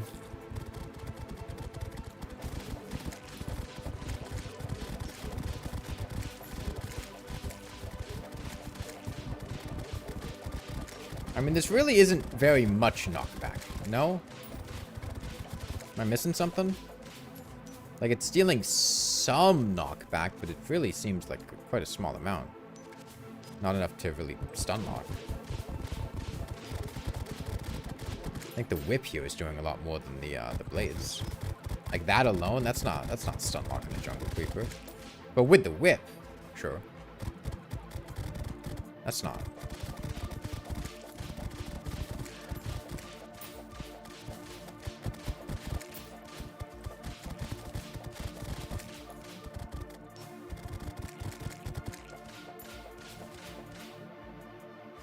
Yeah, pretty respectable here. We could try it in the dungeon. Somebody had mentioned Blade Staff being pretty good in the post-Plantera dungeon.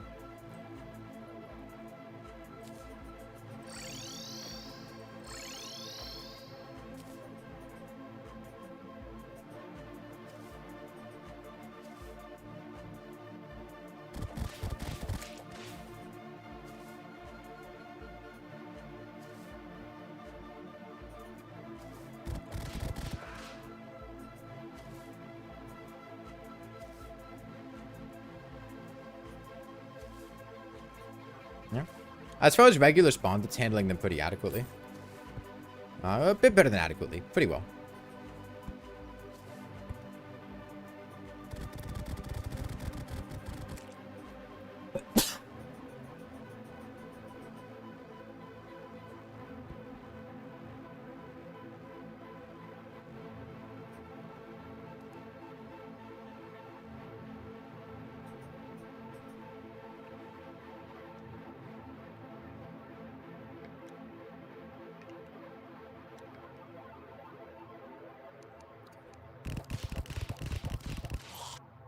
It's not bad.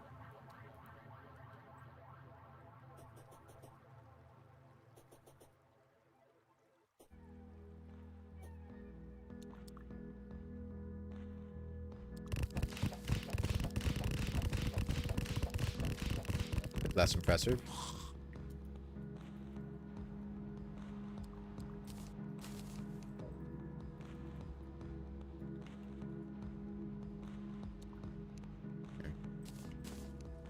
Don't we have an Ichor flask?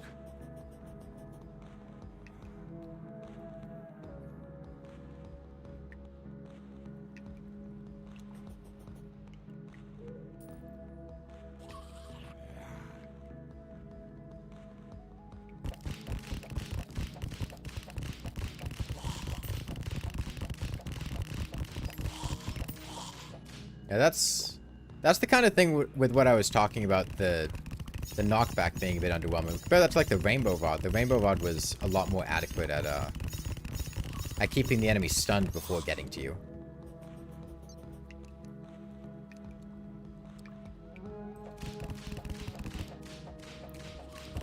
Yeah, defense is hurting here without some way to apply Ichor.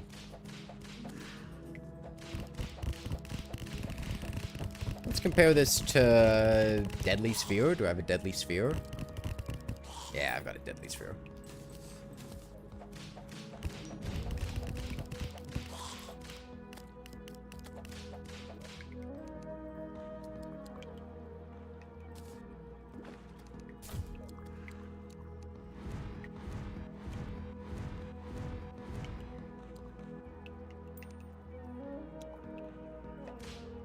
It feels off with my builder game because when you and other people use it, Blade Staff does significantly more to keep enemies in place. I mean, I've got Spider, Pygmy Necklace, medium food buff.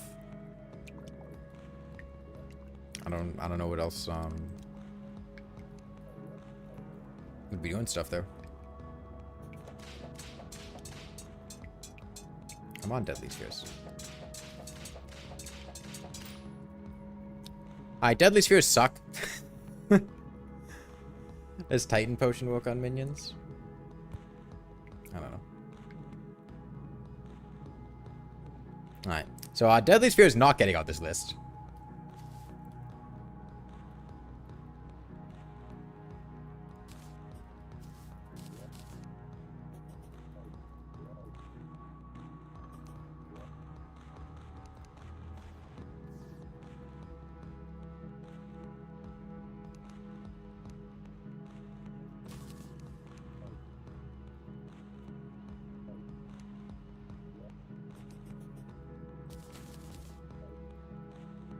Yeah, I mean, Blade Staff's good.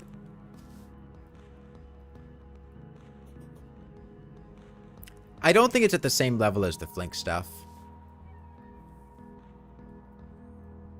We had a good modifier. The Blade Staff also can't get a modifier that affects knockback because it has no innate knockback.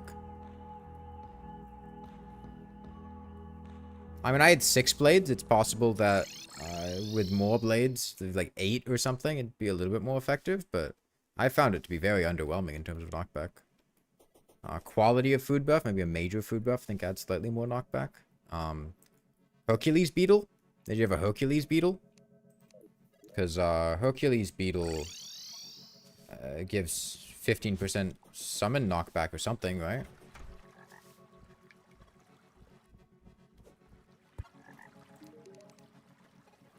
Increases the knockback of your minions.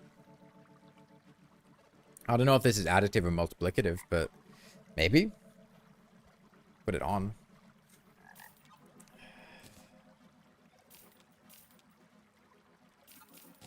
Let's say we had Tiki.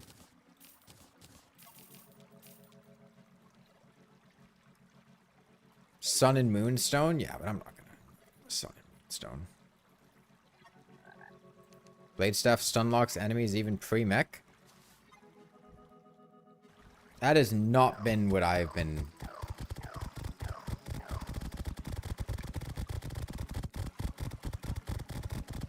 What the hell changed? Hold on. Was it Hercules Beetle?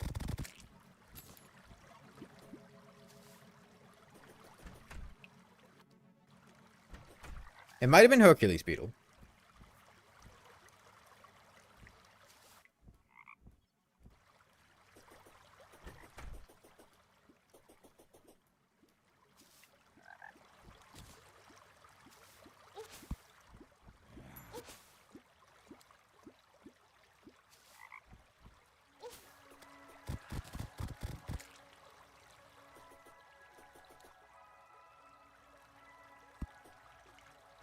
This then raises the question of what was going wrong the first time.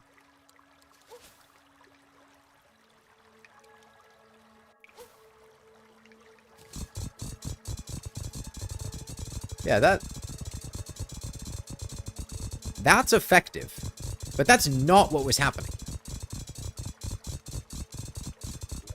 So what changed? We've got Tiki armor now. I don't know why that would change anything, but...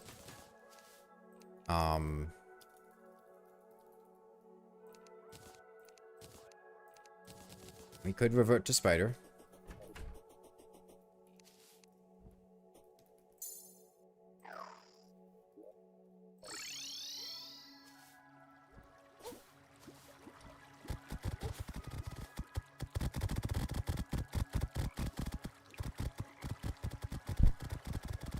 It's doing knockback.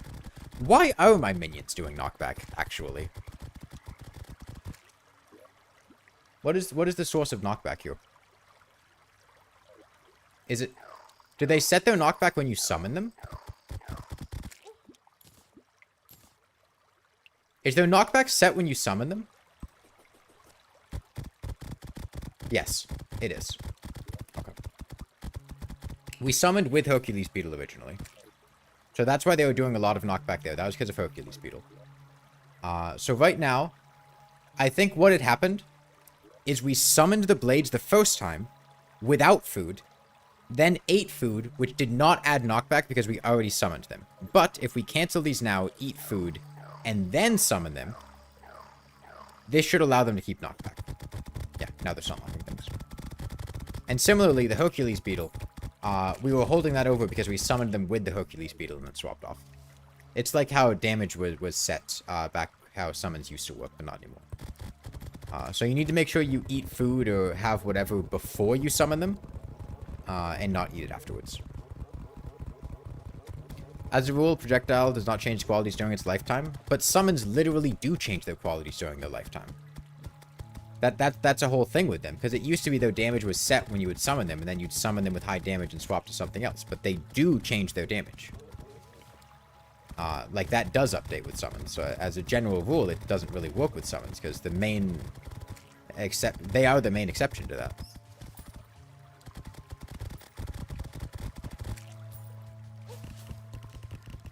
Is Summoner the new strongest class? I wouldn't say so, no. Have you seen anything Melee is capable of doing? Like, sure, a Blade Staff's cool and all, but...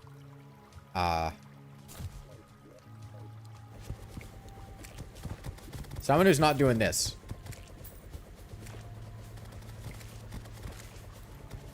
Oh, was there an enemy that thought about existing somewhere vaguely near the screen? The Terrablade's got something to say about that. Why is it so fast? Melee speed.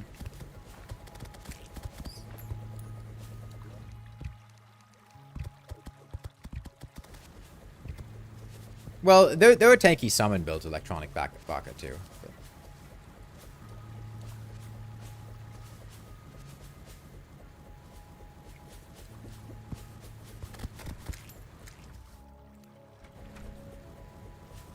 Yeah, Relogic just keeps buffing Melee more and more to the point that Melee has some of the most ridiculous stuff in the game on top of having ridiculous defense, which is generally one of the strongest stats in the game. It's very silly.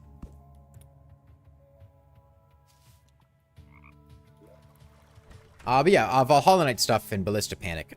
Someone was saying that there's a really fast kill time for the Empress of Light using Ballista Panic of Valhalla Knight. That somebody had pulled off.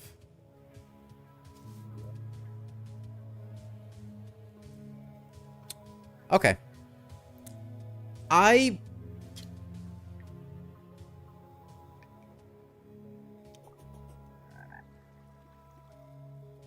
you sure about the damage thing? You absolutely noticed different damage when you started using damage accessories, summon them, and then switched? I mean, we can check right now. Let's see. Blade Staff right now has 9 damage. So if we summon right now on 9 damage, and then swap to here, where it has 7 damage, we can see whether it does 7 damage or 9 damage.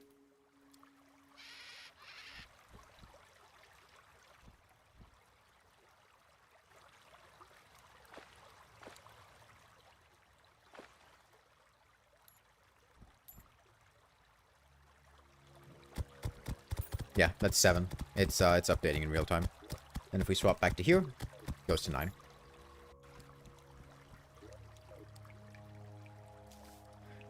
Terraria Blade DPS falls off pretty hard when you're not in melee range, which makes it weaker against mobile bosses. Yeah, but remember, we're not comparing pure DPS potential. We're comparing holistically combination of how much damage does it do, how many things can you use it for, etc., and the Terraria Blade does very well at a very large number of things.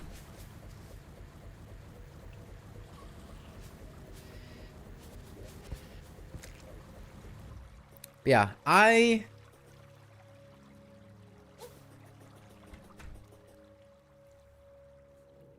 think the Blade Staff's fairly solid for a long period of time. It's good against regular enemies. It's good against bosses. I really feel like the whole coming from Queen Slime thing's kind of a hang-up for me, though.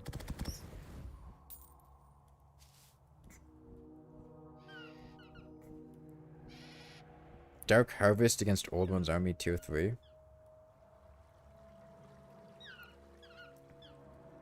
Like, I think in this situation, Blade Staff is similar to, like, Deadless Stormbow, right?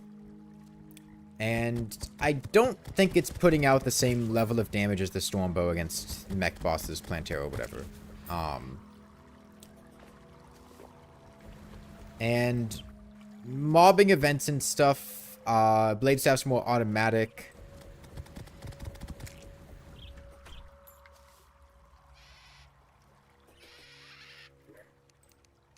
I have a Dark Harvest.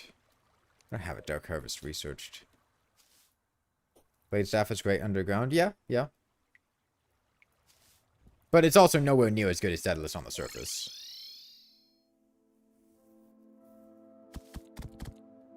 Stormbow has ridiculous mobbing capabilities. It's just its mobbing capabilities are restricted to the surface.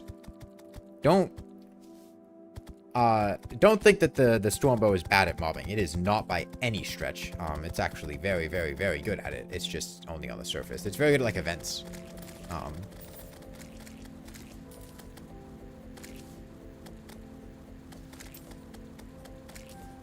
Blade Staff Dark Harvest is the feat of killing Old Zombie tier 3 master without sentries. Is that more the Blade Staff? Is that more the Dark Harvest?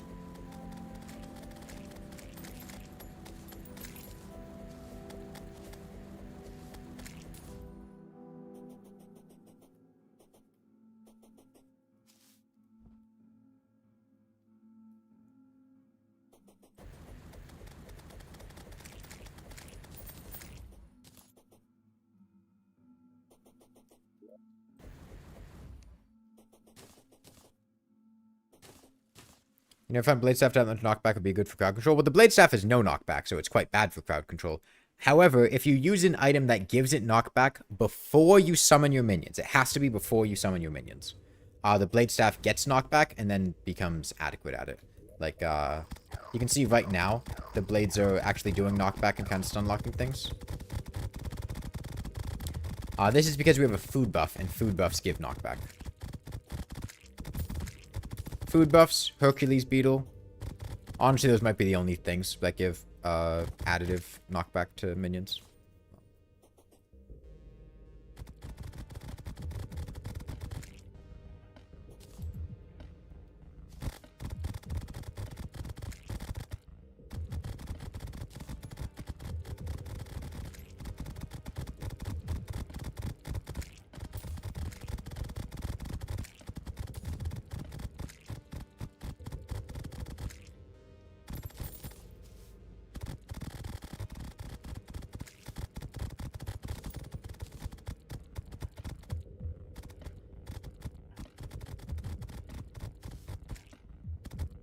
Now, Dark Harvest's not useless. We can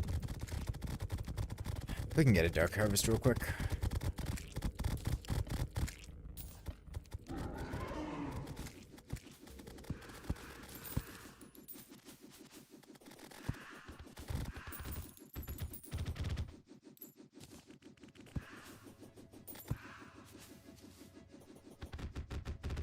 So, what makes the Blade Staff a particularly good user of the Dark Harvest? I don't recall the specifics of the Dark Harvest mechanics. Is it just a large tag damage bonus? Is it per hit it does something?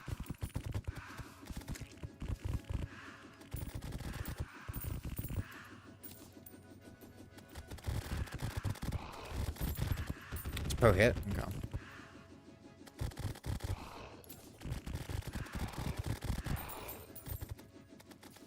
Spreads AoE bolts every time the minion hits the tag target. Okay.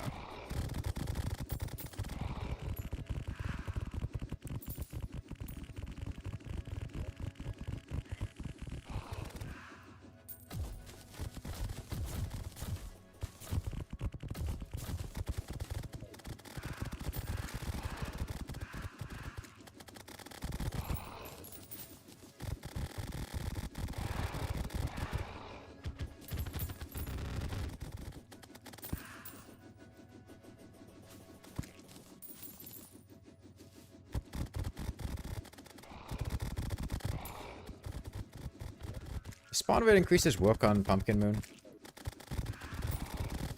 I know there's some events they work on, some events they don't.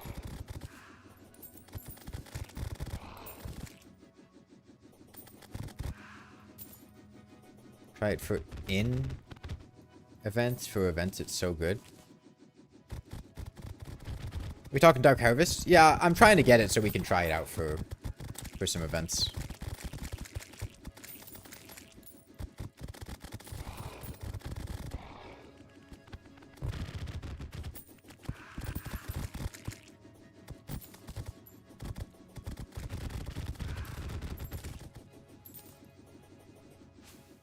I don't think spawn rate increases are affecting Pumpkin Moon.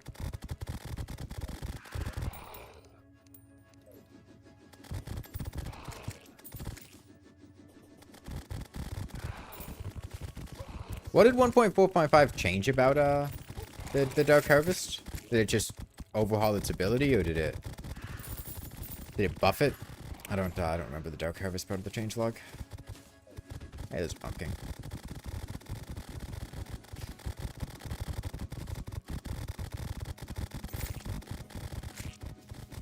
Horseman's Blade.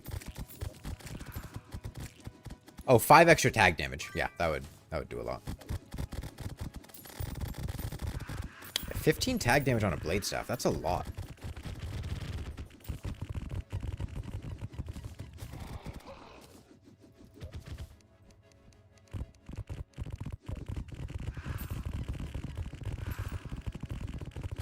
Morningstar was nerfed in the same update.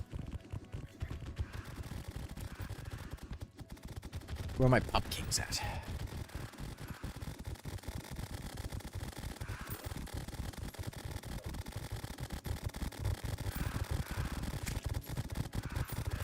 Bat Scepter. The more I'm convinced is that melee players just learn best weapons to seek out, like Starframe, Part Ninth Edge, and ignore everything else, but act surprised when that changes. I mean, players naturally are going to gravitate towards the more effective weapons. It's totally exclusive to melee. Like, I'm sure if you played Summoner and all of a sudden the Flinks and Vampire Fog were made awful and they buffed the Slime Staff, you'd probably be like, hey, what the fuck? In early hard mode, or in early pre-hard mode, no?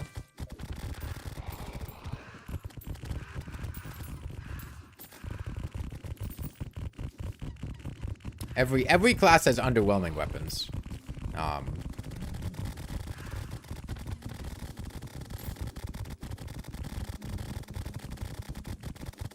Yeah, I'm not gonna rate the Dark Harvest, or sorry, rate the Blade Staff off of the piggybacking off of the Dark Harvest, but I am curious to see how it performs.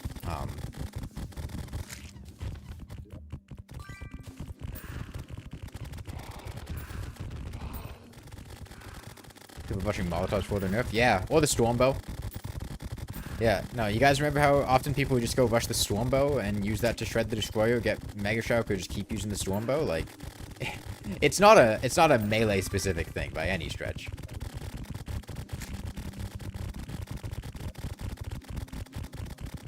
Come on, can I get the Dark Harvest?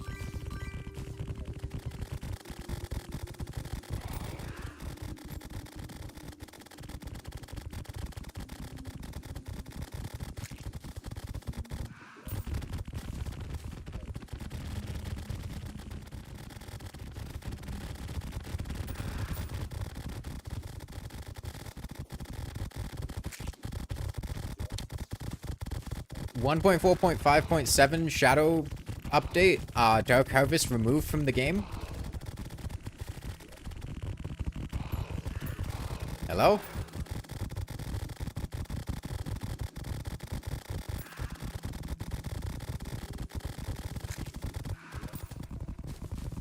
There we go.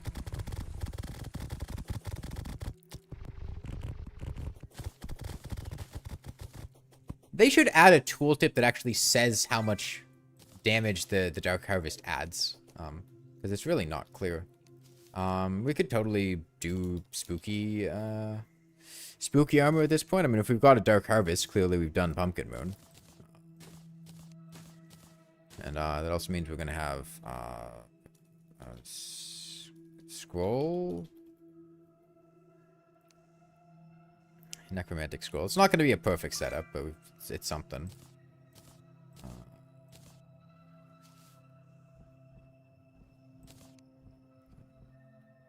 Get necromantic scroll. Get another necromantic scroll.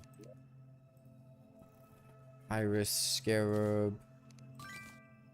Slap that on here. We're doing Old One's army, so we're gonna want a lot of damage bonuses. Whip speed, Feral Claws, Power Glove, Berserker's Glove, Gauntlet, Glove.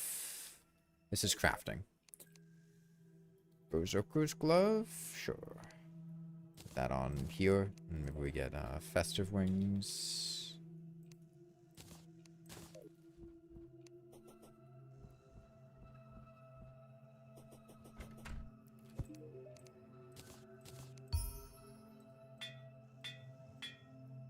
Depends how many damage bonuses you have. 12. 25. We probably have enough for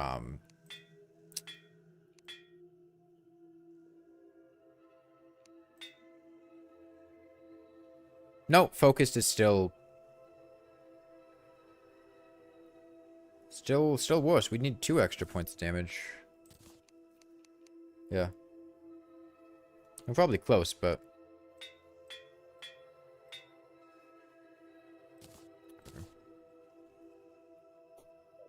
didn't we just see that we needed 86% damage boost? Yes, and I assume that with spooky armor and emblem and 2 scrolls, I might be at 86%. We're probably on the cusp of 86%.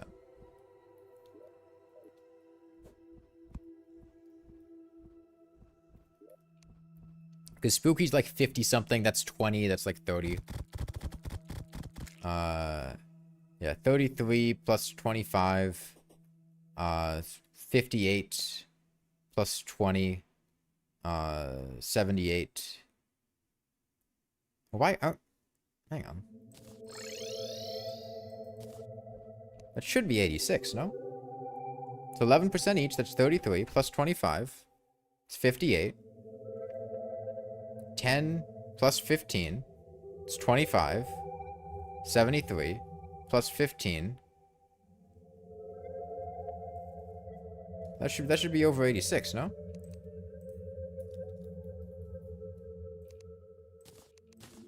But that's not what we're seeing.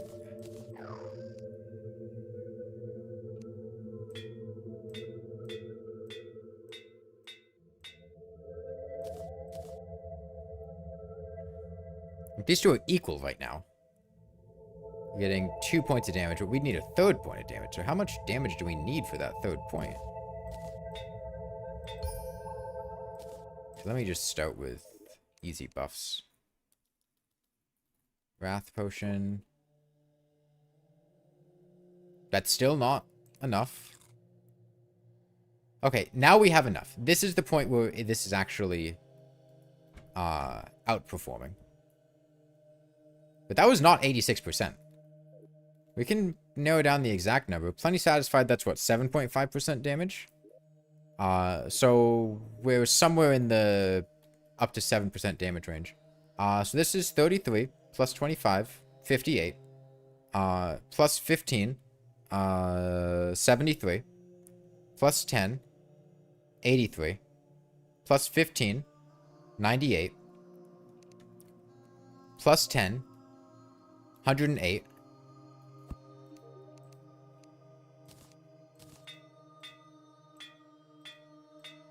So we're at 108.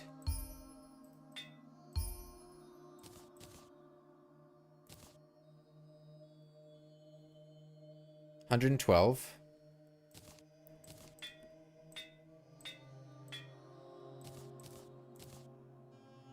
114.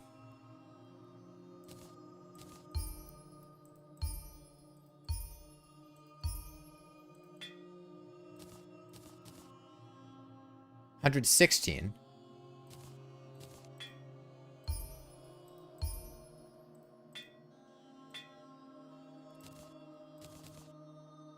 115.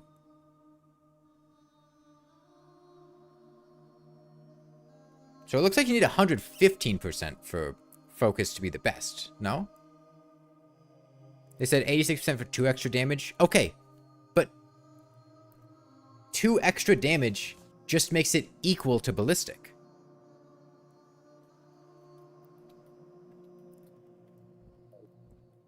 So that's not the number where it's better than ballistic. That's the number where it's equal to ballistic.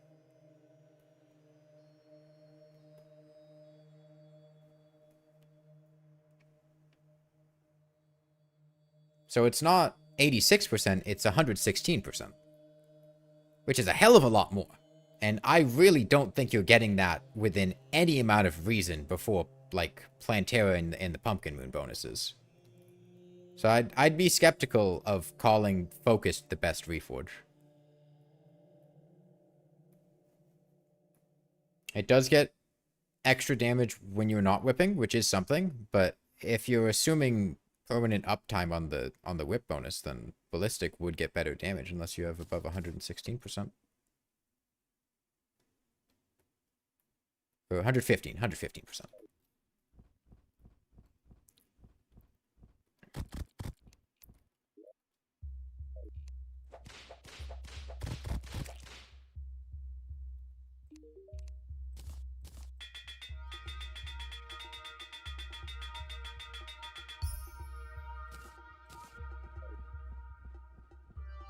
$86 is not that unreasonable for it. But 86 isn't what you need. It's 115. 86 just makes it a crit. Like, that's not...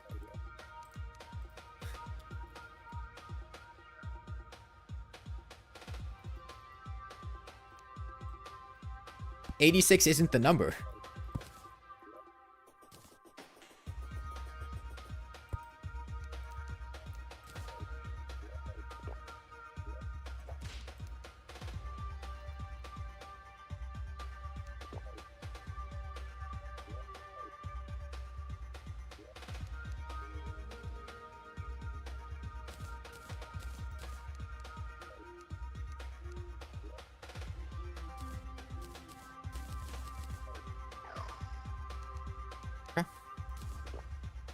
Let's see how it goes.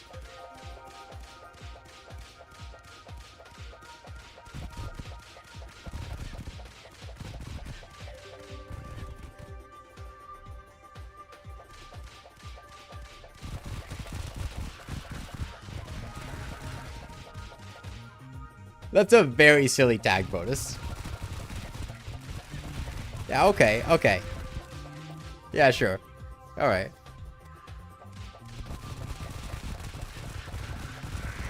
Now, let's not give the Blade Staff too much credit.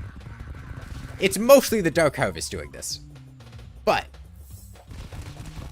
the Dark Harvest performs best with the Blade Staff because it's an on-hit effect, and the Blade Staff is the most frequently attacking minion in the game.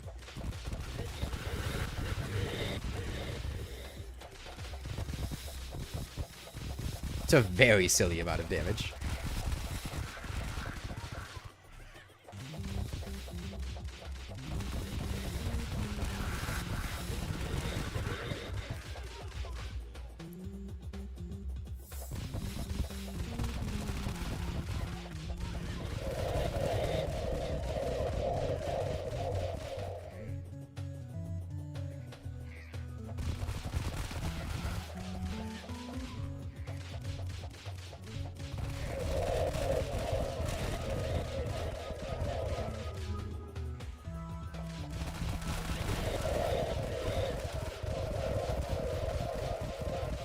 Yeah, so they hit between. This is also like the perfect situation for the Dark Harvest to shine in. It can just bounce between enemies nonstop.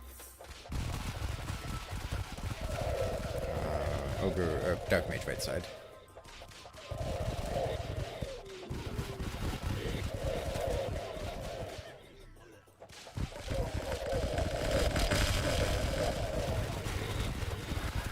I don't know if satisfying is the word I would use for that one, but definitely a noise.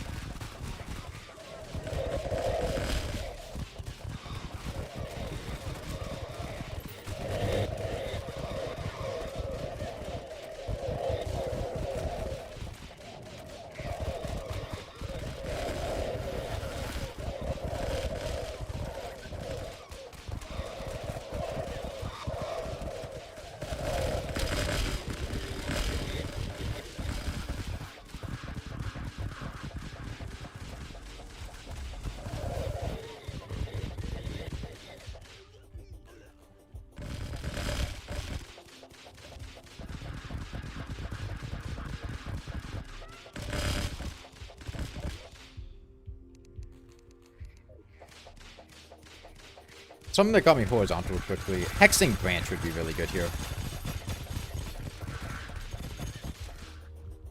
Or Hex Branch? Hex Branch. Let me just put on a Witch's Broom, honestly.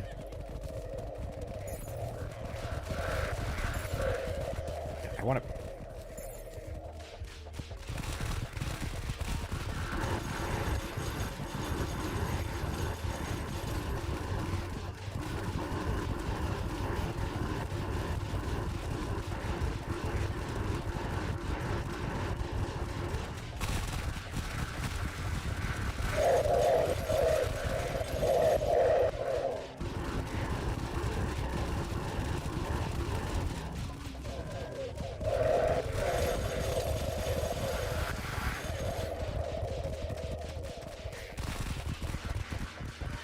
Yeah, I think with the support of the late game whips, I think the Blade Staff has enough of a stake to get on the list.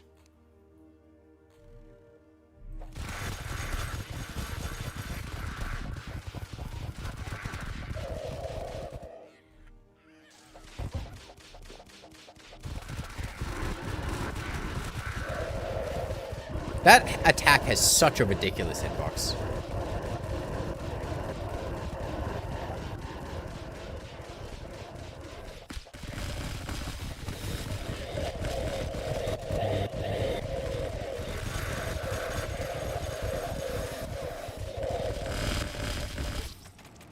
Ah, damn. Lightning bug got me. Okay, yeah, I think Blade Staff can go on.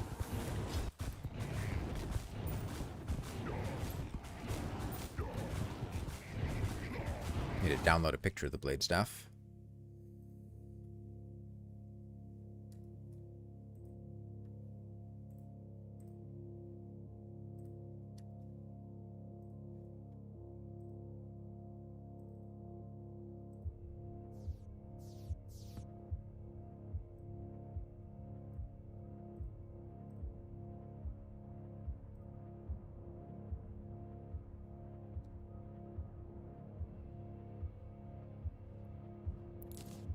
Okay, and then let's go back to the full weapon list. Okay, and I'm not going to consider sentries, and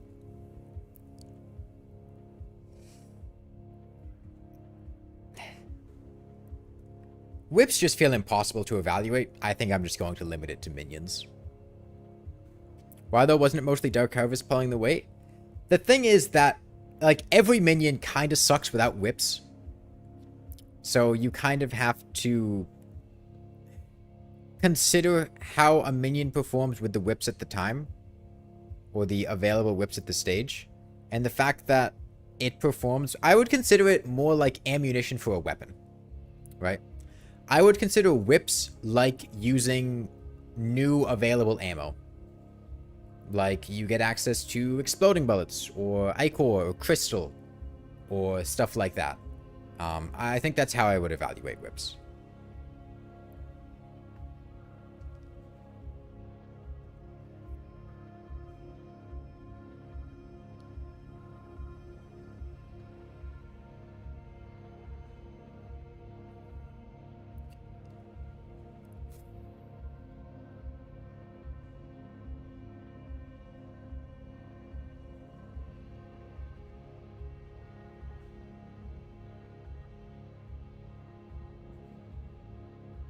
You should pick better weapons, Nick.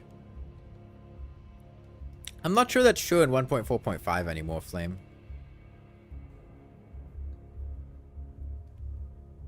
Okay. And then we have all these. This is terrible. This is terrible. This is terrible. This is terrible. This is terrible. This is terrible. What the fuck is this?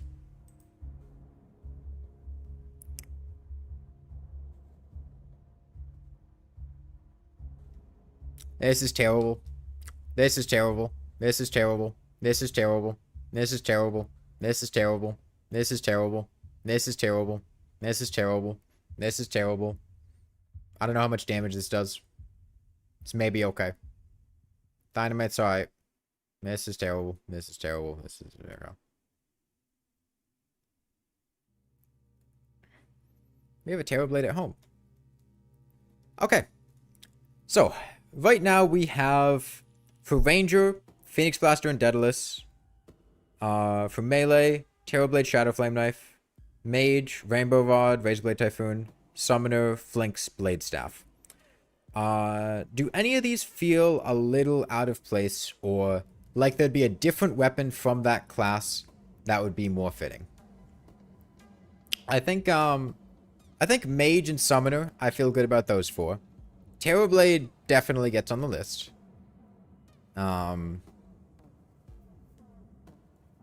No, Wanda Sparking? Wanda Sparking's not getting on the list, no.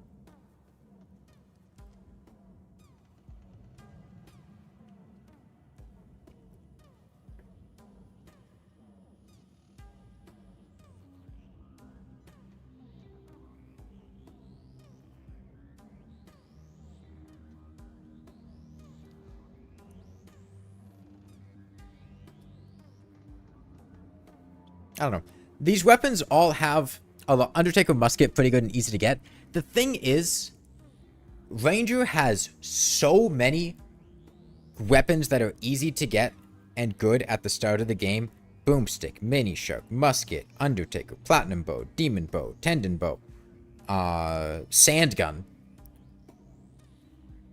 Like, there are so many things there that I think just being easy to get isn't a huge point in its favor. And in terms of actual effectiveness, they're good, but I don't think they have the same level of staying power that some of these other candidates have. Blade Staff, Flinks, Rainbow Rod, Daedalus, Stormbow, like stuff that can really punch above their weight class for a long period of time. Musket and Undertaker are very good in their weight class, but they don't continue punching beyond it for very long. Say Shadow Flame Knife is great for pre-mech stage, but the longevity beyond the mechs, and even post-mech you have stronger options. Flint's really awkward to use, Zip, so we tried it.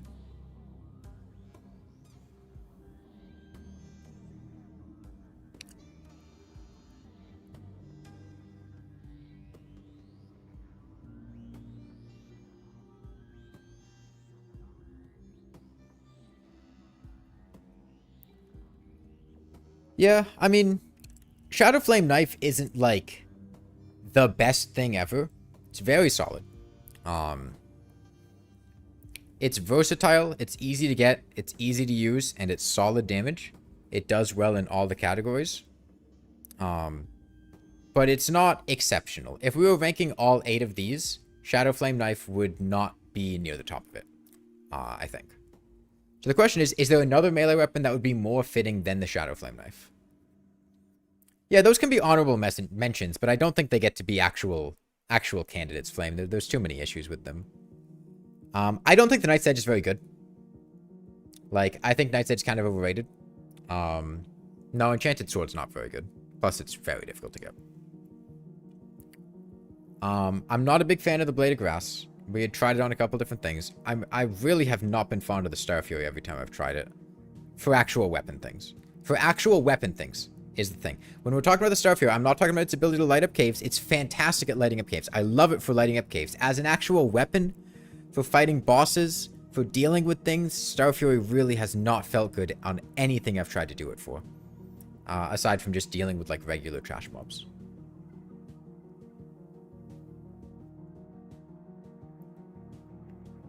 But, you know, Eye of Cthulhu, Skeletron, Deerclops, it really didn't feel amazing.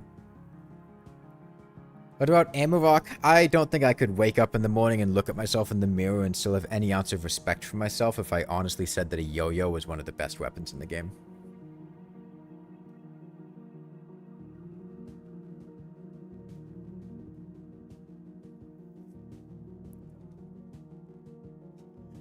You like the Storm Spear a lot in pre-hard mode? Yeah, Storm Spear is nice. Why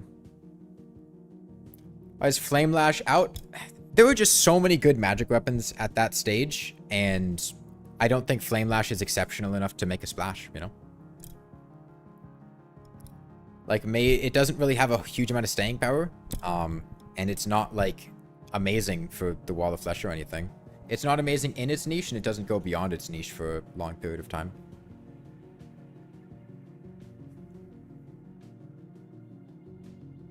Yeah, I've tried Paladin's Hammer. I'm not a big fan of Paladin's Hammer. What about the buffed Phase Blade? The thing is that it's more of a support weapon than a primary weapon. I found using it as an actual primary weapon didn't feel great in comparison to just like a volcano. Like, I think it's good for support, and it's good for crowd control. It's good for, you know, stuff that needs piercing, but like, what do you need piercing for? The Eater of Worlds? You've already killed the Eater of Worlds. Yeah, Paladin's Hammer having broken armor is nice, but like, I wasn't a big fan of it as an actual weapon. What about Mandible Blade? Honestly, Mandible Blade kind of falls off kind of quickly. Like, it's quite strong for what it is at the beginning of the game, but it doesn't have a lot of staying power.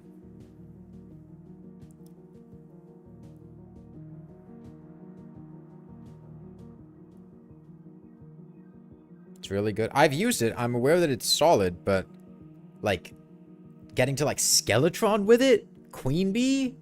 It's not good for the Eater. It's not good for the brain. It's solid for mobbing.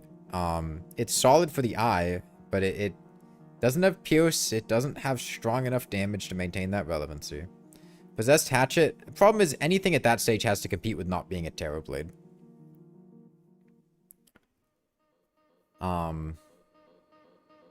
Yeah, I don't know. I feel like the Shadow Flame Knife's just a very, very cozy weapon. You can just pick it up and use it.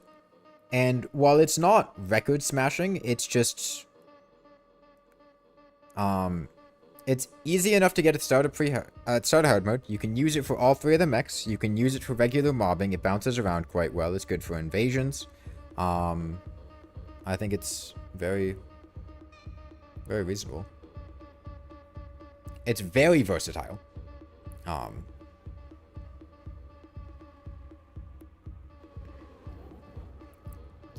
feel like there are not enough weapons pre-Skeletron, like Flink Staff is the only pre-boss item. I considered a lot of pre-boss stuff, but a lot of it just didn't feel great. Like, Boomstick. We considered Boomstick and Mini Shark for a while, but I just didn't think they were quite at the same level as like the Phoenix Blaster and Daedalus Stormbow and Terror Blade and stuff like that. Shadow Flame Knife competes directly with Daedalus Stormbow and Blade Staff. They're all in the same tier pretty much. In damage output, I don't think the Shadow Flame Knife is quite competing with Stormbow and Blade Staff, but in versatility and ease of use, I think it's up there.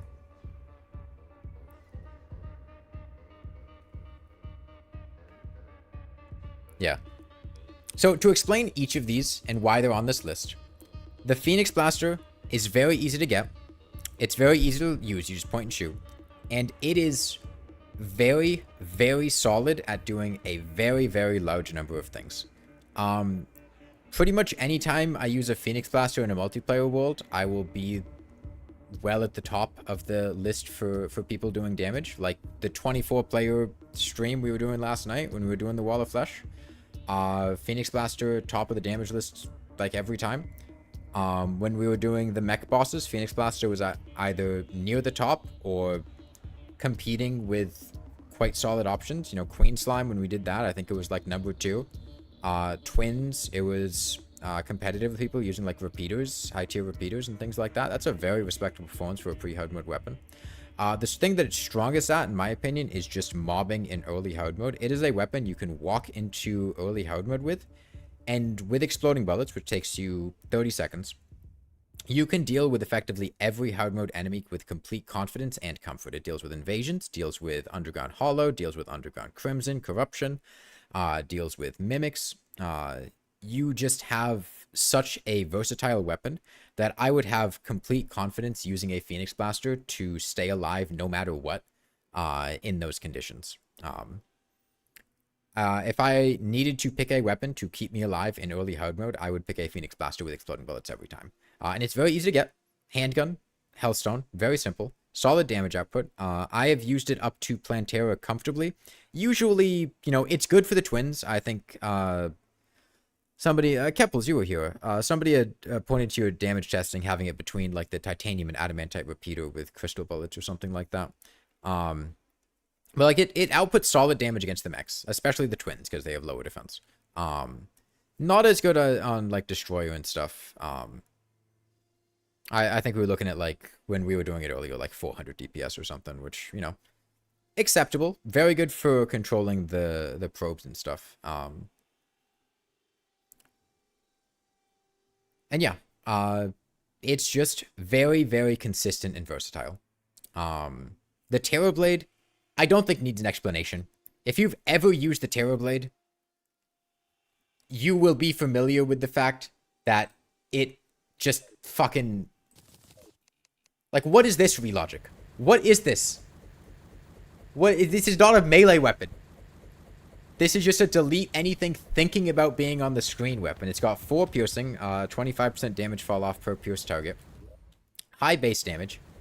It scales with melee speed, so if you have a melee speed build like this, you delete things that even think about existing. And, you know, you get mobility, stuff like that. We'd summon a... hold on. Okay, seriously? There we go. We summon this, and, like, the actual damage output from the Terror Blade alone isn't ridiculous. Like, the projectile alone is not obscene damage. Like, I don't want you to think that just because the Terror Blade looks impressive, it's outputting ridiculous damage just by virtue of being a Terror Blade. This thing doesn't actually have... it's not competing with the Tsunami and Razer Blade Typhoon if you're just treating the projectile by itself as a long-range thing, right? Those were hitting 1,500, 2,000. This thing's rocking 700, 800, 1,000. But it has... And this is with very high melee speed. Not many damage bonuses. Keep in mind, this isn't like the optimal build for the Terror Blade. It's just a silly build. However, if you are close enough to hit with the melee projectile as well, it literally does like double damage. Because you hit with both of those. Yeah, and the Terror Blade's not even reforged.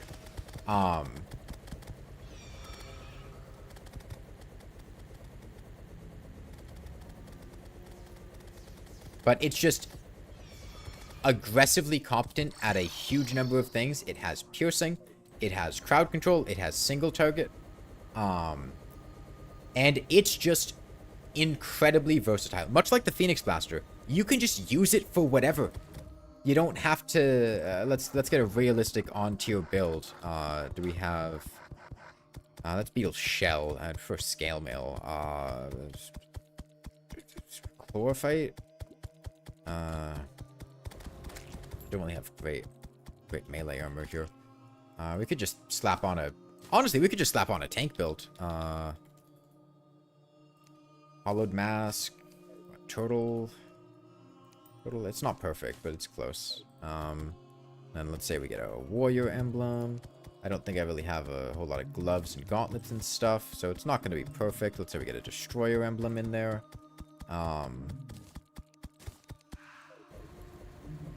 Then we get back home.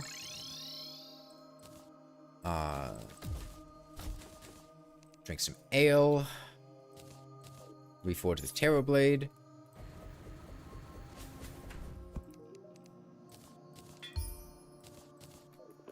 Yeah, and let's say we just, I don't know, walk to the dungeon.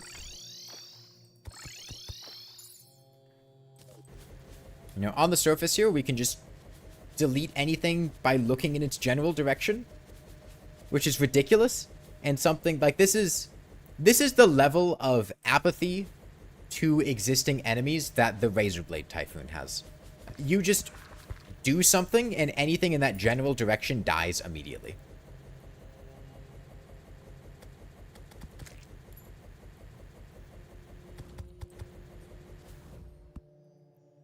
Except it's a lot easier to get than the Razer Blade Typhoon. At least, well,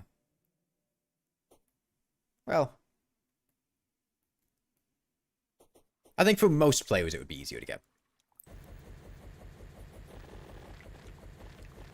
Yeah, every swing fires an arcing projectile.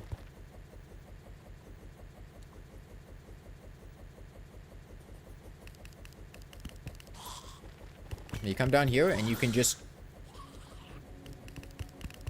Like, you don't even have to engage with these enemies. You just stay roughly away from it. These enemies have ridiculous knockback resistance, but, like, with gloves and stuff, you do so much knockback that who cares?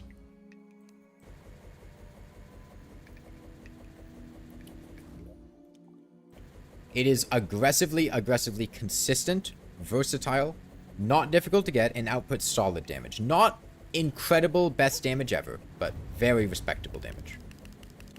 In fact, can we... Yeah, being able to stun lock a Bone Lee is impressive. And this is on top of being a melee weapon, so you just innately get really good defense and stuff like that. So that's why the Terror Blade is on this list. The Shadow Flame Knife.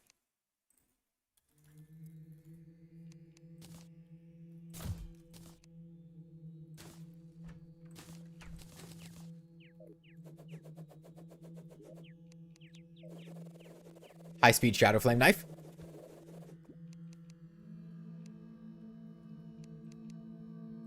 Let's get Adamantite.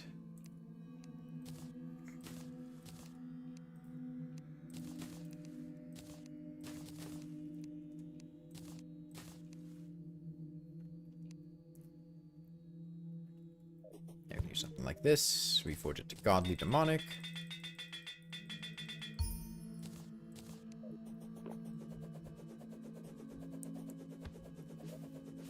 So Shadow Flame Knife's very consistent. Let's grab a few bosses. Let's say do each one of the mechs. Why not? Yeah, I can use flasks too. I'm not using flasks here, but I can.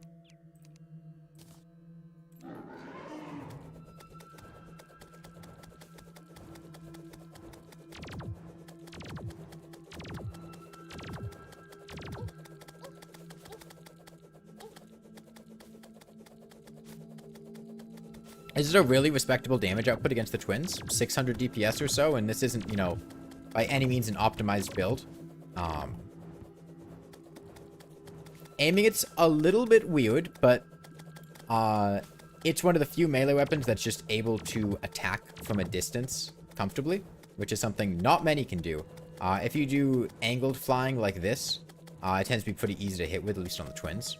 I do have a Destroyer Emblem. Oh, that's true, yeah. To approximate good damage.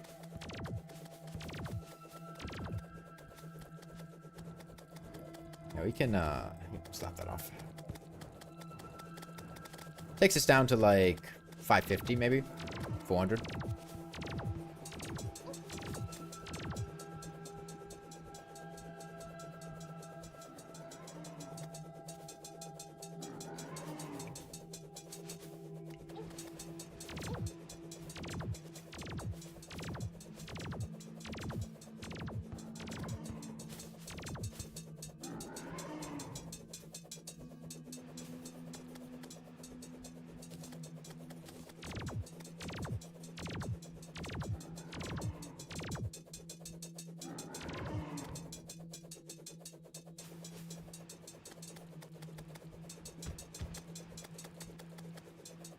I think the only thing that might compete with the Shadow Flame after the Death Sickle, I think Death Sickle is really awkward to get and also doesn't maintain relevancy for super long. Shadow Flame Knife is also funny for dot stacking builds, for mobbing and pre-mech and Plantera. Yeah. Yeah, you can also, Shadow Flame's a fire debuff, so you can buff it with the slime gun.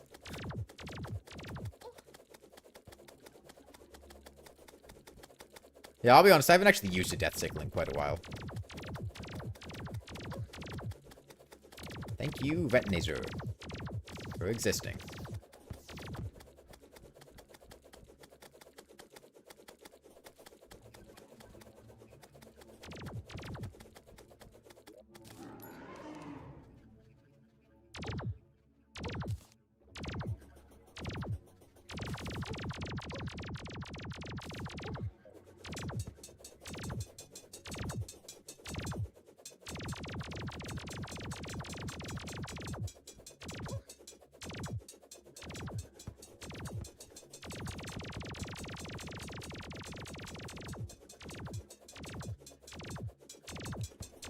Probably motor reps into consideration. They're just too difficult to get consistently. Yeah, please stop spamming that list, Nick. I think I would rather put the Chlorophyte Partisan on the list than the Death Sickle. I'm not putting either one on the list, but I think the Chlorophyte Partisan does what the Death Sickle does, but better. For the most part. Huh? Skeletron?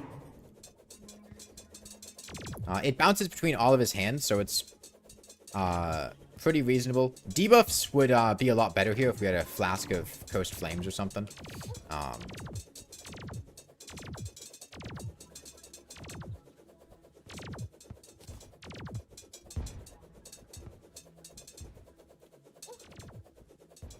Really, I think one of the main metrics to consider for Skeletron Prime is just how quickly can a weapon kill the laser hand. Because that's generally the only hand that matters. Frost Armor would also help, yeah. Yeah, it would. And, I mean, pretty solid. We can hit the laser hand from a long distance, which is very important because it stays in a kind of awkward spot. And the further we are, the less likely it is to hit us just when things are existing. You have to kind of aim for it, but it also, you get free ricochets off it.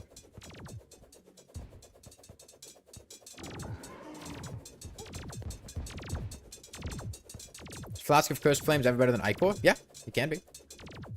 Ichor gets better the more times you're hitting per second. So if you're using a weapon that doesn't hit a ton of times per second, or if you're hitting a multi-segmented enemy, where you're not always hitting the same segment.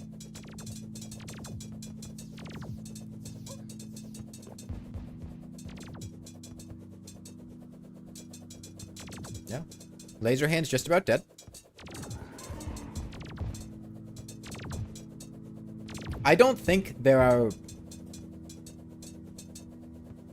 many melee weapons that are as comfortable to use as the Shadow Flame Knife on the mech bosses. Like, just showing up, you just show up, throw the weapon in their general direction, and at least for Twins and Prime, as we've seen, they just kind of die. You don't need to do much. You don't need to build arenas to support them. You don't need to have very specific builds to enable them. They're just consistent. They work for a lot of different things, and they output solid, consistent damage.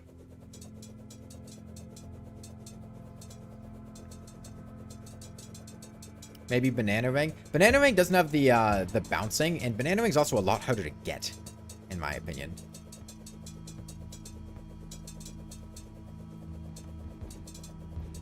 But yeah, Banana Ring's not bad.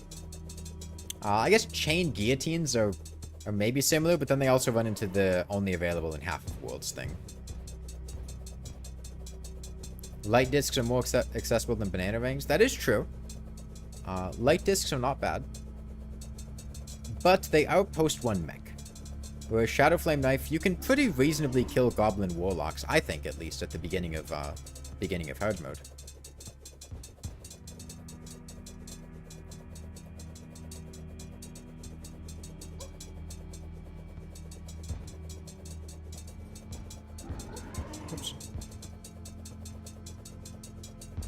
Oh, also, our damage would be a lot higher if we were actually using a sharpening station.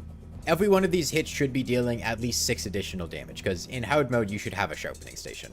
And the Shadow Flame Knife being a rapid hitting weapon does actually benefit from the sharpening station quite a bit. So we haven't been using a sharpening station all this time, but it'd be better with that.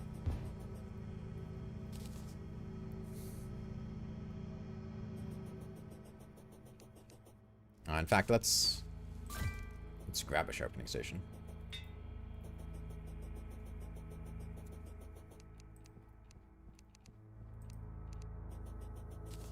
Okay, and then Destroyer. Shadow Flame Knife has bouncing.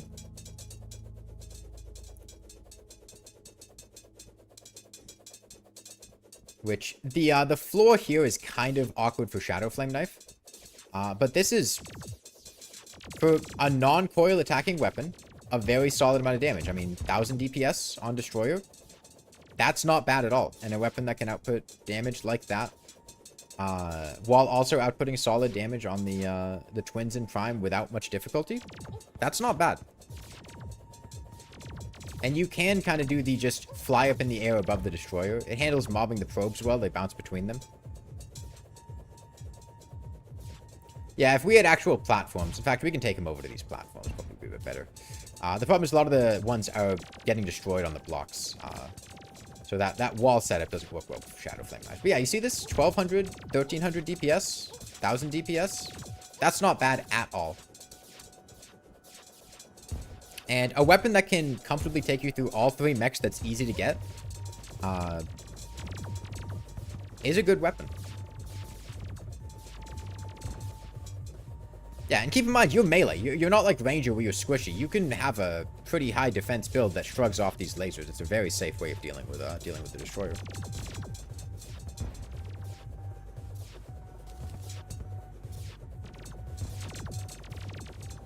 Yeah, the debuff immunity does hurt, but the Shadow Flame isn't the main selling point of the Shadow Flame Knife. The long range and bouncing and everything is kind of what makes it work well. A Shadow Flame weapon is consistent, you never get goblins when you want them. Well, remember, you can make a goblin battle standard. Like, if you want a Shadow Flame Knife, you can just craft a summon. It usually takes maybe a day of farming at the edge of the world. You can do it in pre-hard mode, get some tattered cloth, battle potions, water candle, etc.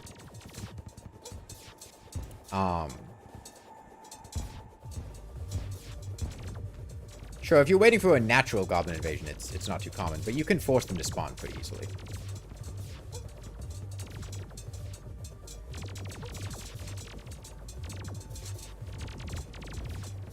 Yeah, and this is what the Shadow Flame Knife does that the Banana Rings don't do. Banana Rings don't bounce like this. They're not going to do well on the Destroyer, but the Shadow Flame Knife can do well on the Destroyer. Banana Rings would be much less interesting here. Oh, let's just see. Now, this is not a Deadless Stormbow. It's not a dart rifle with... Actually, honestly, this is fucking better than the dart rifle with coast outs. What were we seeing when we did the dart rifle coast outs? Like 900 DPS? And that was with angling shots so that all the things fell down there?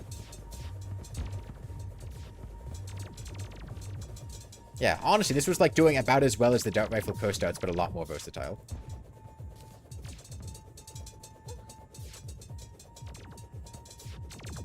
Light discs bounce. Light discs do bounce, but they also come from the Destroyer, so...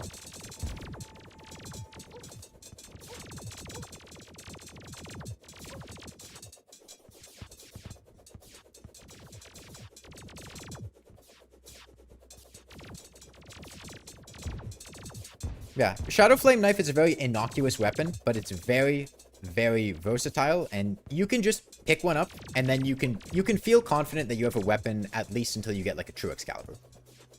That can handle all the mech bosses and most of the challenges you need to face pretty easily. You know, let's say you want Flesh Knuckles or something. If you've got a Shadow Flame Knife, it's very good against Biomimics because of that long range. A lot of melee weapons can be kind of awkward on Biomimics, but Shadow Flame Knives you can just run in a straight line, throw behind you, and deal quite a lot of damage. And you stay pretty much completely safe this whole time. You know, you have something like a Dower of Power, Drippler, Crippler, Knight's Edge. You have to stay pretty close. Shadow Flame Knife, you can just stay far away, look to the right, aim knife, kills mimics, gets you whatever you want. You want the fetid bagnecks, you want the chain guillotines, you want Flesh Knuckles, you want whatever.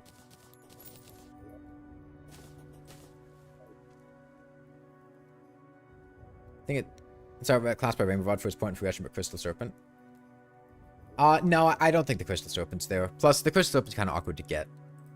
So yeah, that's where the Shadow Flame Knife is on this list. Do you guys... I do think the Shadow Flame Knife is the least... or the most innocuous or the least exciting of the weapons on this list. Do you guys think there's any other melee weapon? Right now, we've got two. Two weapons for each class. Do you think there's any other melee weapon that has that same level of versatility, strength, ease of obtainment, solid damage output throughout the game that's not a Terror Blade? Because I think the Shadow Flame Knife balances all of that best of the melee weapons. A lot of them struggle with being difficult to use, clunky, low range.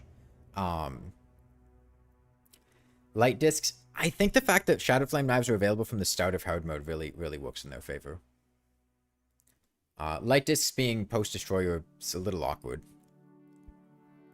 The True Excalibur count. The True Excalibur is good, but I feel like the problem with the True Excalibur is you get it after all 3 mechs, it's good for playing Terra, and then immediately gets replaced by the Terror Blade.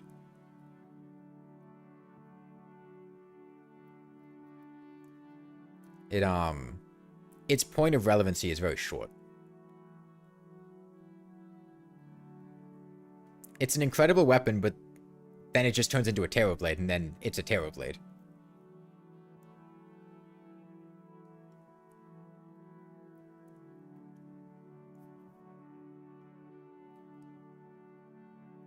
Remember Amarok being used in old YouTube vids where you discount yo-yos? Look, the Amarok's not bad, but, like, there are layers of good weapons. And the Amarok is not, like... Yeah, you think I'm slightly overestimating how many people bother grinding for happen to get a broken hero sword? Dude, if you're playing melee, like, the Terror Blade is the shit. Everyone wants a Terror Blade. Multiplayer world, I've got like 8 people trying to get the Muramasa to get a Terror Blade out of like 24. Like, everyone wants to use a Terror Blade. Everyone wants to use a Terror Blade. If you know the Terror Blade exists and you want to use melee weapons, you are trying to get a Terror Blade. Unless you are specifically trying to avoid using a Terror Blade.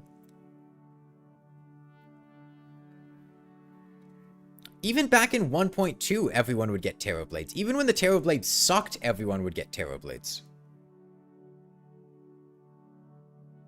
Right? It's always been a very popular weapon that people like going for. And now that it's actually very good, people really go for it. And people would grind for Terror Blades back when it was like the Broken Hero Sword was like a 1 in 200 drop from Frankenstein's or whatever. Creatures from the Deep. Now it's like a 40% drop from Mothron. It's actually really easy to get.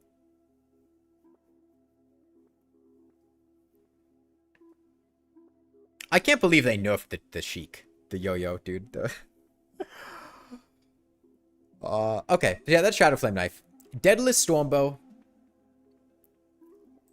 I feel like if you're familiar with the Stormbow, this one should make sense. But the Stormbow is a pretty ridiculous weapon. In our multiplayer world we've been doing past couple days, pretty consistently for every hard mode boss, the top DPS on the scoreboard has been someone using the Deadless Stormbow. Twins, Deadless Stormbow. Destroyer, Deadless Stormbow. Prime, pretty sure is Deadless Stormbow. It's a very select. Queen Slime, Deadless Stormbow. And this is 24 people, all, you know, not everyone has the best weapons possible. And there's multiplayer awkwardness, aiming can be difficult, whatever. It's hardly a guaranteed thing, but it's very good. And the way the Stormbow works is it fires arrows from the sky like this. It fires a lot of arrows very fast. Meteor Staff does not have more DPS than the Stormbow. We tested it. Meteor Staff was not coming anywhere near the Stormbow. Oh, sorry. There you go. Yeah. You get, it's got a couple good options. Usually, when you're dealing with single targets, you use either Holy or Ichor. Holy arrows just flood the screen with projectiles. They don't pierce anymore, so this is more of like a single target thing when the boss is staying in a consistent location. You know, Plantera, Twins, stuff like that. Great for events. Just, you can shoot off screen. You don't need to. You can sit under here. You can just shoot anywhere on screen. It's very, very, very good at stuff like that. Of course, you can use... holy arrows are not good for Destroyer, no. If you're using Destroyer, you should use unholy arrows. Ichor arrows, you can see the projectile velocity here really helps. Projectile velocity in general on the Stormbow helps a lot. Yeah. It's actually got better stats than the Chlorophyte Shotbow. The only issue with it is that it's kind of hard to hit with. So you're not going to be hitting Chlorophyte Shotbow numbers. The other problem with the Stormbow, the main hiccup against it, is that it doesn't work underground. The projectiles spawn above you, and if you're something like this, you can't really use it in a cave, which is pretty awkward. But it's so strong in so many other places, and it's so versatile on the surface, that I think it warrants being on this list, in spite of that. You can still use the Daedalus Stormbow underground if you're in a situation like...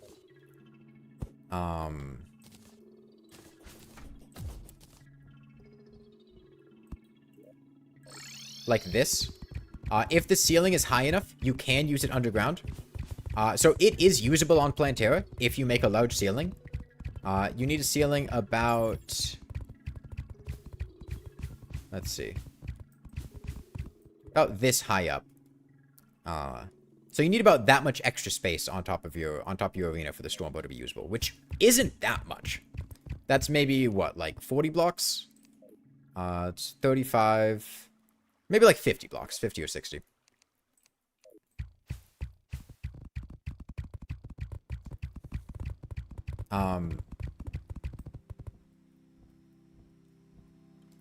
Yeah, it's just very, very good. And the damage numbers it puts out is very good. I know with the Shadow Flame Knife, we were talking about the Shadow Flame Knife, and the Shadow Flame Knife's damage numbers were, you know, it's versatile, it's good, but it wasn't outputting, like, crazy damage numbers or anything like that. The Daedalus Stormbow does output crazy damage numbers. Let's pull out a Mechanical Eye.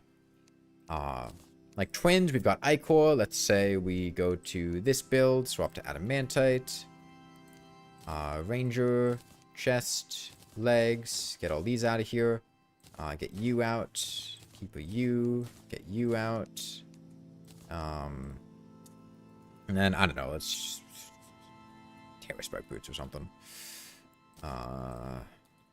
Mage Luminescence to annoy people. I like the Mage Luminescence on the Twins. Okay, yeah. And then we reforge the Stormbow. How does it compare to Meteor Staff? The Stormbow is better than the Meteor Staff. Ranger Emblem over Destroyer Emblem? Well, you can't get a Destroyer Emblem at the beginning of hard mode, so... Say we get our Daedalus Stormbow on Unreal, we get an Archery Potion.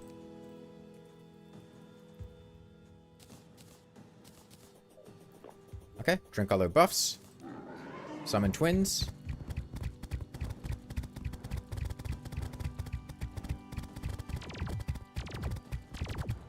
This is a ridiculous amount of damage. 1500 DPS on what is ostensibly nearly a single target boss. You know, averaging out, it's not going to be as high, but it's very consistent to see the Twins, and dealing this much damage this quickly is something that very, very few weapons can manage, let alone a weapon as versatile as this.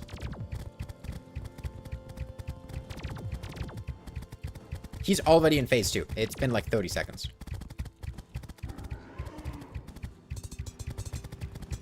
With high projectile velocity, it's not too difficult. Honestly, we kind of run the risk of getting both of them into their second phase, but Spasmatism is pretty close to death, so it's not bad. Yeah, accuracy with the Stormbow is not much of an issue if you have high velocity from a quiver. Ichor arrows innately have high velocity, so that helps. Yeah, you've got quiver, you've got archery potion, a lot of stuff. But it's a disgusting weapon. Yeah. And you guys know the biomimic weapon that they nerfed?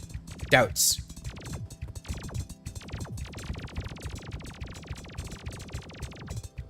Red Nazer gets like... Does he even get a second attack cycle? He gets 2 attack cycles. But Doubt Rifle was the problem. And then you get to Destroyer. And you don't want to use Ichor anymore. You want to use Unholy Arrows. We get Mechanical Worm. We do have this whole issue here, so this isn't exactly going to be perfect, but... Just kind of sit up here. Shoot down. This isn't dealing as much damage as it was earlier. Did the projectile... Okay, that's a bit more what I was... Is the higher projectile velocity reducing my damage because they're moving through the destroyer's body parts faster? I was hitting like 2,000, 2,500 earlier. No, we weren't attacking a coil. I wonder. Archery.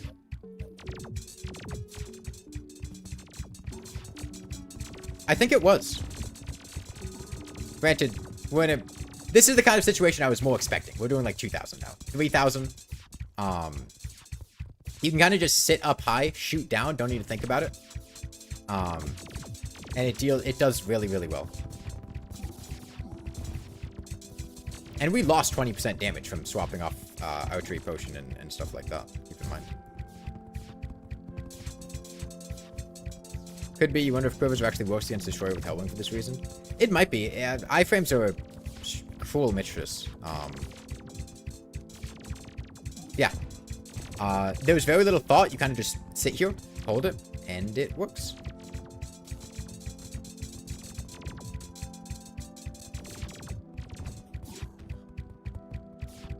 Cursed Darts plus Dart Rifle is 1k DPS more powerful than this in 1.4.4. Okay, and Cursed Dart Rifle was also kind of a one-trick pony and wasn't really usable on the other bosses. Whereas the Stormbow is usable on everything.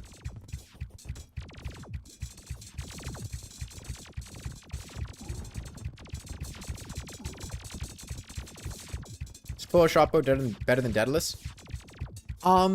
Generally, yes. Yeah. But Puller Fight Shotbow is post-all premix.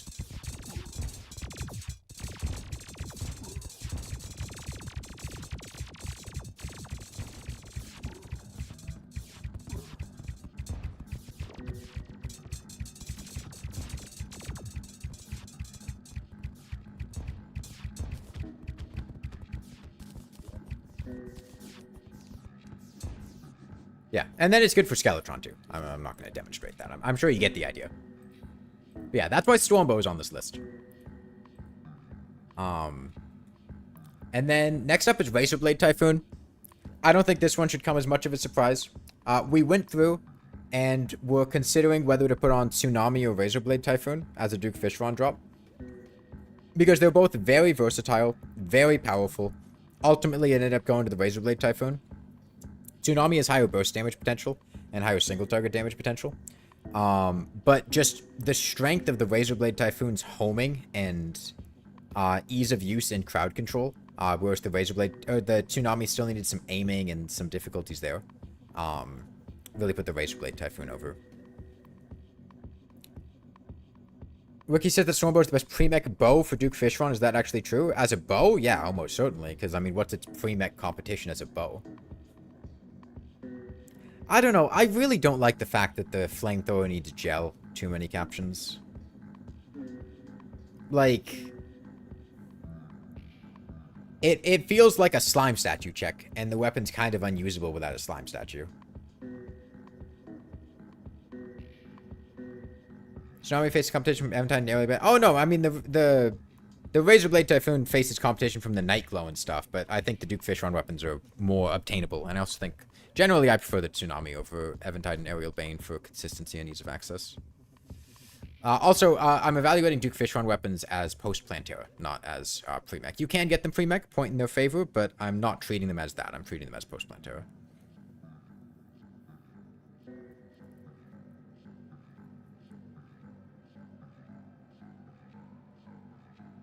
And then Rainbow Rod. If you're not familiar with the Rainbow Rod, it's a really awesome weapon. I mean, I was using it up to Duke Fishron comfortably. We used it on Skeletron, we used it on the Destroyer, we used it on Plantera, we used it on the post-Plantera dungeon, we used it on Golem, we used it on Duke Fishron. It was great for all of them.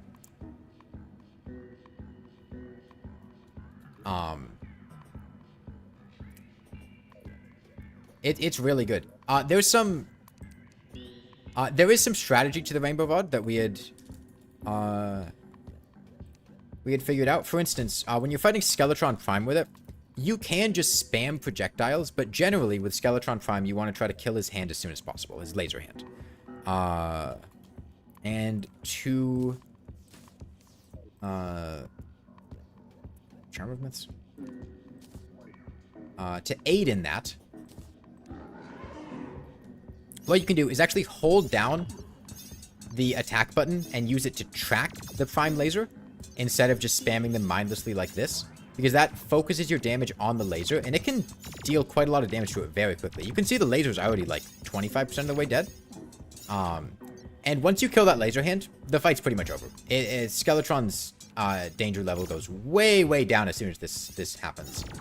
This is one of the most effective weapons for killing Skeletron's laser hand, and the laser hand is by far the most dangerous part of the fight. If you have a weapon that can kill the laser hand, you have a weapon that can kill Skeletron Prime. Just like that, what was that, 20 seconds, 30 seconds? He got one spin, laser hand's already down. And then you can just go into spamming whatever. Doesn't really matter. Similar thing in Plantera's second phase. You can ignore all of her tendrils by just tracking straight to her body by holding the projectile. Yeah, it's a really, really good weapon, and it maintains relevance for quite a long time. It has utility for dealing with regular enemies, like if we go to the dungeon. Let's say we just killed Plantera. Go to the dungeon. One, it has auto-homing, which is incredible. And two, it can attack around walls. The holding strategy works even better when you have access to lock-on. All the benefits of the damage can see without the downsides of manually aiming. Yeah. Like the fact you can craft Rainbow Rod immediately into hard mode is crazy. You can't. You need Souls of Sight. It's post-mech. You need to kill the twins.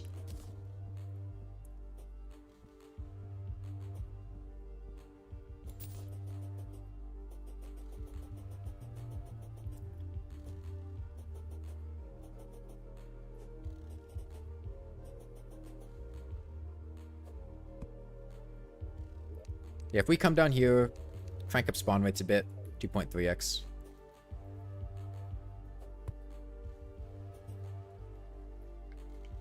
Yeah, no, if you could get this immediately in hard mode, this weapon would be ridiculous.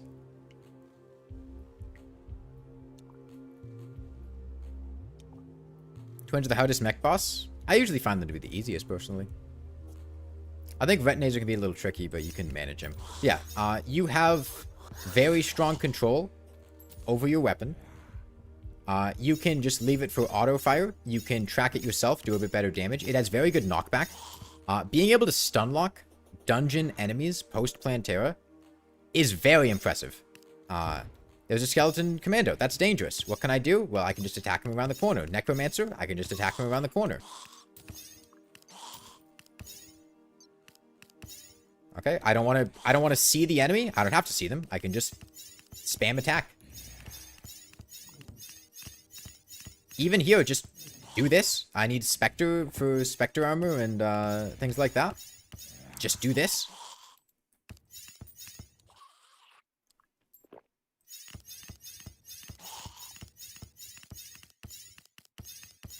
Yeah, and I think people underestimate the Destroyer a lot. I see players die to the Destroyer, especially in like hardcore runs, much more than I see them die to the Twins or Skeletron Prime. I think everyone thinks they're hot shit and the Destroyer is easy until they, especially as a new player when you don't know how to manage or pay attention to his attacks very well. And then you just eat a 400 damage attack and die. But yeah, Rainbow Rod's very, very good. Remember, this is a weapon you get from the Twins. Being able to do that in the dungeon. And then it's also great in the jungle, too, when you get in a floor fight. It's just really good. And then, Blade Staff, I feel like is fairly self-explanatory. If you missed it, we had a pretty silly Blade Staff, Dark Harvest build, which the Dark Harvest scales every time you hit an enemy. So if we have a bunch of minion slots off the blade staff, and we summon a bunch of these, and let's just get something like the Old One's Army.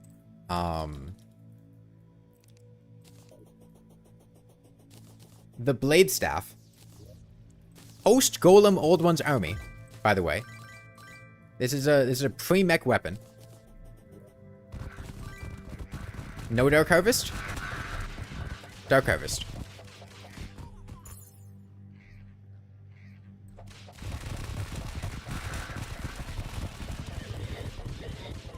Now, a lot of this is the Dark Harvest, but the Blade Staff, the Dark Harvest effect happens on hit.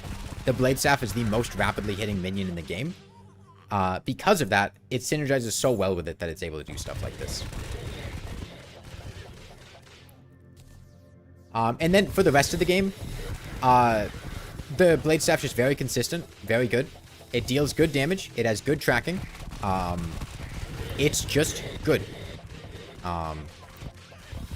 We did find out one thing, which is very silly, which is, we were trying to figure out how good the Blade Staff is at dealing with regular enemies, and at first, I came to the conclusion that they're terrible at dealing with regular enemies, because they have no knockback. And what I did is I summoned all my minions.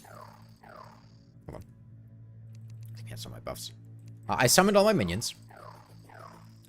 And you get knockback bonuses by eating food, right? They give you a flat knockback. So even though the Blade Staff has no knockback, if you've eaten food, that will give it knockback.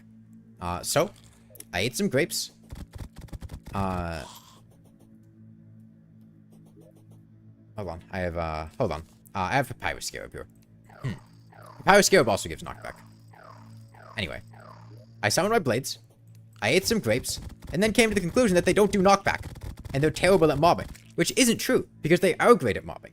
But the thing is, the knockback stat of a minion is locked in the moment that it's summoned and does not update in real time. This is in contrast to the damage of a minion, which does update in real time. So, if you have a knockback bonus when you summon the Blade Staff, that will be inherited regardless of what you have later. But if you eat food after summoning your minions, you will not have knockback on them. We didn't have it when we summoned them, and then we ate the food buff, so we didn't have knockback. Now, if we summon them, you can see it's actually very, very good at stun locking these enemies. So if you're using the Blade Staff, you need to make sure you eat food before summoning them, not after. Optic Staff's viable, yeah, it's good. But it doesn't have quite the same level of staying power. And then we have the Flink Staff. And honestly, the Reforges that Relogic added in 1.4.5 are very, very, very good for pre-hard mode minions. The Flinks before 1.4.4 was solid, but could really scale off against high defense enemies because it had low base damage. And it was good for the beginning of the game, but you weren't getting awesome, incredible results with it later.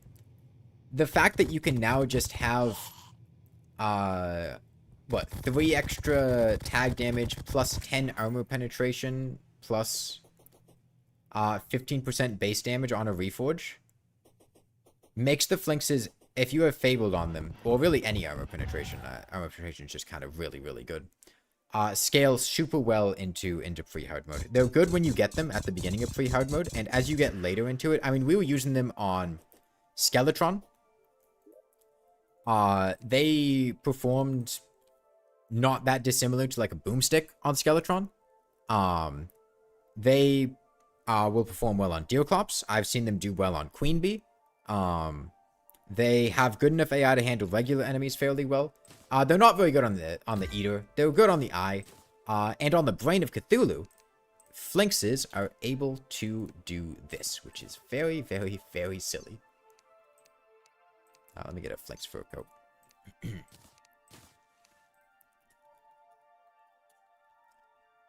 So, you know, with most weapons, you kind of have to, like, engage with the Brain of Cthulhu a little bit. If you have a Flink Staff, and I don't even have a Reforge on it.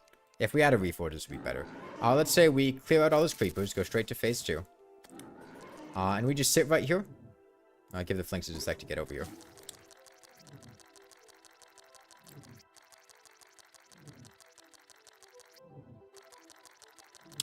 Yeah. He just can't hit us.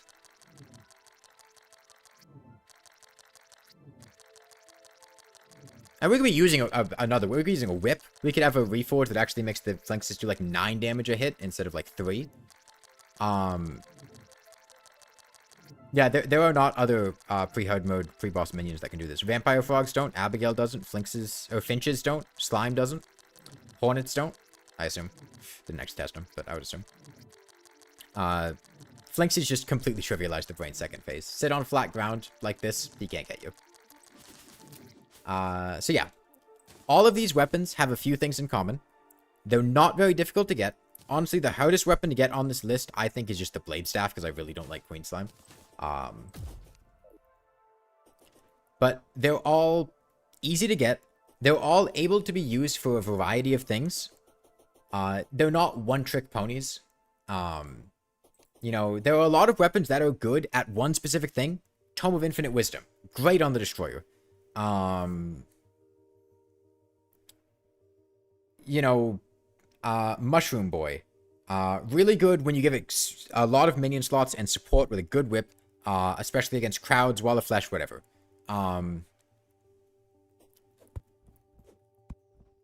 Sand Gun will destroy the Eater of Worlds, and it's okay for other stuff, but it really, really mostly is in its niche in the Eater of Worlds. But all of these weapons are able to be used against a lot of different things. Home's fine on the other mechs, but it's also post-1 mech, and like, you know, comparing it to like Rainbow Rod, it's not nearly as versatile as the Rainbow Rod. Yeah, Sand Gun is basically exclusively usable on bosses. You can't use the Sand Gun on regular enemies, or you'll just destroy your world with sand. Barrel Launcher has 1 frame kill on Destroyer. Those are niche setups. Like, anything that's incredibly niche like that, that requires a very specific support or setup, is not going to get this, because that's just... It can do one thing well, but we're not looking for something that can do one thing well. We're looking for something that can do a lot of things well. Yeah, Phoenix Blaster, great for mobbing, great for the Wall of Flesh, great for everything in pre-hard mode, very, very solid in early hard mode. Probably the best weapon to take into early hard mode in combination with exploding bullets from pre-hard mode, in my opinion, for just dealing with whatever you need to deal with. Kills wyverns incredibly well, mobs incredibly well, usable on mech bosses. One of the things I used to do back in 1.3 a lot is just Night 1, get a Mechanical Eye, Gravitation Potion, kill twins, skip to hollowed stuff as soon as entering hard mode. Terror Blades, great for Golem, good for Duke Fishron and Plantera, good for the Cultist, good for the Pillars, good for the Moons, good for fucking whatever you want. It's good at everything. Shadow Flame Knife, great on all 3 mechs, great for mobbing. Razor Blade Typhoons, basically incredible for everything you could use it on from the point that you get it. I think the argument for best weapon should be based on which weapon have the biggest effect if removed. I don't think any of these weapons would have a particularly big effect if removed. Terraria has hundreds of weapons. Like, no one of these... I mean, people would probably be the most annoyed about the Terror Blade being removed, but that's not because the Terror Blade fills a niche that no other weapons fill. In fact, there are plenty of other weapons post-Plantera, and if you wanted a healthy, diverse list of weapons, removing the Terror Blade is probably about the best thing you could do.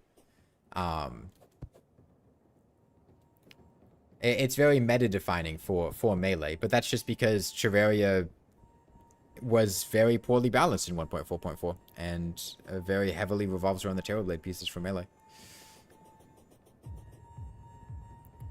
Yeah, Flinks would make a huge difference just because someone who's really reliant on Flinks, it's kind of the only good early hard mode minion that you can consistently get.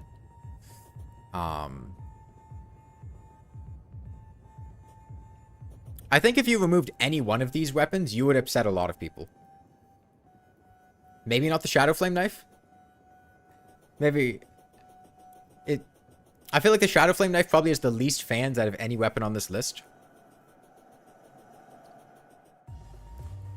I feel like if I were to rank them in the order of which would annoy the most people, I don't think many people would care about the Shadow Flame Knife being removed. I think Rainbow Rod next, then Phoenix Blaster, then I feel like it's between Flinks and Blade Staff for me. I think people would be more upset about Blade Staff than Flink Staff. Even though I think Flink Staff is better, I think people would be more upset about Blade Staff being removed. Probably then Stormblow, Razer Blade Typhoon, Blade Staff, Terror Blade. In terms of how it would upset people.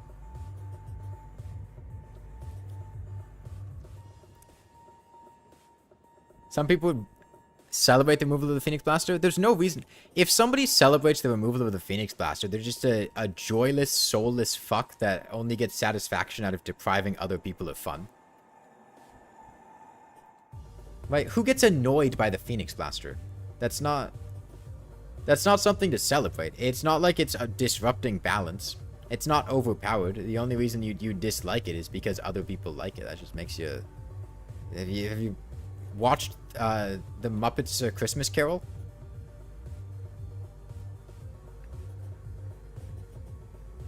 Terror Blade was also initially the ultimate weapon in the game way back in the day. I mean, the Knight's Edge was initially the ultimate weapon back in the day. Not the Terror Blade. Terror Blade was until 1.2. It's like getting annoyed at white bread. The only reason you just like Mage, you just like Range is because Mage is underwhelming. But, okay. So, and then, if we were to actually rank these 8 weapons, that's a tall order. Well, I love the Phoenix Blaster back before. I've loved the Phoenix Blaster for well over a decade. I liked it back before it had auto fire. I like it that it has auto fire. It's great both times. It's difficult. I think it's really difficult to compare these weapons because they all are very strong within their niches, but they all fill different niches. Or at least a lot of them fill different niches. And a lot of it is Summoner weapons. I think the Flink Staff gets very overrepresented for Summoner and is very, very important for Summoner because Summoner has so few good minions at the start of the game. You know, something like Ranger, start of the game, you've got Boomstick, Undertaker, Musket, Tendon Bow, Demon Bow, Mini Shark, grenades. Like, there's dozens of good options you could use among the other classes. Summoner, you've got, like, Flinkses. So, Flinkses are gonna be pretty damn important for Summoner. And they're... I feel like they're propelled up a little bit because of that. Because they're... kind of filling a niche solely by themselves. You've been killing everything the Terror Blade this whole time, so it's probably number 1. I don't know if Terror Blade is number 1.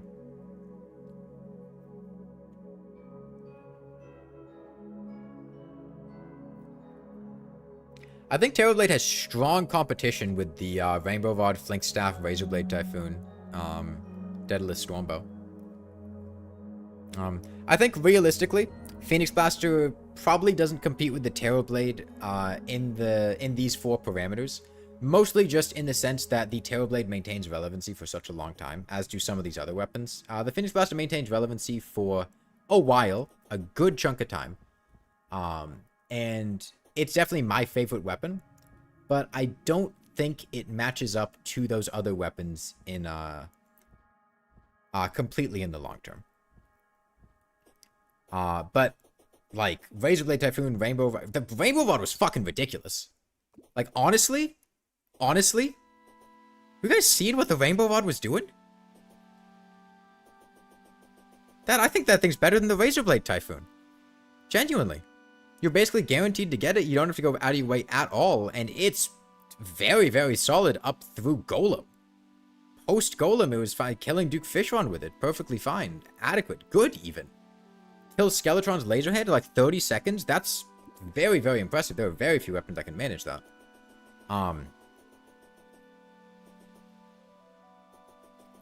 Beating Golem comfortably with a 1-mech weapon. Not even...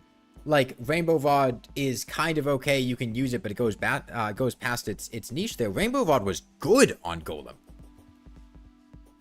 It took him out very comfortably. You like Rainbow Rod having spam M1 is annoying? Well, you can just hold down the button and do the tracking. You don't have to spam it. In fact, spamming it was usually less effective. depending on what we were doing. Like Skeletron, clicking was better and holding. Spectre Armor was helping Rainbow a lot for later fights. Yeah, that's fair, but at the same time, you'll probably have Spectre Armor if you're playing Mage, so... I'm not evaluating Terror Blade without armor. You know, if you've got Beetle Armor, Terror Blade gets a lot better.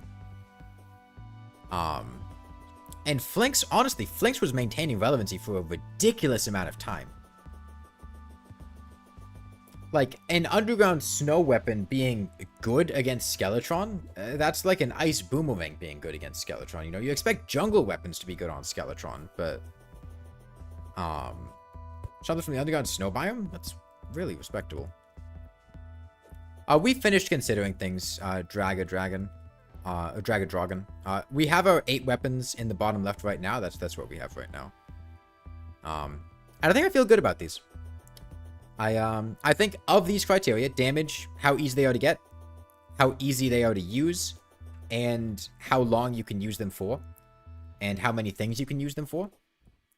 I think these 8 are the exemplars of those parameters.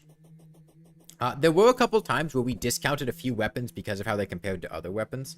Like, you know, we didn't count the Tsunami because the Razer Blade Typhoon won over the Tsunami. But is the Tsunami better than the Shadow Flame Knife if the Razer Blade Typhoon is better than the Shadow Flame Knife? Those are interesting questions, but I think we're going to leave it to these 2 for each class.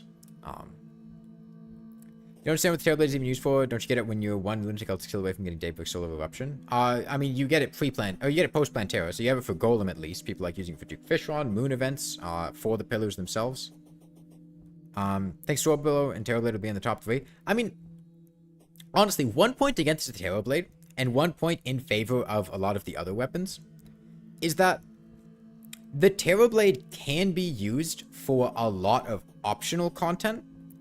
But if you just look at the strictly necessary content, the Terror Blade's not going to take you through that much. Whereas something like the Rainbow Rod, Flink Staff, they will take you through a lot of non-optional content and help you out probably a lot more than the Terror Blade was going to help you out.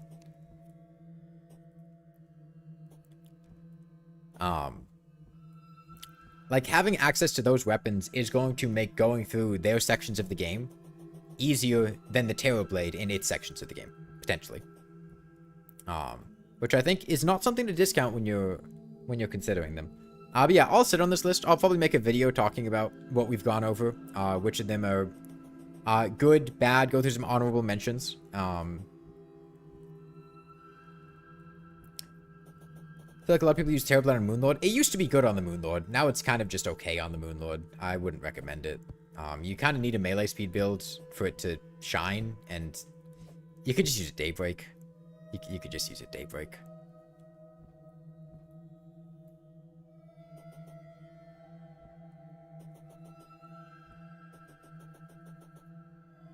I feel like Rainbow Rod should always be replaced after Plantera.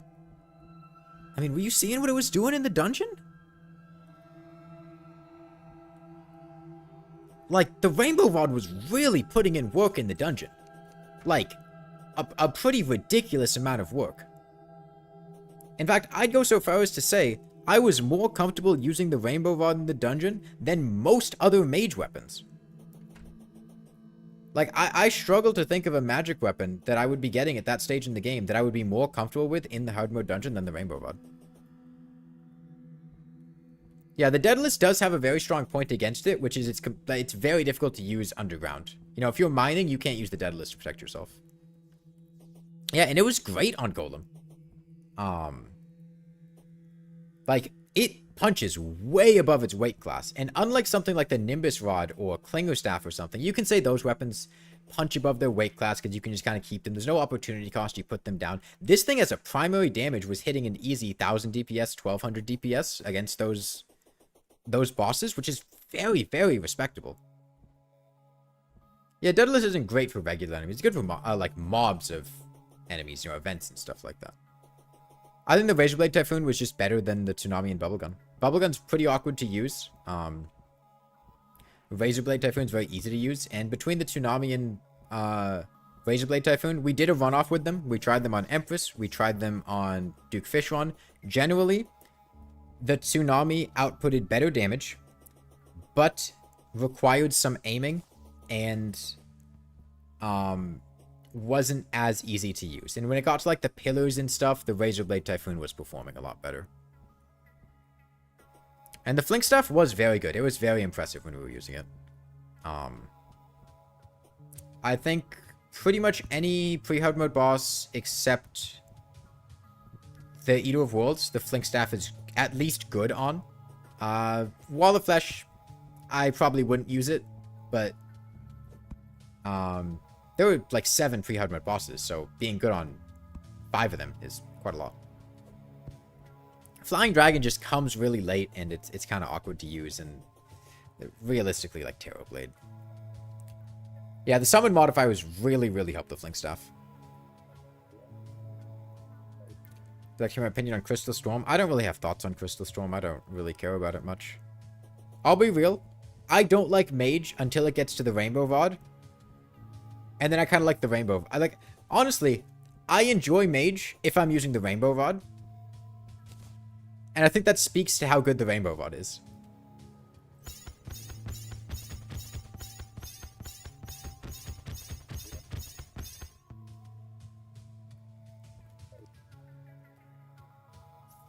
You'd argue that Shadow Flame is worse than Stormbow, 100% as they were on the same stage, but one could use them. I mean, you could use Shadow Flame Knife. Hell, shit, we could do it right now. We could see how well the Shadow Flame Knife does on Plantera. I mean, Plantera has the same amount of HP as Skeletron Prime. She is not particularly tanky. Shadow Flame Knife very well may be adequate on her. And you factor in the bouncing stuff, too. Hell, let's actually grab some flasks, too, so we can do some of the debuff stacking.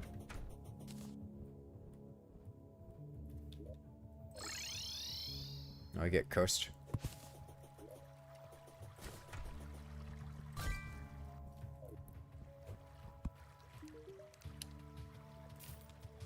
Yeah, we'll get the sharpening station this time.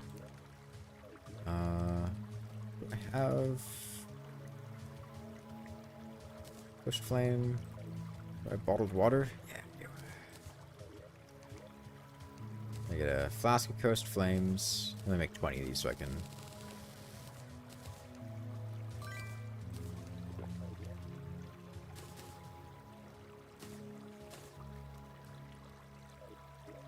We can use them.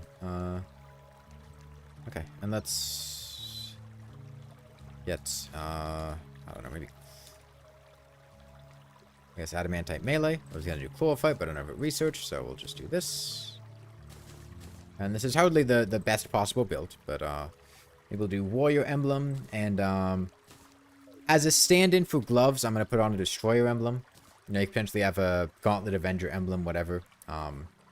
So, to compensate for reforges, whatever, we'll just put on a Destroyer Emblem and call it a day.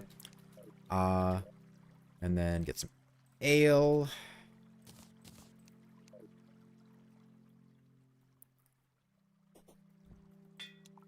Sharpening Station. I don't think Aiko is going to be good. It only really benefits her first phase. Because second phase only has 10 defense. And, yeah, let's see how well this does.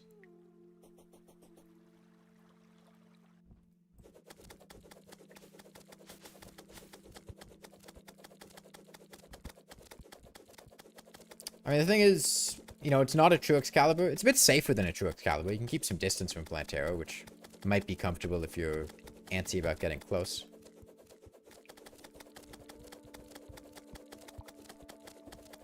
Plantera's phase 1 is basically free anyway, so it's really once we get to phase 2 that we care about.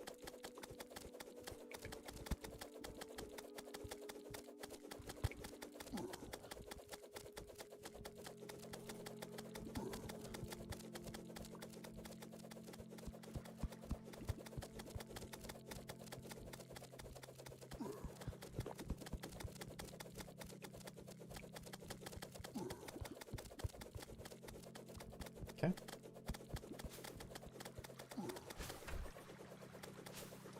Terraria forms break your computer. You lost audio on the stream until restarting your browser. I mean, Shadow Flame Knife is taking out these tendrils very, very effectively. I mean, I'm of the opinion that when it comes to Plantera, if you can take out her tendrils on her hooks quickly, then the rest of the fight becomes quite easy. And the Shadow Flame Knife is doing a very, very good job of that with the debuff spreading. In fact, the ones on the hooks are largely gone, which makes the rest of this fight very, very safe. That's a very strong advantage. And it's even managing the ones around her body very well. Just incidentally, because of the bouncing and the debuffs, it's taking them out pretty well.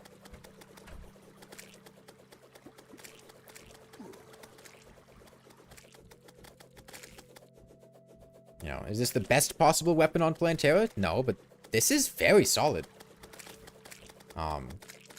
Being able to manage her tendrils incidentally while doing everything else, that's not bad.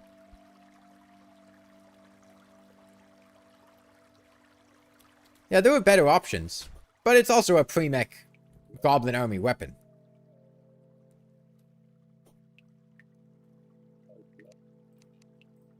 I think it's very solidly usable. And then we could throw on a Swarm Bow.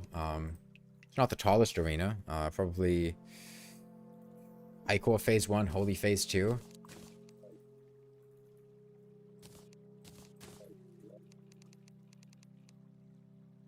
How long was that? 2 minutes? Not awful. 15,000 damage from traps and debuffs.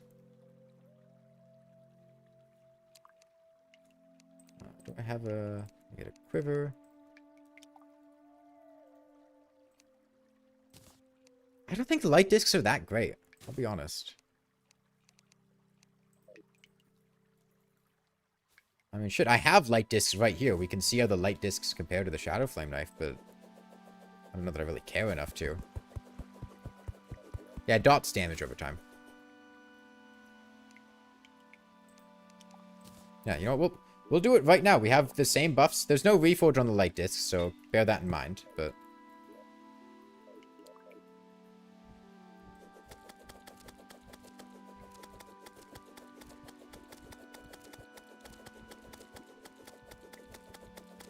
You know, my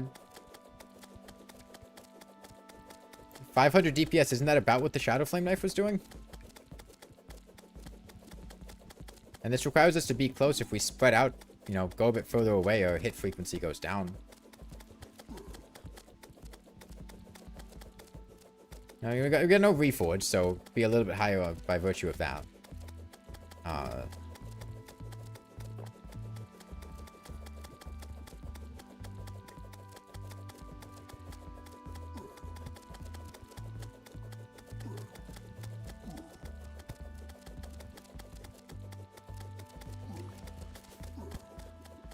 I have not been really paying attention. I've been taking a couple hits here.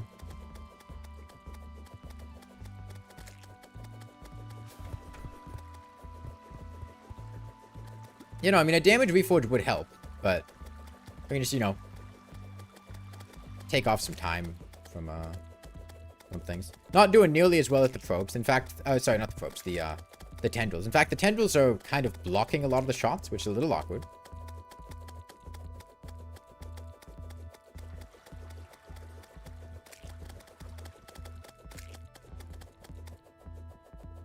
Try Daedalus on Plantera? We can.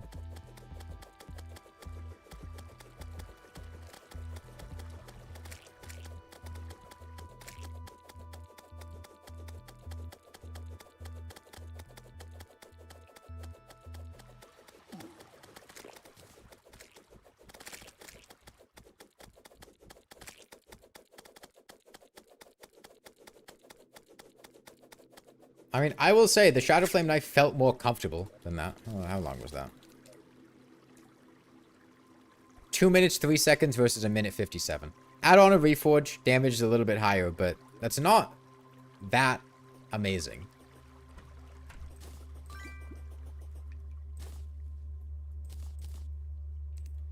It's better, but I felt like the Shadow Flame Knife was also safer. Keep more distance. Stay further away.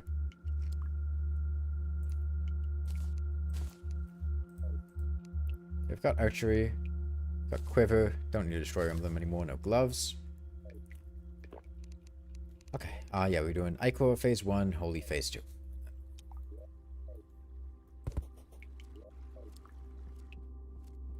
gonna take her over here. We can actually hit her. Ranger emblem. Oh. I'll put on Destroyer emblem as a discount Ranger emblem.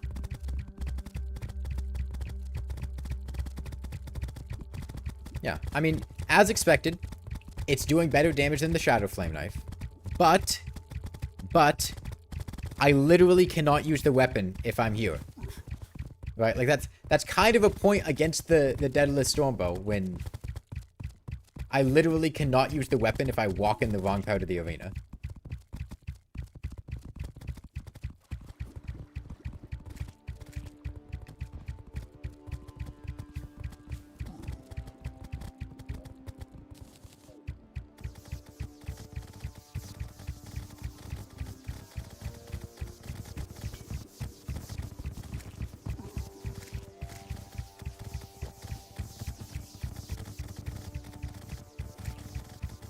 Would Glorified Arrows be better? Glorified Arrows don't have piercing. I mean, they make it more likely to hit missed shots, but that's about it. Spores can also be a danger with the Stormbow. But don't get me wrong, Stormbow's fine on Plantera. If you want to hollow out an arena with a large ceiling so you can actually hit her, I don't know why you would want to do that, but if you wanted to, you know, it's good. It works.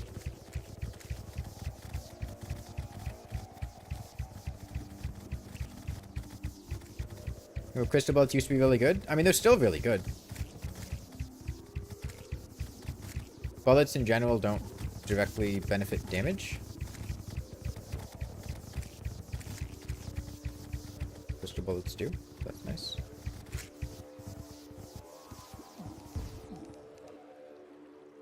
Yeah, I mean, was not that much faster than the Shadow Flame Knife, honestly.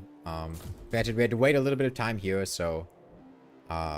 it's probably maybe like minute 20 in total. Which honestly, not bad. Don't think Holy Undeadless are good? Yes, it is. They do 33% of the base damage of the original shot with each star. Each one summons 2 stars. So we have 90. So each star is doing 30 damage. We are spawning like 3 arrows on average. So that's 6 stars for 30 damage apiece. 180 per shot. And Plantera has 10 defense in her second phase, so they're losing 5 damage each. So that's 25 damage per star. We get 6 of them. That's 150 extra damage in theory.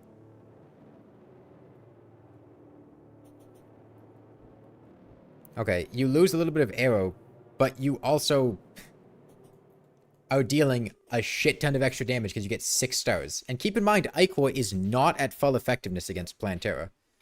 She only has 10 defense, so... you're not getting the full 15 penetration. Yeah, and Plantera doesn't move much.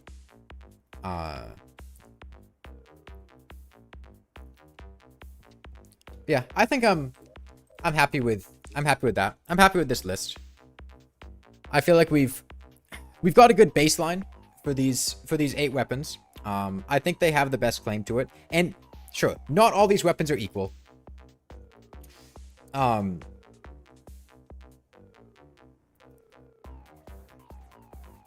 Some of these are a lot better than the others, and I'm sure you can look at the list and figure out. Honestly, right now, I'm kind of leaning towards the Rainbow Rod. I was really, really impressed with how the Rainbow Rod was performing and how long it was performing well.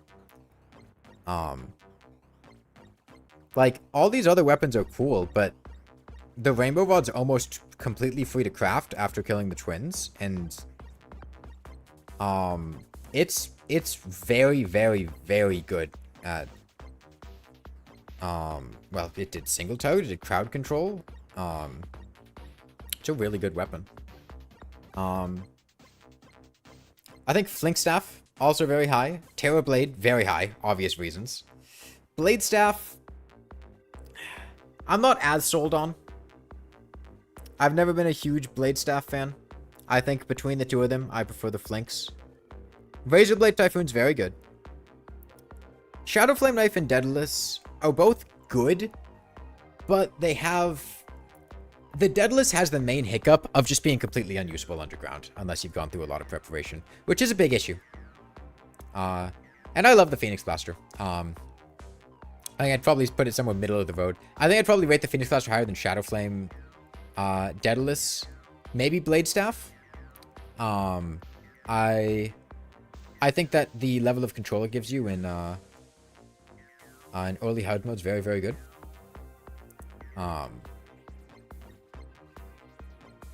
But I don't think it's quite at the level of strength that the Rainbow Rod can offer for that strength, for that level of time. You also have to remember how useful is the weapon within its niche for benefiting you, right? Early hard mode's generally a point in time where you want a very easy to get weapon that is very good at dealing with enemies and crowds.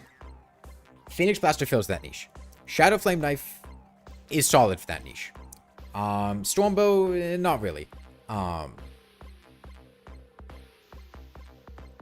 Yeah, I'll think about it. I'll probably make a video on it.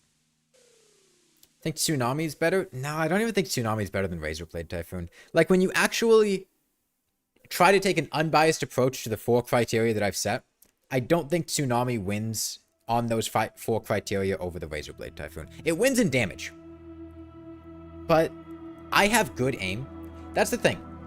I have good aim. I know how to aim weapons. I still miss shots sometimes.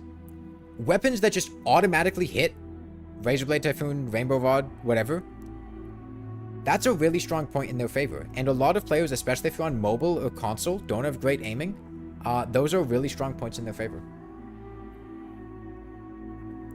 And realistically, while you can use the Tsunami for a wide range of things, it requires some know-how and specific use of arrows, whereas the Razer Blade Typhoon, you can just kind of roll up and just shoot things. If you can aim, Bubblegum does 1 billion damage. Yeah, but you also have to stay close, which is kind of awkward. I think I'll also probably consider multiplayer stuff. Oh, welcome, Venture. The stream's about to end, so I got some bad news. Like, I'll consider multiplayer stuff and different seeds when considering these weapons, ultimately. Like, well, if the Star Fury is on this list, Star Fury would lose points because in Legendary mode, you can't get it until you get a Golden Key. Or if you fish up Sky Crates. Or, in multiplayer, the Terra Blade is harder to get because you can't really consistently bank on getting Muramasas if you've got, you know, a lot of players. Kind of tricky.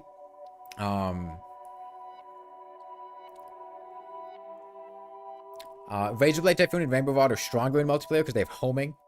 I find minions in multiplayer, it's a bit harder to whip things consistently.